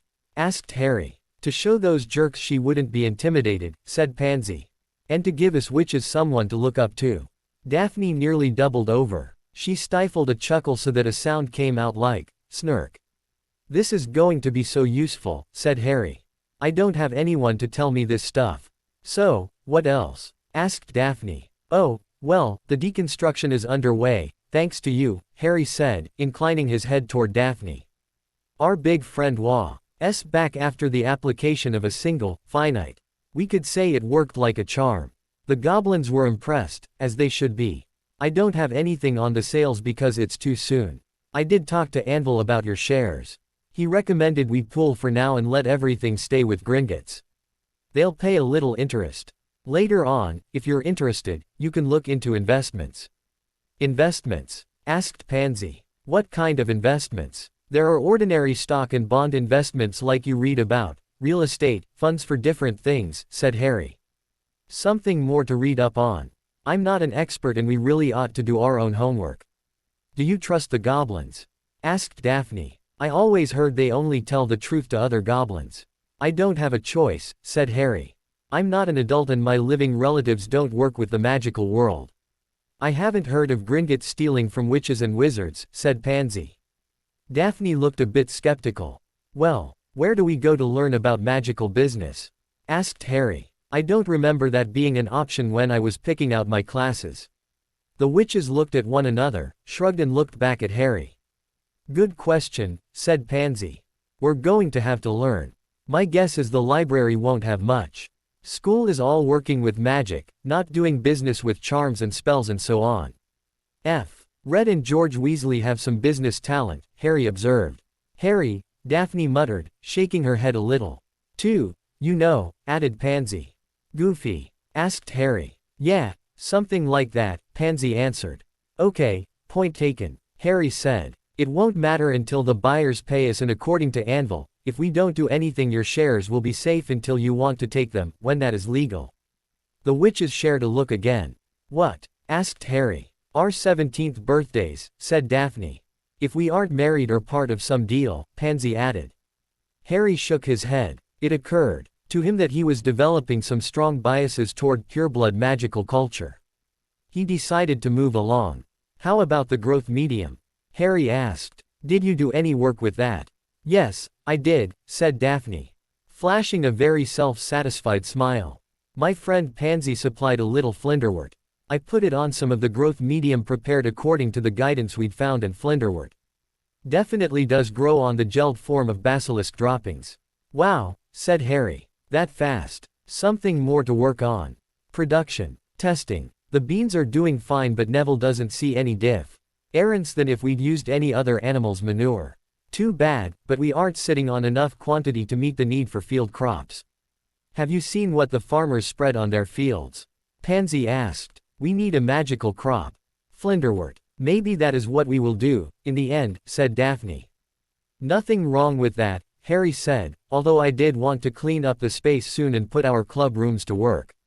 Harry and his club were always good for some snickers from the witches, so they adjourned the meeting on a pleasant note and meandered, separately, back to their respective common rooms. Harry left thinking about magical business. He thought Fred and George might know of some magical business books worth reading. The witches wouldn't object to getting some recommendations, surely. Harry had another side project he kept all to himself. Ever since Buckbeak the Hippogriff had smacked Draco Malfoy on the arm in a little intramural spat, the beautiful creature had been in something like house arrest. Chained up outside of Hagrid's hut at the Forbidden Forest's edge. Harry had never had any doubt that Buckbeak would be fully exonerated once the judicial system heard the facts of the case. Still, the niceties had to be observed, and Hagrid was charged with keeping Buckbeak until the case was heard and its resolution pronounced. Buckbeak was a magical beast and very strong. But Hagrid would have been too much for him to carry. Harry loved flying, and he had flown with Buckbeak during Hagrid's first class as care of magical creatures professor. Thus the two of them had come up with a workout schedule for Buckbeak. 2 or 3 times each week, Harry would slip away from the castle and go down to Hagrid's under his cloak of invisibility. He would lead Buckbeak into a brushy area where they wouldn't be seen. Exchange formal bows in accordance with the human hippogriff greeting ritual and take off. Harry flew under the cloak until they cleared a ridge. Then, unseen from the castle, Harry would let Buckbeak burn off all the excess energy he had stored up. Harry watched the time and allowed 45 minutes for Buckbeak's workout. Not long after the students returned from the Yule break, Harry and Buckbeak landed in the little clearing on the edge of the forest and went through their post-flight routine. Buckbeak could take care of his own preening, so Harry didn't have to rub him down as one does horses. They walked back to Hagrid's, where Harry made sure there was plenty of clean water and a supply of ferrets for munching, slipped the chain back over Buckbeak's head and left for the castle. It was just past dusk and Harry wouldn't have minded walking like a normal person. Still, in consideration of Sirius Black and the explicit warning from Severus Snape, he put his cloak over his head and shoulders. He wasn't too concerned about his feet and lower legs until he nearly stepped on a very large black dog. The dog was nearly invisible, sitting on his haunches, blocking the path up the hill. It was possible to ascend or descend the hill off the path, but better done in daylight to pick out the stones of all sizes that lay scattered about on the surface. "Hello," said Harry as he stopped. The dog made a low down, guttural sound somewhere around his breastbone. Harry got his wand tip free of his wizard's robe and started pulling up the invisible Liddy cloak that was draped over everything else. "Same to you," said Harry. "Anything you want, particularly." The dog whined a little and wagged its tail. "Yeah, I got that," Harry said. "Hungry. I'd not have anything with me, but I know where there could be some food." "Would you like that? Something to eat?" The dog got to its feet and bounded toward Harry, or Harry's lower legs, which ought to have been the only thing it could see. The remainder of Harry Potter being invisible. "Merlin," said Harry, struggling to keep his wand pointed in the general direction of the dog. "You'd think we were pals from way back." The dog made a lunge, stood on its hind legs and tried to put its forelegs on Harry's shoulders. Harry stepped back so the dog missed its target, the solid Harry beneath the cloak. Toenails caught the cloak as the dog put his front feet down on the ground and Harry stood exposed on the path, cloakless in the twilight. "Damn," Harry said. "Look what you've done. Bad dog." "Where?" Harry began casting revealing charms one after the other. It wasn't very elegant, but it worked. At a certain spot, the hillside disappeared and Harry looked into the tunnel beneath the hill. "Come on, quick," Harry whispered, remembering to stoop and snatch up his cloak before dashing into the hillside. The door opened as it had before and Harry continued into the lounge, followed by the scruffy black dog. "I can't be seen outside this time of day, I'll be in all kinds of trouble," Harry scolded, his voice a husky whisper although he didn't know why. He was trying to explain school rules to a stray dog. The dog sat on its haunches, smiling a dog smile, energetically brushing the floor with its tail. Harry cast lumos, lighting all the candles and sconces. After he'd closed the door, Harry stood still, folding his invisibility cloak and looking the dog over. He took the time to put his cloak back underneath his white shirt. "You watched me catch the night bus, didn't you? I suppose you're the Grim, too." "Just my luck. There is someone after me," Harry began in explanation. "They say he wants to hunt me down and kill me. He's a follower of Voldemort." The dog winced, making a little yip as if he'd been threatened with a slap. "His name is Sirius Black and he's the reason my mother and father are dead." The dog began to lose its sharp edges. It whined and shook its head, then it shook all over. Harry watched as it turned into a man with long, unwashed hair, a beard and a threadbare prison uniform. "And you know this how?" the man asked. Then he grinned, showing a mouthful of yellowed teeth. "You're him," Harry shouted as he brought his wand to bear. "Whoa whoa whoa, Harry," the man said, his hands up, palms toward Harry, talking around a rasping laugh. "Not so fast. You'll want to interrogate me first." Harry considered the proposition a fraction of a second too long, giving the presumed Black an opening. He didn't make a fuss or waste any motion as he reached forward and pinched the tip of Harry's wand and pulled. Harry looked at his wand, now between Black's thumb and forefinger. "You're just like James," said Black and he laughed again. "My record was 5 times in one day." "5. We have a lot of things to go over, but the first one will be a technique you'll use every time you draw your wand. Once that is fixed, we'll go on. Here." Black gave up the wand via a careless toss to Harry, who caught it and pointed it at Black a second time. Black glanced at the wand before breaking off and looking around the room. "And all this?" He waved at the room as he turned to his right a bit. Harry looked where Black was looking and Black pinched the holly wand again, this time through a no-look snatchback. "Some boy who defeated the Dark Lord," Harry's mind noted. "First, don't go getting distracted," said Black. "Just because I go looking around like a bedazzled tourist doesn't mean you try to see whatever has got me so interested." He again gave Harry his wand, handing it over to him, politely. "If you are going to draw a weapon, and that is what your wand is, in this situation, focus on your weapon," Black said. "Any weapon, dagger, sword, pistol, blunderbuss, wand, anything giving you the power to loose deadly force upon someone or thing deserves attention and respect." Harry looked at his wand, sighed, opened his robe and put the wand away. "Good choice," said Black, extending his right hand. "Sirius Orion Black, son of Orion and Walburga, brother of Regulus, may they all rest in peace. Did you mention food? Something to eat, fit for human consumption. Dogs can understand a lot of human speech, you should know." Harry took Black's offered hand. Yes, right, said Harry. Dobby. Dobby is here, Master Harry Potter, and guest, said Dobby. Quote, what can Dobby do for his friend Harry Potter tonight? Some leftovers from dinner, please, Dobby, Harry said. Meat, potatoes, gravy, a green vegetable and some bread. A jug of water. Can you clean us some tableware? There is plenty everywhere you look but it hasn't been washed in a long time. Dobby will bring clean tableware for Harry Potter and friend, said the elf, just before he disapparated. They're out to get you, said Harry. The Dementors were on the train in September, then inside the grounds during a Quidditch match. They surrounded me and did that sucking thing. I fell off my broom. It was a Nimbus 2000. It flew itself into the Whomping Willow. I'm still mad about that. As you should be, Black affirmed. Dobby returned with platters of sliced roast beef and roasted potatoes, a bowl of lima beans. Water and dishes. Anywhere, said Harry, sweeping his arm across the lounge. What's the story on all of this? Asked Black. I went here and I never saw it. You wouldn't have, said Harry. I just found it. Looks like it was abandoned maybe 200 years ago.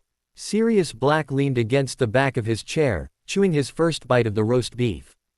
Harry watched Black's eyes lower. His facial muscles slackened and Black's body relaxed, everywhere but the jaw that chewed and chewed and chewed. Then it paused and Black's Adam's apple bobbed as he swallowed. He took the time to look Harry up and down before stopping to study his face. We came in through, Black began, prompting Harry. That didn't require stopping the knife from cutting another bite from the roast beef. Through the hillside, said Harry. Weird. It gets weirder. How old are you? Asked Black. 13, why? Harry replied. Oh, just wondered how a Hogwarts student would go about finding an abandoned building inside a hill with a castle on top. 13. Black said. There is a story, a good, long one, of course, Harry said. This is Hogwarts. What are you doing here?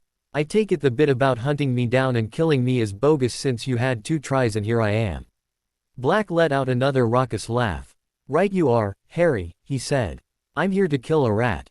A very specific rat who is probably up in the castle at this very moment. Know who I'm talking about?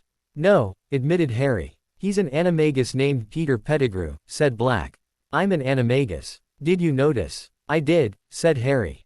You're the second one I've seen, after Professor McGonagall. I'm the second one you saw whom you knew to be an animagus, said Black. James Potter was an animagus, a stag. I'm a dog. Peter Pettigrew is a rat, aptly enough. The irony, anyway. We hung out together. We had a friend who transformed although he couldn't do it at will. He was a werewolf. We'd transform and stay with him. Keep him company while he was in his wolf form. We kept him in school. Who? Harry began but Black waved him off. Not right now, said Black. So, why you aren't dead at my hands? Short version. Peter Pettigrew knew the secret to getting to your parents, and to you. Never underestimate Peter Pettigrew. He told the Dark Lord Voldemort, who broke in your house in Godric's Hollow. Killed your parents and tried to kill you. I went looking for Pettigrew, found him and botched the job. He panicked, cast a curse so powerful he killed a bunch of muggles, removed one of his own fingers to leave as evidence. Transfigured and went on the run. He left me alive and that worked out better than he expected. I was still here, everyone else was dead or missing so the omniscient Saul Vers of crime concluded I must have been the perpetrator. Simple process of elimination, to officialdom's way of thinking. Off to Azkaban. No trial. I made a statement but I don't think the Aurors did even a cursory investigation. Harry sat, staring at Black who had gone back to mopping up his plate with a half slice of bread. The Aurors wouldn't. What? Leave a stone unturned. Put someone in Azkaban who they knew or suspected was innocent. All police forces work on one principle, Harry, all of them. Close cases. Quickly and efficiently. Innocent people get swept up now and then, often in these particularly heinous crimes. Serial killer. Arrest someone so the citizens see you're doing something.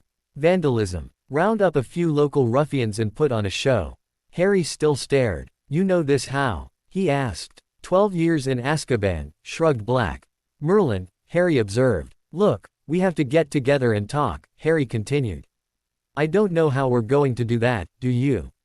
I mean, The Dementors started sucking the life out of me when I was a couple of 100 feet up in the air. The Dementors don't see me as Sirius Black when I'm a dog, said Sirius. Now that you and the elf have me fed up a bit, I can transfigure back and go run around. We need a system. That way when you need to see me you can let me know. If you can come back and open up down here I'll just walk. It's someplace where I can see without being seen, watch for you and come on in when you've got the door open. Sure, like a regular dog, said Harry. Exactly, Sirius agreed. So, how? Asked Harry. Owl, Sirius suggested. I've got an owl, a smart one, said Harry. Let's give it a try, said Sirius. Tomorrow evening, I'll hang around, out there, someplace not too obvious but not too obscure, either. Send me a note. Address it to, Padfoot. Easy enough, said Harry. Sirius gave him a look, kind of a surprised, funny look. He wiped his lips on his napkin one more time and stood. Until tomorrow, said Sirius. Tomorrow. Harry agreed, opening the door only when Sirius was fully transfigured to his Padfoot form. The black dog loped out of the tunnel and across the grounds, down the hill and well clear of Hagrid's hut. He looked to Harry to be heading for the Forbidden Forest. Too late, Harry wondered if Padfoot was aware of the Acromantula colony.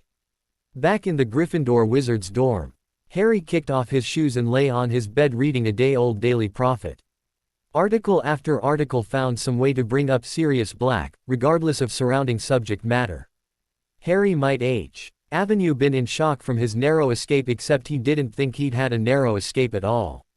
Sirius Black, the crazed mass murderer, hadn't shown up and blocked his path back to the castle in order to murder Harry Potter. He had sat upon his haunches like a good dog, introducing himself like a true gentleman wizard when the time was right. Had he wanted to kill him, Black had had ample time to transform back to human, then simply throttle Harry before the Dementors could react. Harry puzzled over his reading, trying to make the newspaper reportage fit with the reality of the Sirius Black he'd just met. Crookshanks showed up, giving the impression that he had simply wandered in to look for a handout. He spotted Harry and jumped up onto the bed. He continued to Harry and lay down, rolling over on his back so his own belly was available for a rub. Harry gave in, rubbing up and down the cat Kneasel's rib cage while his eyelids drooped lower and lower. Eventually the paper fell across Harry's torso and he drifted off. His last conscious thought was, another puzzle.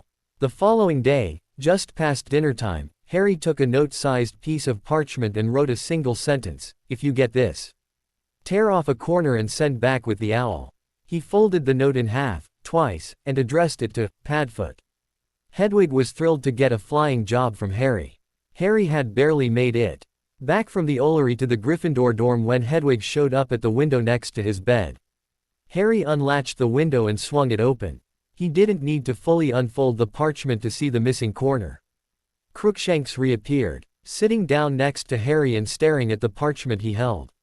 Harry didn't get his meaning, so Crookshanks unsheathed the claws on the paw nearest Harry's arm and gently pulled until he got Harry to show him the note. He stared at it for a good long while, then he jumped down and left the dorm. Once they'd set up communications, Harry and Sirius began meeting in the Hillside Club 2 or 3 times each week. Dobby was thrilled to provide a bit of room service for Harry's friend. Harry introduced Sirius to the great enchanted sculpture of Salazar Slytherin. Sirius knew a lot more about recent magical history than Harry did, so the founder looked forward to their conversations. He repeated his observation that he had so much to catch up on so many T's. It became a running joke among the three of them. Spring came as the wheels of Justice creaked to a halt on the square labeled, "Gross Miscarriage." Buckbeak the Hippogriff was adjudged to be dang ruse and the remedy prescribed was beheading. Hagrid was crushed. He had an affinity for nearly every animal, and a special affinity for magical creatures and a genuine affection for the intelligent ones, including hippogriffs. Harry had too much going on to get involved in plots to save hippogriffs. Harry, Ron and Hermione didn't go to Hagrid's to save Buckbeak. They all assumed that decision was taken. They just wanted to do whatever they could to support Hagrid when he had to stand by helplessly and witness a terrible injustice done to an innocent creature. Fate didn't care about Harry's priorities. When Scabbers the rat, also known as Peter Pettigrew, recognized that Padfoot and Crookshanks were onto him. He took what he saw as his best chance. He gave Ron Weasley a nasty bite and used his insider knowledge to punch a tree trunk in the right spot just so, enabling him to sneak past the Whomping Willow and down the tunnel to the Shrieking Shack.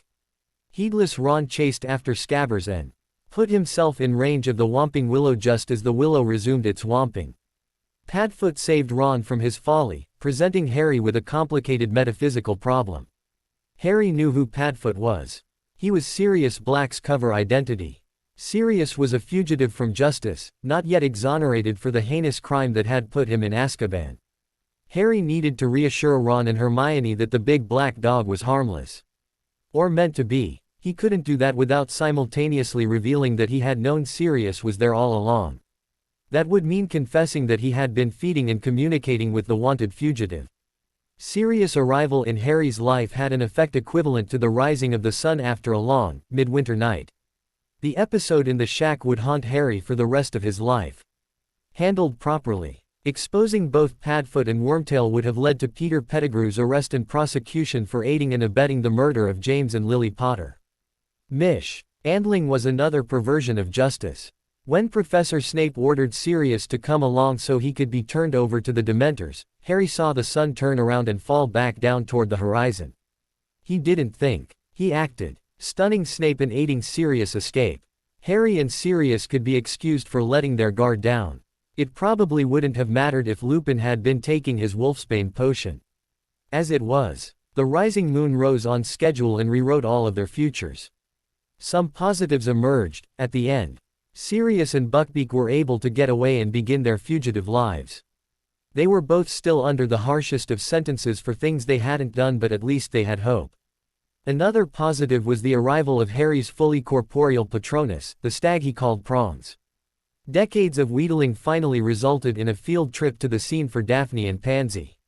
"I try not to think about it," had been Harry's stock answer over the years, whenever he was as Ked about that night and his successful defense of his godfather. In lieu of a verbal revisitation, he recruited some emotional support, took his partners to see for themselves. Parkinson and Greengrass were silent. They had their own disorienting experiences resulting from close association with Harry Potter. They'd been good girls, as young witches go, and Harry Potter, age 13 and their business partner, admitted to harboring an escaped convict, thus perverting the course of justice. And there they all stood. A faint breeze picked up the scent of brackish water and decaying vegetation. Harry felt his skin crawl. Smells or trigger sensations and associations formed in highly emotional moments never fade. Harry looked across the little patch of water to the shingle beach where he might have died.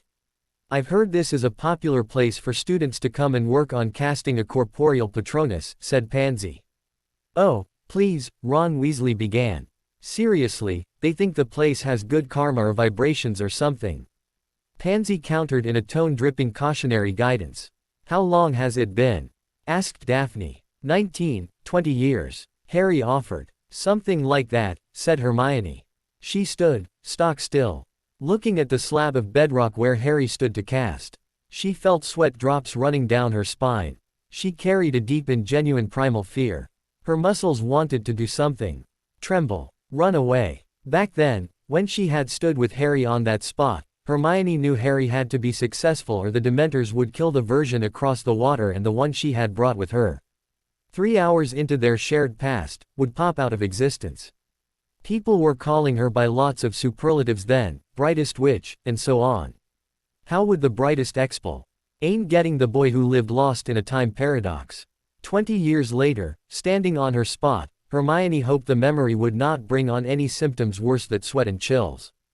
Just looking at it again, Hermione muttered.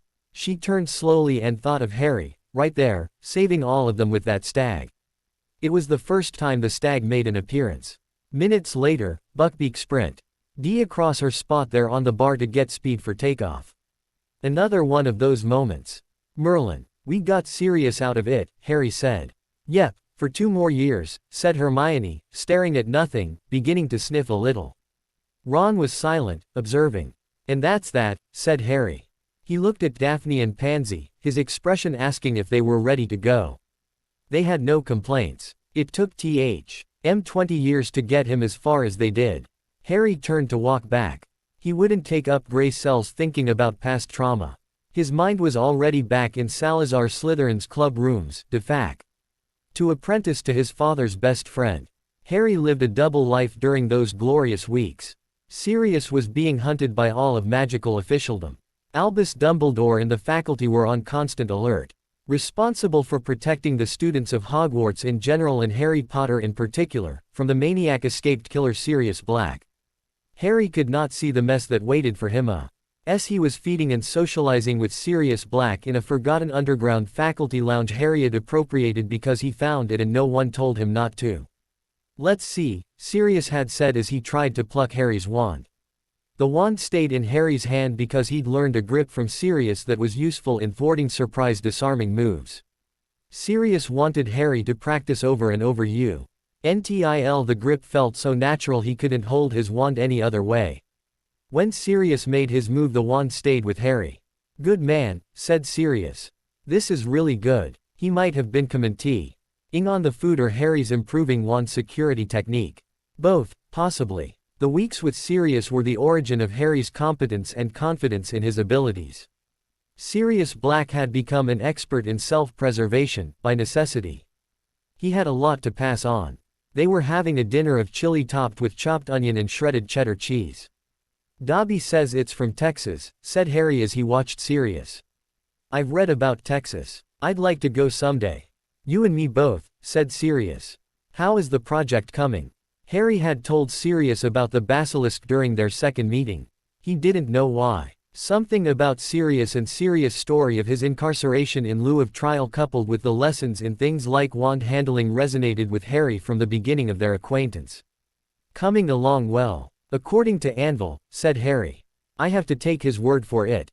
There is no way I would know if he was cheating me." "Was he handling James and Lily's business?" asked Sirius. "He was," said Harry. "I know it is in his interest for me to do well. He gets a percentage. Those arrangements work just as long as both parties are happy with the relative size of the shares. We'll talk about that some more someday. You're a bit of an oddity on this, Harry. Most people your age either have no assets at all or they'll get something at some future date. When they achieve their majority, for example. Or maybe they'll inherit, whenever the last parent goes. You've done this all on your own at 13. "Not all on my own," Harry corrected him. "My partners knew Air was a galleon or two in a basilisk carcass." "Of course, can't forget them," said Sirius. "Witches. A Parkinson, you said, and a Greengrass." "Yes, both Slytherin witches," Harry answered. "My late brother was in Slytherin," said Sirius. "We didn't have enough time together." Harry nodded. He knew, from somewhere, that Regulus died young and it sounded like he died violently. Sirius missed his brother. That was clear from the way his voice sounded he spoke of him. "Neither of them, Greengrass and Parkinson, were hardcore dark families when I was free," Sirius observed. "Still, it's money. So don't ever forget that money makes people act strange. Just keep it in mind." "I'll do that," Harry said. Crookshanks arrived from wherever he had been carrying out Crookshanks' business.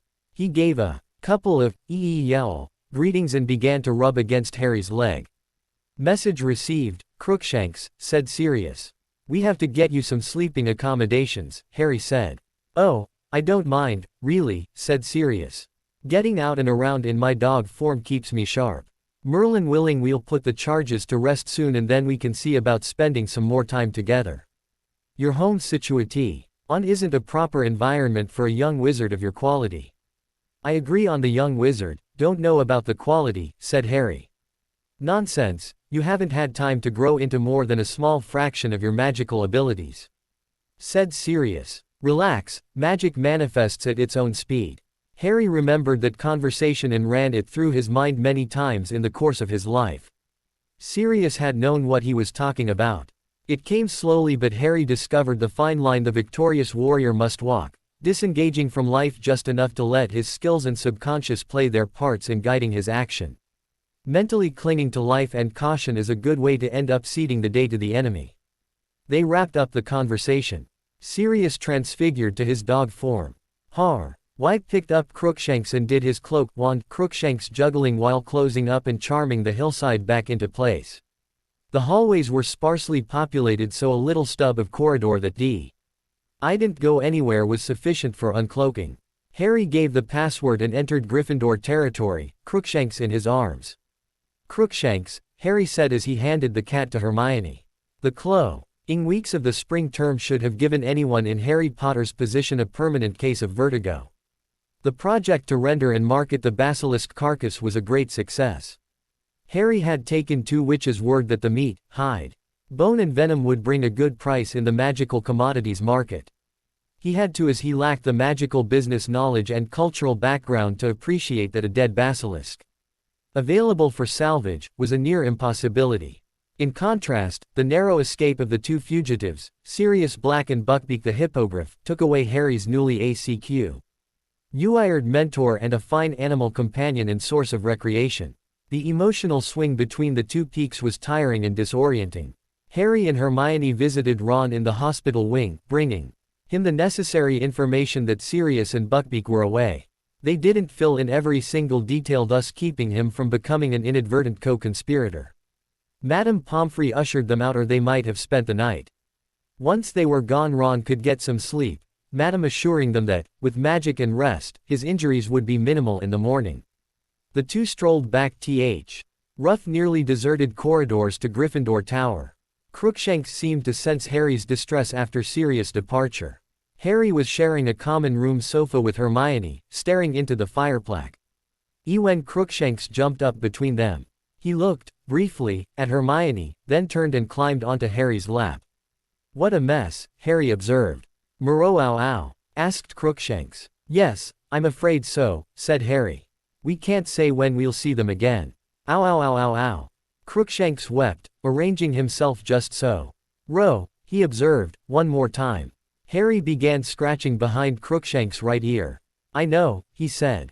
"It isn't fair. Maybe you can make a new friend or 2. "I think he likes Padfoot, Harry," said Hermione. "Not at all sure he wants a new friend." "You can't have too many," said Harry. Hermione looked at him, her face neutral. She seemed to be expecting a response. Harry continued staring into the fire, scratching Crookshanks. Slowly, he became aware of the conversational gap. She hadn't said anything, but Hermione was most certainly waiting for him to say something. "What?" asked Harry. Hermione looked at him, looking back at her. "Oh, just wondered. Idle curiosity. Maybe." Harry looked around the common room. There wasn't anyone close by. "Ask away," he said. "What do you want to know?" "Greengrass. Parkinson. Isn't it obvious?" Hermione asked. "Oh," said Harry, stopping there. He was caught. He knew Hermione knew something, or perhaps it would be more accurate to say she had been her usual observant self and composed a theory to explain a phenomenon. "What do you mean?" he asked. "Harry, you move around the other Slytherins freely, witches and wizards," Hermione began. "You and Draco Malfoy have clashed over and over, since that first time on the Hogwarts Express. Unless you have some current argument going on, you meet coming and going in the corridors, attend joint lectures, even walk into the Great Hall at the same time, all without a problem. You and those other 2, Parkinson and Greengrass, are radioactive. All 3 of you deviate from your roots, you to avoid one or both of them, the 2 of them to avoid you. Anyone can see it. Anyone can, I guess," said Harry. "Somehow. I don't think anyone but you did. And to make it clear, I don't have a problem with Malfoy, although he does have a problem with me." Hermione moved a little closer. She reached over and took the tip of Crookshanks' tail between her thumb and first finger. Crookshanks reclaimed his tail with a little twitch, following up with 4 or 5 more that looked Ike was cracking a whip over the back of Hermione's hand. Hermione tried again. "Muro," warned Crookshanks, the speed of the tail flicking increasing, his yellow eyes boring into Hermione. "Listen to Crookshanks," said Harry. "He has something to tell you." Hermione sank back into the sofa. The fire had done its work and the warm leather surface radiated heat through her black gown and white shirt. "It's none of my business who your friends are," Hermione observed. "There's you," Harry began. Hermione stared at the fire. "Ron," he continued, "you don't have to tell me about your personal life, I just, after everything." "Hermione, I know, and when I can I'll clear it all up," said Harry. "Soon. At least I hope so." We aren't doing anything romantic or illegal, okay? Oh, I wasn't prying. I hope you don't think I would put my nose in something that I shouldn't, Hermione finished, acknowledging to herself as she did so just how lame it was. You crack me up, every time, said Harry. In a good way. Thanks. I needed a little humor. As for the other, you are very observant.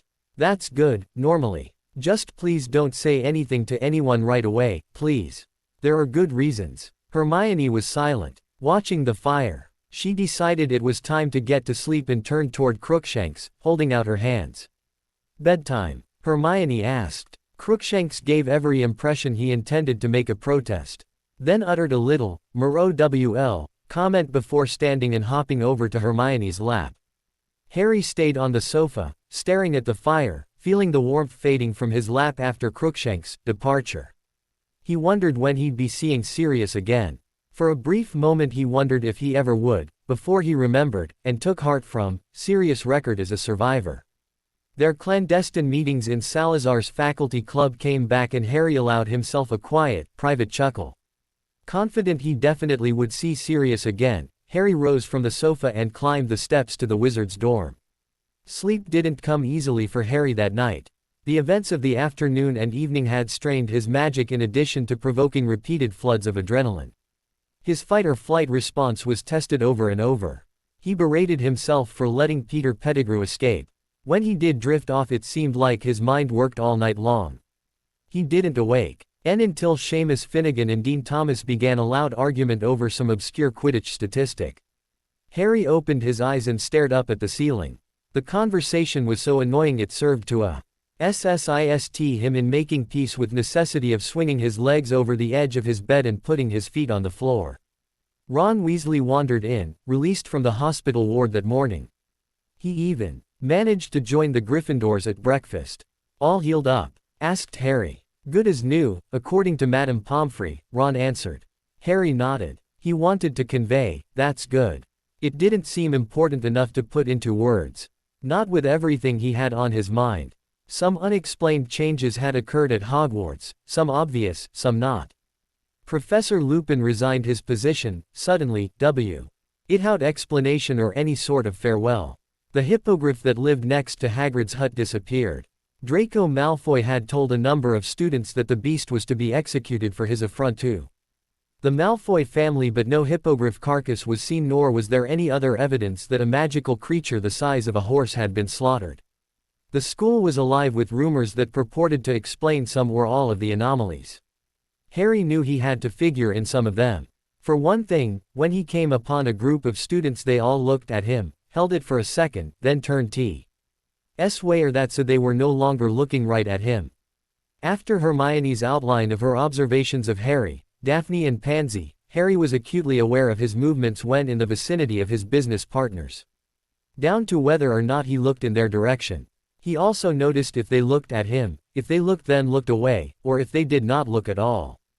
Everything signified he avoided the witches and that they avoided him, thus calling attention to their conscious distancing. He didn't know what they were, but Harry had become part of a negative feedback loop.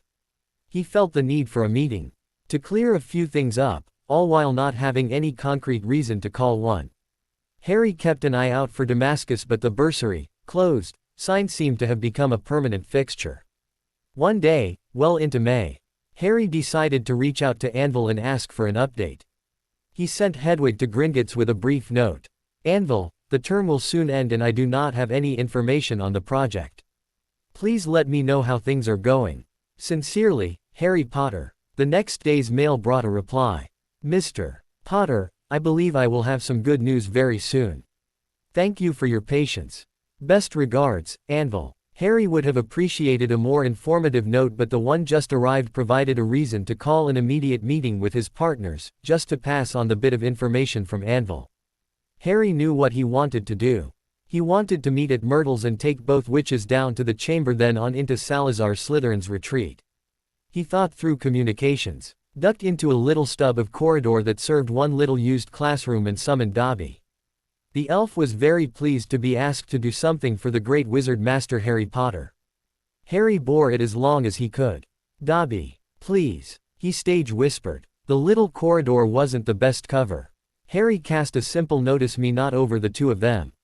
It wasn't the best either, but it didn't use a lot of showy magic and call attention to itself. This piece of parchment, Harry began. I need it to go into Miss Daphne's potions book. If you can't get it to Miss Daphne, then Miss Pansy is fine, too. Do you think you can do that?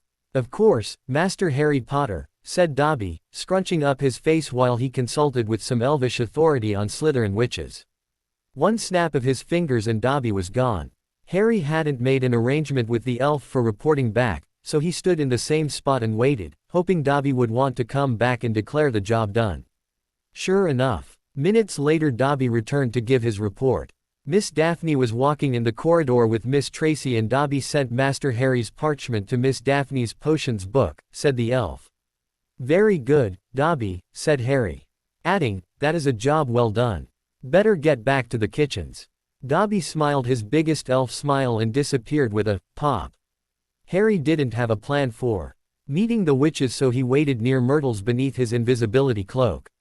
They arrived together promptly at 7. Inside, Harry whispered as he removed the cloak. To their credit, the witches didn't scream. Harry didn't waste time but got straight to work on the big marble fixture. How are you doing, Myrtle? Harry asked as the sinks moved aside. Same, allowed Myrtle. You. Always some kind of adventure, Myrtle. Said Harry. Dull and boring, Myrtle, said Pansy. Don't believe him. There are a lot of rumors circulating, said Myrtle. If you wanted to tell me all about it. And I will, said Harry. One or two little things first, if that is okay. Harry's polite and respectful conversation usually worked on Myrtle. So many of the witches found her a bother, and a depressing one at that. She could go weeks without a visitor. Of course, Harry, said Myrtle. She even sounded a little bubbly. I'll hold you to that. And I'll do it, Harry said. But right now, my friend S and I are going to jump down this hole. They reached the bottom with minimal discussion, moving directly to the great bust of Salazar Slytherin. Harry commanded the head to open up so they could enter the actual club rooms. Anywhere, said Harry, waving at the chairs in the little library. Something to drink. I can call for Dobby. Pansy and Daphne looked around. The space had become mildly impressive for an illegal boarding school hideout. Dobby had used his elf magic for some fairly effective cleaning. Harry and Sirius had been meeting 2 or 3 times a week, and their presence gave the space a more lived-in look. The leather on the stuffed chairs even had a subtle shine from being sat upon. Sure, said Daphne. I'd take tea. Want a cup of tea, Pansy? It might freshen the pipes somewhat, Pansy said. Tea, please, Harry. Dobby came at Harry's summons, took the order for a pot of tea and 3 clean cups, left and returned almost immediately. This is nice, said Pansy, relaxing in a fat stuffed chair. Harry thought she looked right at home in the burnished burgundy leather, reinforced when she threw a leg over the arm. Harry looked away immediately. Pansy wore opaque tights under her uniform skirt. But still, prude, muttered Daphne. So, anyone for some business? Harry asked. Sirius, Basilisk Harvest. Yes, answered Pansy. Duh, added Daphne. Anvil sent me this note, said Harry, handing the parchment over to Pansy. Might have some news soon, said Pansy as she passed the message on. Kind of not very newsy, Daphne commented. Harry looked between them. Doing the best I can, he said. His partners glanced back and forth. Yeah, said Daphne. Nothing we can do about it from here, said Pansy. Guess not. What about your godfather? Asked Daphne. Can we treat this like our other stuff? You know, keep it between us. I'm serious. The wrong people could make a lot of trouble. Sure, Harry, it's in the same compartment as the other, Pansy said. He's a fugitive, said Harry. He's innocent, but the ministry won't admit it. The minister has made up his mind. He has made the point, over and over, observed Daphne. He can't back down now, Pansy said. Politician. True, said Harry. The minister could change, admit he was wrong, but he thinks he can't.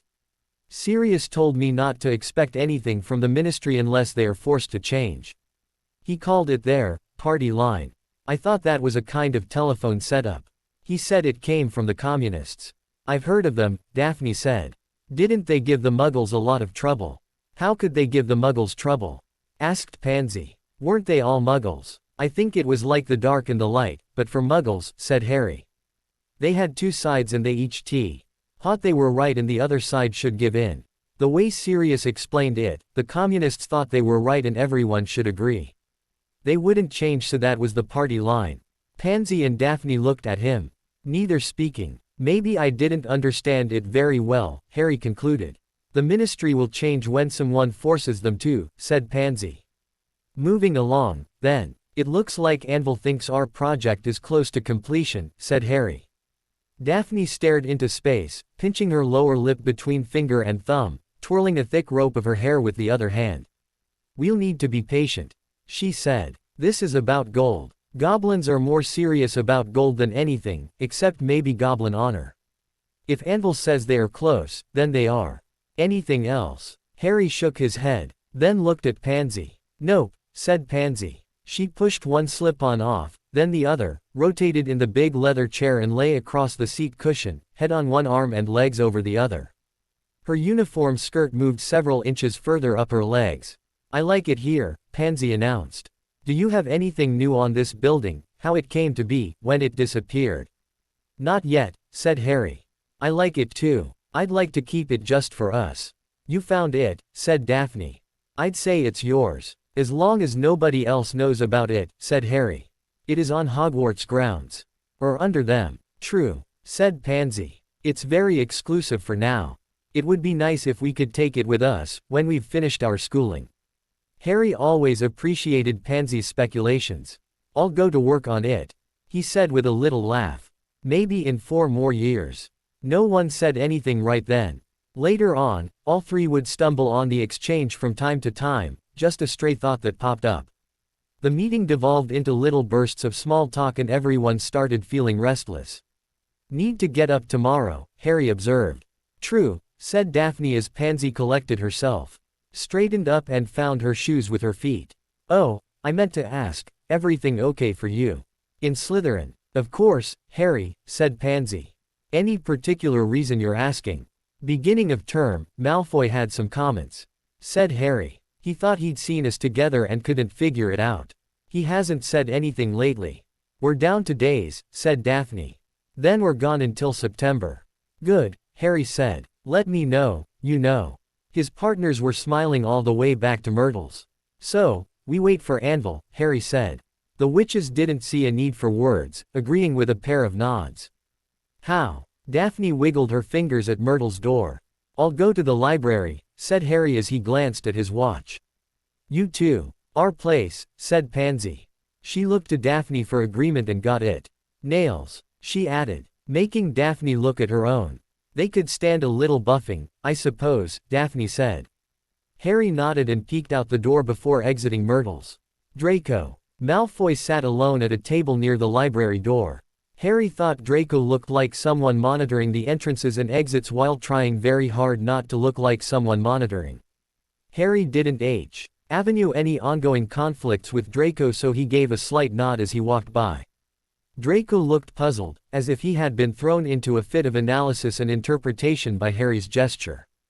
Good, thought Harry. Let's see. Harry scanned the magical history shelves, seeking overlooked volumes on the development of Hogwarts over the centuries. The puzzle was the same. An outbuilding was constructed, presumably by or for Salazar Slytherin. Within a few decades of Hogwarts' founding, then it was lost. It hadn't been abandoned or become a derelict. The building interior was still in usable condition, beneath the hillside. Down the slope from the Hogwarts castle. The excellent condition suggested great care had been taken in setting up preserving charms to keep the spaces in good repair. By Xday and Scion there might be documentation in the library detailing who buried the little building, and why. The search was fruitless, once again, but Harry liked the process and was convinced perseverance would bear fruit. Draco Malfoy hadn't stayed to study Harry's researches, it appeared. At least he wasn't in position near the door. Harry took his time getting back to Gryffindor Tower. He had no pressing business and the academic year was nearly finished. Harry enjoyed his walk through the echoing corridors. He tried to walk quietly, listening to the sounds of the castle as the day wound down, letting his subconscious massage the fragments of information he'd taken on. Two thoughts settled into a duel for Harry's attention. 1. He expected to hear from Anvil very soon regarding the culmination of the basilisk rendering project. 2. Harry had been in the reading room library of the little underground lounge space numerous times and had neglected to connect those volumes to his search for historical works or original documents on the history and construction of the castle. The latter thought seemed to have acquired the power of speech. Stupid. Idiot. You had all year. I know, believe me. I know. Went Harry's internal dialogue. The argument with himself put Harry into something of a state. He took his pajamas and some clean underwear to the showers and stood under the spray, letting the little streams of hot water massage his scalp. It took only a few minutes for the noise to die down and let Harry feel calm enough to attempt to get to sleep. When he got to bed he was thinking about hearing from Gringotts and Anvil, a very pleasant, very welcome diversion from the self-condemnation over the missed research opportunity. The restful night brought an early wake-up. Harry bounced out of bed, took care of some minimal morning preparations and headed downstairs. A quick look at his watch showed breakfast would not be on the tables for another 20 minutes. Harry went on past the Great Hall and outside. He saw a few students waking up with a run or some other exercise. Harry wasn't one for running laps around and around the Quidditch pitch. He did like fresh air and how it smelled in the early morning. He also knew he'd feel good if he did a little stretching and got his heart rate up. Harry's course took him down the hill toward Hagrid's, mainly so he could start at the bottom and push himself on the way back up. While he was going down he took it slow, going past the place in the hillside where the entrance to Salazar Slytherin's club ought to be. Seeing nothing amiss, he continued on to Hagrid's dooryard, turned around and started jogging back up the steps that were rough cut into the slope. Harry was nearly at the top when he looked through an arch into an arcade and saw Draco Malfoy standing still, watching Harry Potter exercise. When he got to the top, Harry tried not to look at Malfoy while trying to keep an eye on him. He didn't know what Malfoy might do. That would be cause for suspicion, but his presence was cause enough. "Potter," said Draco as Harry puffed his way past. "Malfoy," said Harry, giving Draco a little nod. He didn't stop for conversation. Much as he would have liked to ask, "What, Malfoy? The bloody hell you want, for Merlin's sake?" He already knew what Malfoy wanted. First, he wanted to annoy Harry Potter, whom he anointed his lifetime foil upon their first meeting at Madame Malkin's on the day they went for their robes. Second, Harry figured his movements and contacts with the Slytherin witches Daphne Greenger, Ass and Pansy Parkinson over the academic year were raising unanswerable questions inside Malfoy's head. Harry smiled, thinking that he was putting his own unanswerable question to Malfoy via the medium of the puzzle of Harry Potter's very existence. Something put Harry in a very good mood. He didn't know if it was the exercise or ringing the changes concerning what Malfoy knew, but he felt great. When he walked into the Great Hall for breakfast, Ron Weasley and Neville Longbottom arrived, nearly at the same time as Harry, Seamus Finnegan and Dean Thomas not far behind. "Waffles," said Harry. "Sausage," added Ron. Harry speared a small piece of waffle, then added a bite of sausage to his fork. The owl landed on the handle of a pitcher of water, then sat, staring, a disappointed look on his face. Harry cut another piece of sausage from the link, using the side of his fork. He picked it up between his thumb and first finger and held it for the owl. The owl's demeanor changed. He'd looked ready to do violence, moments before. Then something came over his face and he leaned forward for the sausage. Only then did he extend the leg that carried the little scroll of parchment. "Mr. Potter, see Damascus this morning, please. Anvil." Harry held the scroll with great care, keeping it from the syrup and sausage grease he'd gotten with the owl treat. He let the parchment curl up again and dropped it into his shirt pocket. "Detention?" asked Ron Weasley, talking around a cheek full of scrambled eggs. "No, independent research project," said Harry. Later, he'd wonder how that ever popped into his head. Harry resolved to keep the phrase ready for deployment in similar situations. He didn't mean to, and if he had thought it through he would not have done it, but Harry glanced toward the Slytherin table, the area where his partners usually sat. Astoria Greengrass and Tracy Davis had their backs toward Gryffindor, but Daphne and Pansy had clear sightlines and were staring straight at Harry's owl companion. The owl brought Harry not one but two new tasks for the day. He needed to stop by the bursary as requested. Once he knew what Damascus had for him, he would have to organize a meeting with his partners. Harry's mood hadn't been the best just hours before, but now it soared. He liked it, especially when he stood to leave the Great Hall. He intended to begin by going straight to the bursary to look for Damascus. Keeping his eyes straight ahead while testing his peripheral vision on the Slytherin table, he was pleased to see Draco Malfoy, breakfast forgotten, looking from Harry to Daphne and Pansy, then back.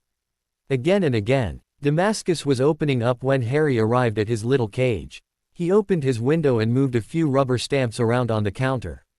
"Mr. Potter," he growled. Harry wondered if the greeting wasn't a little more respectful. The tone was still rasping and definitely a growl. Harry thought he detected a bit of deference coming through. "Damascus," Harry said. Consternation to the enemies of the Goblin Nation. He laid his right hand over his heart and delivered a brief bow. Damascus, eyebrows twitched. "You've been working on your cross-cultural studies, Mr. Potter," Damascus said, handing over an envelope with a wax seal. Harry took the envelope, glanced at the address, then looked back at Damascus. He expected the goblin to deliver some judgmental, sarcastic comment. Those had seemed to have achieved the status of a treasured tradition. When Damascus declined the opportunity, Harry went ahead and broke the seal on the envelope. "Mr. Potter," said the note. "Greetings to you and your partners. I have some news best delivered in person. I took the liberty of writing to the deputy headmistress to request her assistance in getting me 1/2 hour of your time later in the week. Regards, Anvil." Harry read the note then looked back at Damascus. "This is it?" he asked. Damascus nodded one time. "It is," he said. Well, thank you, then," said Harry as he turned to go. With the note from Anvil as forewarning, Harry wasn't surprised when he was summoned to Professor McGonagall's office later that afternoon. The professor was at her desk, grading essays. "Potter," she said when Harry entered. He noticed she had an identical piece of note parchment at hand. "According to your class schedule, you are free until dinner." "Yes, ma'am, I am," Harry said. She picked up the note. "Then in accordance with the Goblin Anvil's request, you have permission to take the flow to Gringotts for your meeting," said McGonagall, waving her own note toward her fireplace. "Oh," said Harry, surprised at the quick resolution of every question he had about how he would be meeting his account manager. "Thank you. I'll just go on, then," he said. Professor McGonagall didn't prolong the discussion but simply nodded and returned to her grading. Anvil greeted Harry with the usual ceremony. Harry returned the favor. "So," the goblin began. "Make yourself comfortable there and let me give you this." He handed a longish scroll of parchment over. Harry began reading. He could see that, as usual, the goblins delight in ceremonial language. And artful manuscripts took up about 80% of the available space. He found the important paragraph, eventually. "Anvil," Harry managed, stopped, then tried again. "Anvil, 250,000 galleons. 249,000, yes," said Anvil. Harry tried to work out the shares, split 3 ways, got lost and settled for a close enough 80,000 apiece. Now, the greater part of the musculature was saved. Although some had spoiled, Anvil went on. "Preservation consists of shredding and drying, a long process. There is far too much for all the potion makers in Britain to use, if released all at one time. The renderers know the process and have the space and capacity to prepare the product. They have offered to do the work, absorb the overhead from storage and release the finished product as the market allows for a 50-50 split. Disposing of the carcass in that manner could take years, giving you some income as long as the sales go on." "Gringotts share?" asked Harry, getting a big smile from Anvil. "Very good, Mr. Potter," he said. "You agreed to a 20% share of the gross for Gringotts for managing the disposal and accounting. This is a little different. With the receipts spread out over such a long period, it is impractical to calculate accurately. Offer the renderers a 40-40-20 split on each sale," Harry said. "That's fair and it spreads the income out. Wouldn't that be advantageous for all of our taxes?" "Brilliant, Mr. Potter, absolutely brilliant," said the goblin.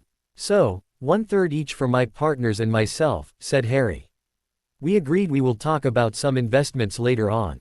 Split it between our spaces in my vault for now. This is the summary as of today." "Yes, everything that has been sold to date," said Anvil. "Basilisk hide?" asked Harry. At a specialty tanner being prepared, said Anvil. Scraping, soaking, tanning and trimming. Delivery later this year. Excellent, Harry said. He tightened his scroll and looked across Anvil's desk. Anything else? He asked. Not from me, said Anvil. Thank you for everything, said Harry, standing up. Oh, one other thing. Did Gringotts figure in the construction of Hogwarts? Gringotts financed the construction of Hogwarts, said Anvil. Each phase, another round of funding. It's been going on for centuries. If you have any of the project archives, I'd like to see if I could get permission to look at them, Harry said. The building has a lot to tell us. Indeed it does, Anvil agreed. Harry arrived back at Hogwarts, again via the flow system. Again delivered to the Gryffindor common room.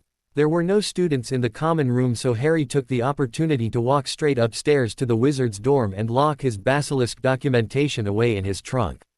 Then he left, planning to go to the library via Professor McGonagall's office. When he got there, no one answered his knock, so he left a note in the mail slot telling the professor he was back. The term was nearly ended before Harry got his business partners together to deliver his report. They met in the room beneath Professor Trelawney's loft. Harry got there first. Pulling a piece of parchment from an inside pocket of his robe, he stuck an ambiguous note on the door, saying only, Pict. As far as he knew, there were no classes in Pictish history or language that term. Nor was there student interest in Pictish extracurricular studies. Confident in the note's repellent abilities, Harry sat at a desk, letting the smell of chalk and floor wax wash over him as he read the record of former students carved here and there. His partners arrived and Daphne cast some magical stickum on the door jambs while Pansy supplied the silencing charm. So, Harry said as he handed the scroll to Pansy. Daphne took an end and the witches spread the parchment across a desktop. Gross for our partnership at the moment is 249,000 galleons, which is 83,000 each. Proceeds will go into my trust vault where you each have a personal cage as arranged with Anvil and Gringotts. You have a right to take your shares whenever you want, of course. Or you can leave it there until you are 17 and free of all of that minor stuff. Pansy and Daphne looked at one another and rolled their eyes. What? We're not all that free at 17, Harry, said Pansy. There is still a lot of tradition. Heads trying to broker marriages, keep all the family wealth under their control. That kind of thing. Guess we have to look for our chance to make some changes, said Harry. Yeah, you do that, champ, said Daphne. Let's talk in 4 or 5 years and see what is possible. Harry knew he had bumped into another magical law or custom that he didn't know of or understand, so he made a mental note and went on. Okay, 83,000 apiece right now. That is each of our share of the partnership's share after expenses and the goblins' fee. The meat from the carcass is mostly salvageable, according to Anvil. It does have to be prepared before it is marketable. The renderers can do it. We won't get a lump sum because the prepared Ilisk flesh would swamp the market if released all at once. The plan is to store the preserved product and sell it a little at a time. I offered a 40-40-20 division, as the renderers and Gringotts, with the bank getting 20 just the same as they are now. Then we'll all have a little income as long as the dried basilisk holds out. Harry, that is really generous, said Pansy. You don't have to do this. We agreed, Harry began. We know, said Daphne. You're sticking to your end of the bargain. We appreciate it. It's just that witches like us wouldn't expect to have 80,000 galleons to our names. Ever. It can seem a bit much. Maybe if we were widowed, said Pansy. After a fortuitous marriage. Daphne was looking on, grinning, eyes twinkling. What a rotten deal. Harry nearly shouted. Even if you make your own money. Oh, there are exceptions, said Pansy. Witches who qualify for professional jobs, healer, lawyer or high-level bureaucrats. We're from minor magical gentry. Lots of pretensions, little manners that barely make a profit in good years. Social norms. I just learned the term this year, social norms. I'm surprised you're so honest, said Harry. Malfoy is always bragging about the family fortune. He can really become obnoxious with that snobbery. You'd think he would have more class. Well, I'm a long way from being rich myself. Shut up, Potter, just shut up, said Daphne. Harry's head snapped up. He looked from one witch to the other, wondering what he'd said that was so provocative. Wah. First of all, Draco Malfoy is a loudmouth, said Daphne. You are correct. If he was the born gentleman he wants everyone to believe he is, his public face would be grace and charm, which his most certainly is not. Second, even IK. Now that people with serious money behind them are constitutionally closed-mouthed. If Draco Malfoy had been raised properly, his parents would have trained that out of him before he was 11. Third, have you ever gotten a full accounting of all of your assets from Gringotts? No. Didn't think so. All I know about is my trust vault and what we just made from the basilisk, said Harry. Well, Harry, you're from an old family. Your father was an only child. The last 2 generations wouldn't have cut everything into smaller and smaller pieces, said Pansy. You were living somewhere when you were attacked. There must be some real estate. Maybe investments. Gringotts, Harry, said Daphne. Over the summer. Get down there and get started. Anvil. Get him on it. Harry looked from Daphne to Pansy, who seconded Daphne's point with some slow nodding of her head. Your aunt and uncle don't like magicals. Didn't you say? Asked Pansy. Worse, said Harry. He made a face like he'd just bitten into a piece of very sour fruit. You get taken along with the Weasleys to do your school shopping because the Muggles wouldn't mix well with Diagon Alley. Pansy continued. Harry usually liked anything that brought Diagon Alley to mind. His memories of his own first visit were so pleasant. Oh, that would be a disaster, he said. I went with the Weasleys before. And Hagrid. So you couldn't take your aunt and uncle to Gringotts to be your guardians, looking out for your interests? Pansy asked. Nah, they're kind of money-hungry anyway. Uncle Vernon would probably try, Harry began. Go ahead, Harry's inner voice said. Finish what you were going to say. I think he might want to take it for himself, and Aunt Petunia, Harry muttered. Yeah, said Daphne. That happens. Magical literate. Ure has tales about wicked step-parents and greedy relatives and malign magic putting children in suspended animation. The same as the Muggles. Ours usually have Muggle villains, though. The point is, to give us lessons in looking out for ourselves. Harry put his 2 hands over his eyes and gave his face a good rub. I swear your galleons are safe with me, he said. The witches both smiled. We know, Harry, said Pansy. We talked about you. How honest you have been with us since this started. Once we shared our idea about the basilisk, you could have gone off on your own and cut us out entirely. We've decided you aren't made that way. Pansy stood and stepped over to where Harry sat. She put her arms around his shoulders and gave him a hug. They were just 3rd years. There wasn't a lot of witch beneath her robes. Where Pansy held Harry's head tight, but there was enough for him to decide he liked the sensation. Daphne took her turn and repeated the process. Thank you, Harry, Daphne murmured. Harry liked that, too. Thank you both, he said when they were all disentangled. For everything. I may have learned more from talking to you than I did in all my classes. I won't forget this, I swear. Think about what we said and have a good summer, Pansy said. She was headed for the door but took the time for a goodbye, grasping Harry's fingers while looking into his eyes. Bye, have a good summer. Daphne added before following Pansy out into the hallway. Harry waited, killing time in the dusty classroom, giving the witches time to get ahead of him. The routes they would take diverged at an intersection of corridors a short distance from their meeting room. Harry counted off 90 seconds, more than enough to reach the junction and get started downstairs. Harry thought over his business deals.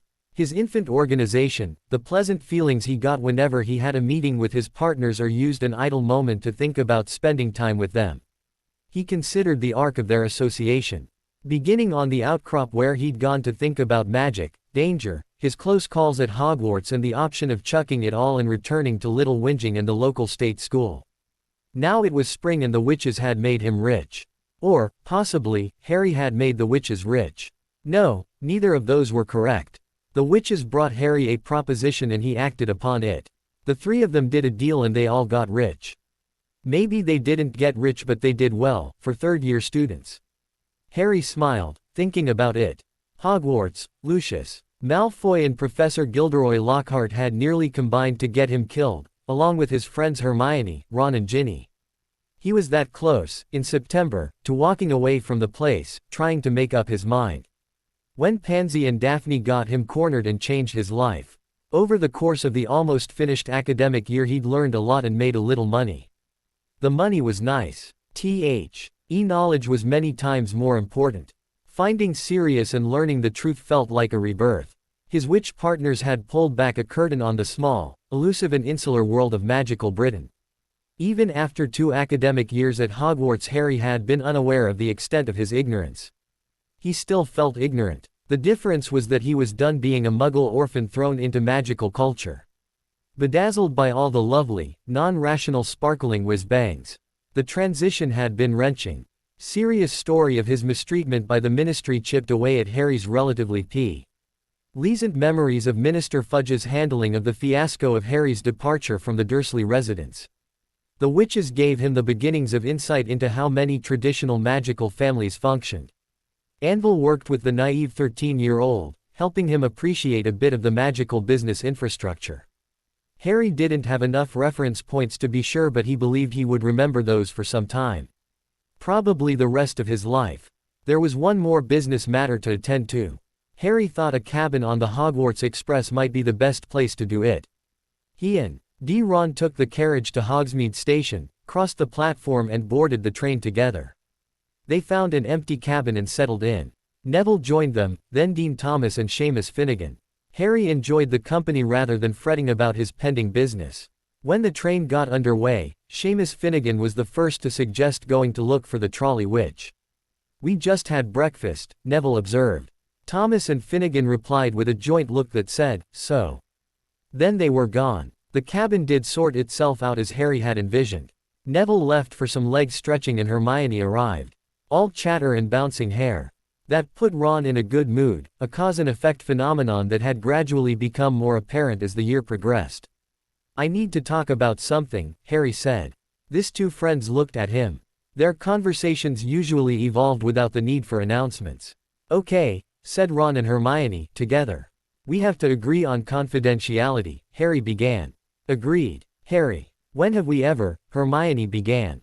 Harry started to frown. "Harry, what?" Hermione, Ron began. "I'm serious," said Harry. "We agree this is between us or I don't go on." Something in Harry's voice said this was different from all of their earlier conversations and collaborations. Harry was different. He wasn't the hesitant orphan lad, not at this moment, at least. "Agreed, completely confidential," said Ron as he looked over at Hermione. "Well, if you think it necessary," Hermione said with just a bit of snap coming through. "I agree that our conversation is confidential." Harry had his agreement along with an indelible memory of a Hermione under duress yet defiant. "Okay, here it is," Harry began. The dead basilisk had been down in the Chamber of Secrets, just where he'd left it. Then he had learned that a basilisk carcass is valuable and had found a means to get it to where it could be salvaged. He'd made a few galleons and felt it was only fair to share with Ron and Hermione since they had been instrumental in figuring out the cause of the petrifications and the location of the basilisk, which allowed Harry to get to the chamber, kill the basilisk and rescue Ginny. "I don't want it to be some great mystery, so I'm letting you know. I took the liberty of directing my account manager to deposit 8,300 galleons in your Gringotts accounts," Harry finished. Ron and Hermione jerked upright then sat still, staring at Harry's face. "I don't have a Gringotts account," said Ron. "Ah, but you do," said Harry. "We all do. So, mething I learned from Damascus the Bursar. By an arrangement with Hogwarts, each student has an account, initial balance 5 galleons, to make it possible for the school to do little transactions. Academic prizes and such, I was told. I guess that doesn't mean they can't have a bit more added. So, I cut you in." "That's a lot of money, Harry," Ron protested. "You don't have to pay me to be your friend." Harry looked at Ron's reddening face. He was in distress, for sure. Hermione looked like she wanted to be sick. "Look, Riddle made me fight the damn thing, which I was happy to do because it looked like the only way to save Ginny. I got bitten. If not for Fawkes, anyhow, I learned it was there, made the arrangements, got it to the renderers and got paid. I came into a bit of cash and I decided you both deserve a share. If you decide you don't, just put it in the collection at church." "I don't go to church," muttered Ron, Hermione sitting alongside, shaking her head. "I don't want to know," said Harry. "I thought you deserved some of it because you were part of the solution to the whole mess." "Hermione, Ron, you." Harry couldn't come up with words to express the complicated thoughts. I screwed this all up. I just wanted to do the right thing, Harry said, standing up and crossing to the cabin door.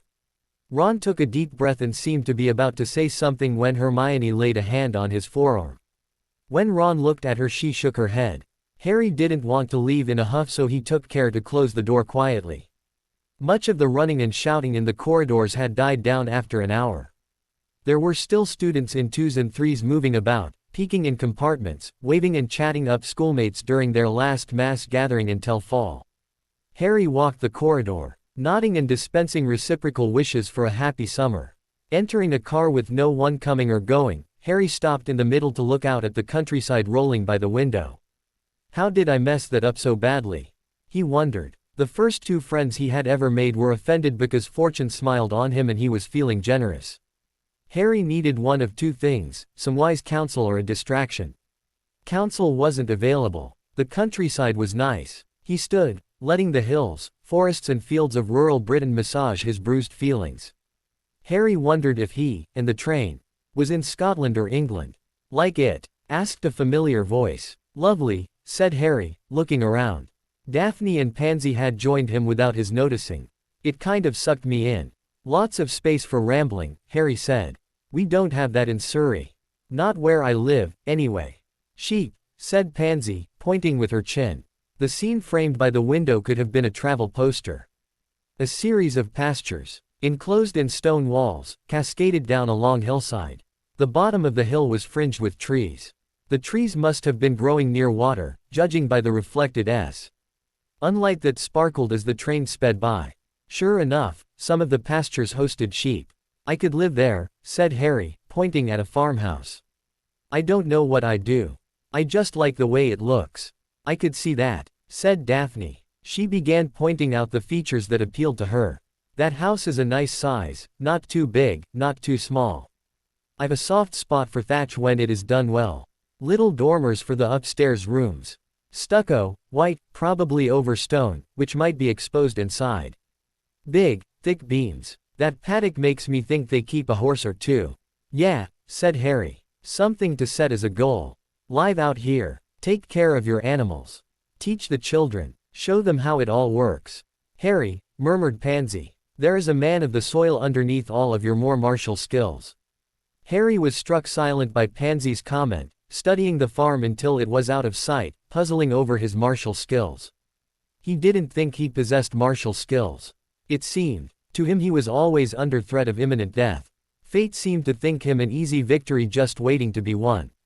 A connection was made and Harry started to laugh. He'd remembered a history class. When the students had read about the feudal system, the sovereign's favorites were granted estates.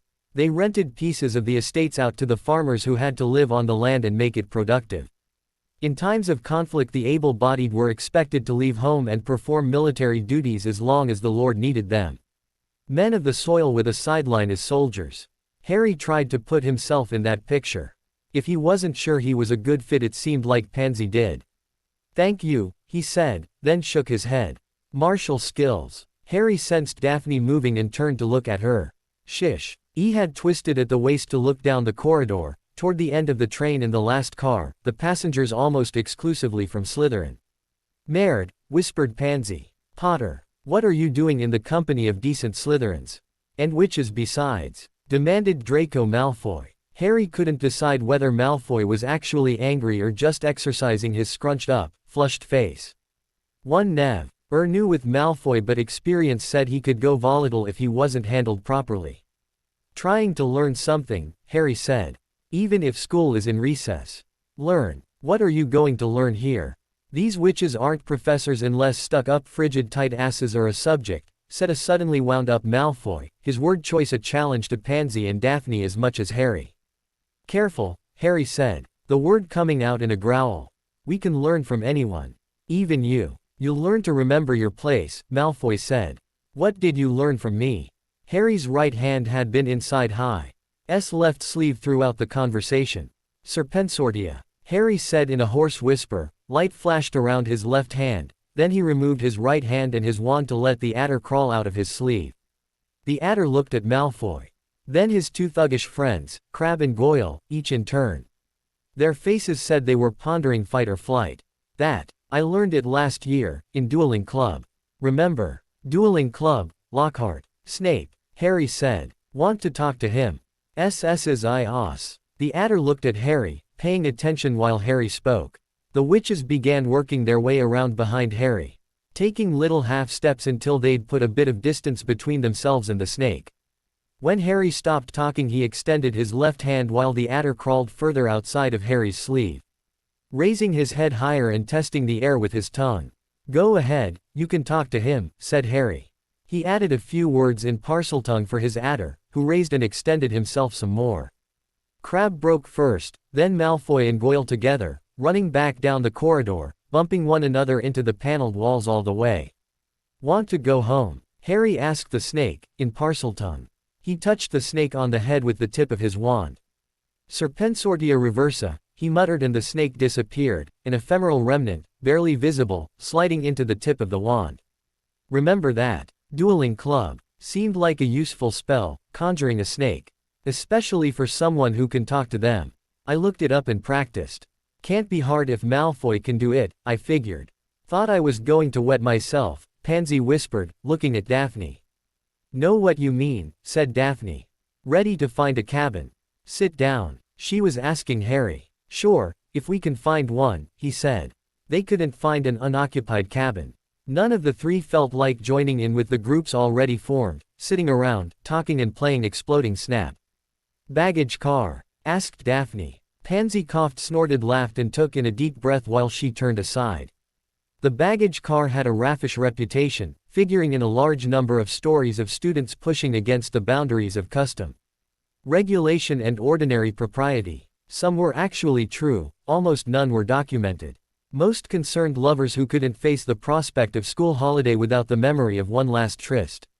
Others the untoward results of bootleg potion tasting gone awry. Sure, if you want to, said Harry. Harry led the way forward. The baggage car was attached to the coal and water car, directly behind the engine. Harry grasped the handle and pushed on the door, which didn't open. He tried the obvious remedy. Alohomora, he said, pointing his wand at the latch mechanism. The door swung open. Must be your day, Harry, said Daphne. Harry looked between the witches. What do you know? He asked and led the way inside, holding the door until his companions were in. Harry hadn't ridden in the baggage car before, although he had listened as some of the common room legends were recited. He immediately spotted the flaw in the legends when one of the porters sat up on the trunk on which he had been sleeping. There were 3 humans, who, it turned out, loaded the car at the beginning of the journey, in company with 3 elves. The elves disapparated themselves and the porters stayed with the car and its contents all the way to their destination. They'd been doing it for a long time. How long? Asked Pansy. Not sure, said the taller one. Trolley Witch would know. She started around the same time. The other 2 porters nodded agreement. Well, I'm Harry, this is Pansy and this is Daphne, said Harry. We were just looking for a place with enough room for us to stay together. The cabins, you know. He made a little hand-wobbling gesture in explanation. The porter nodded agreement. Yes, sir, he said. That we do. The weather warmed bit by bit as the train rattled on southward.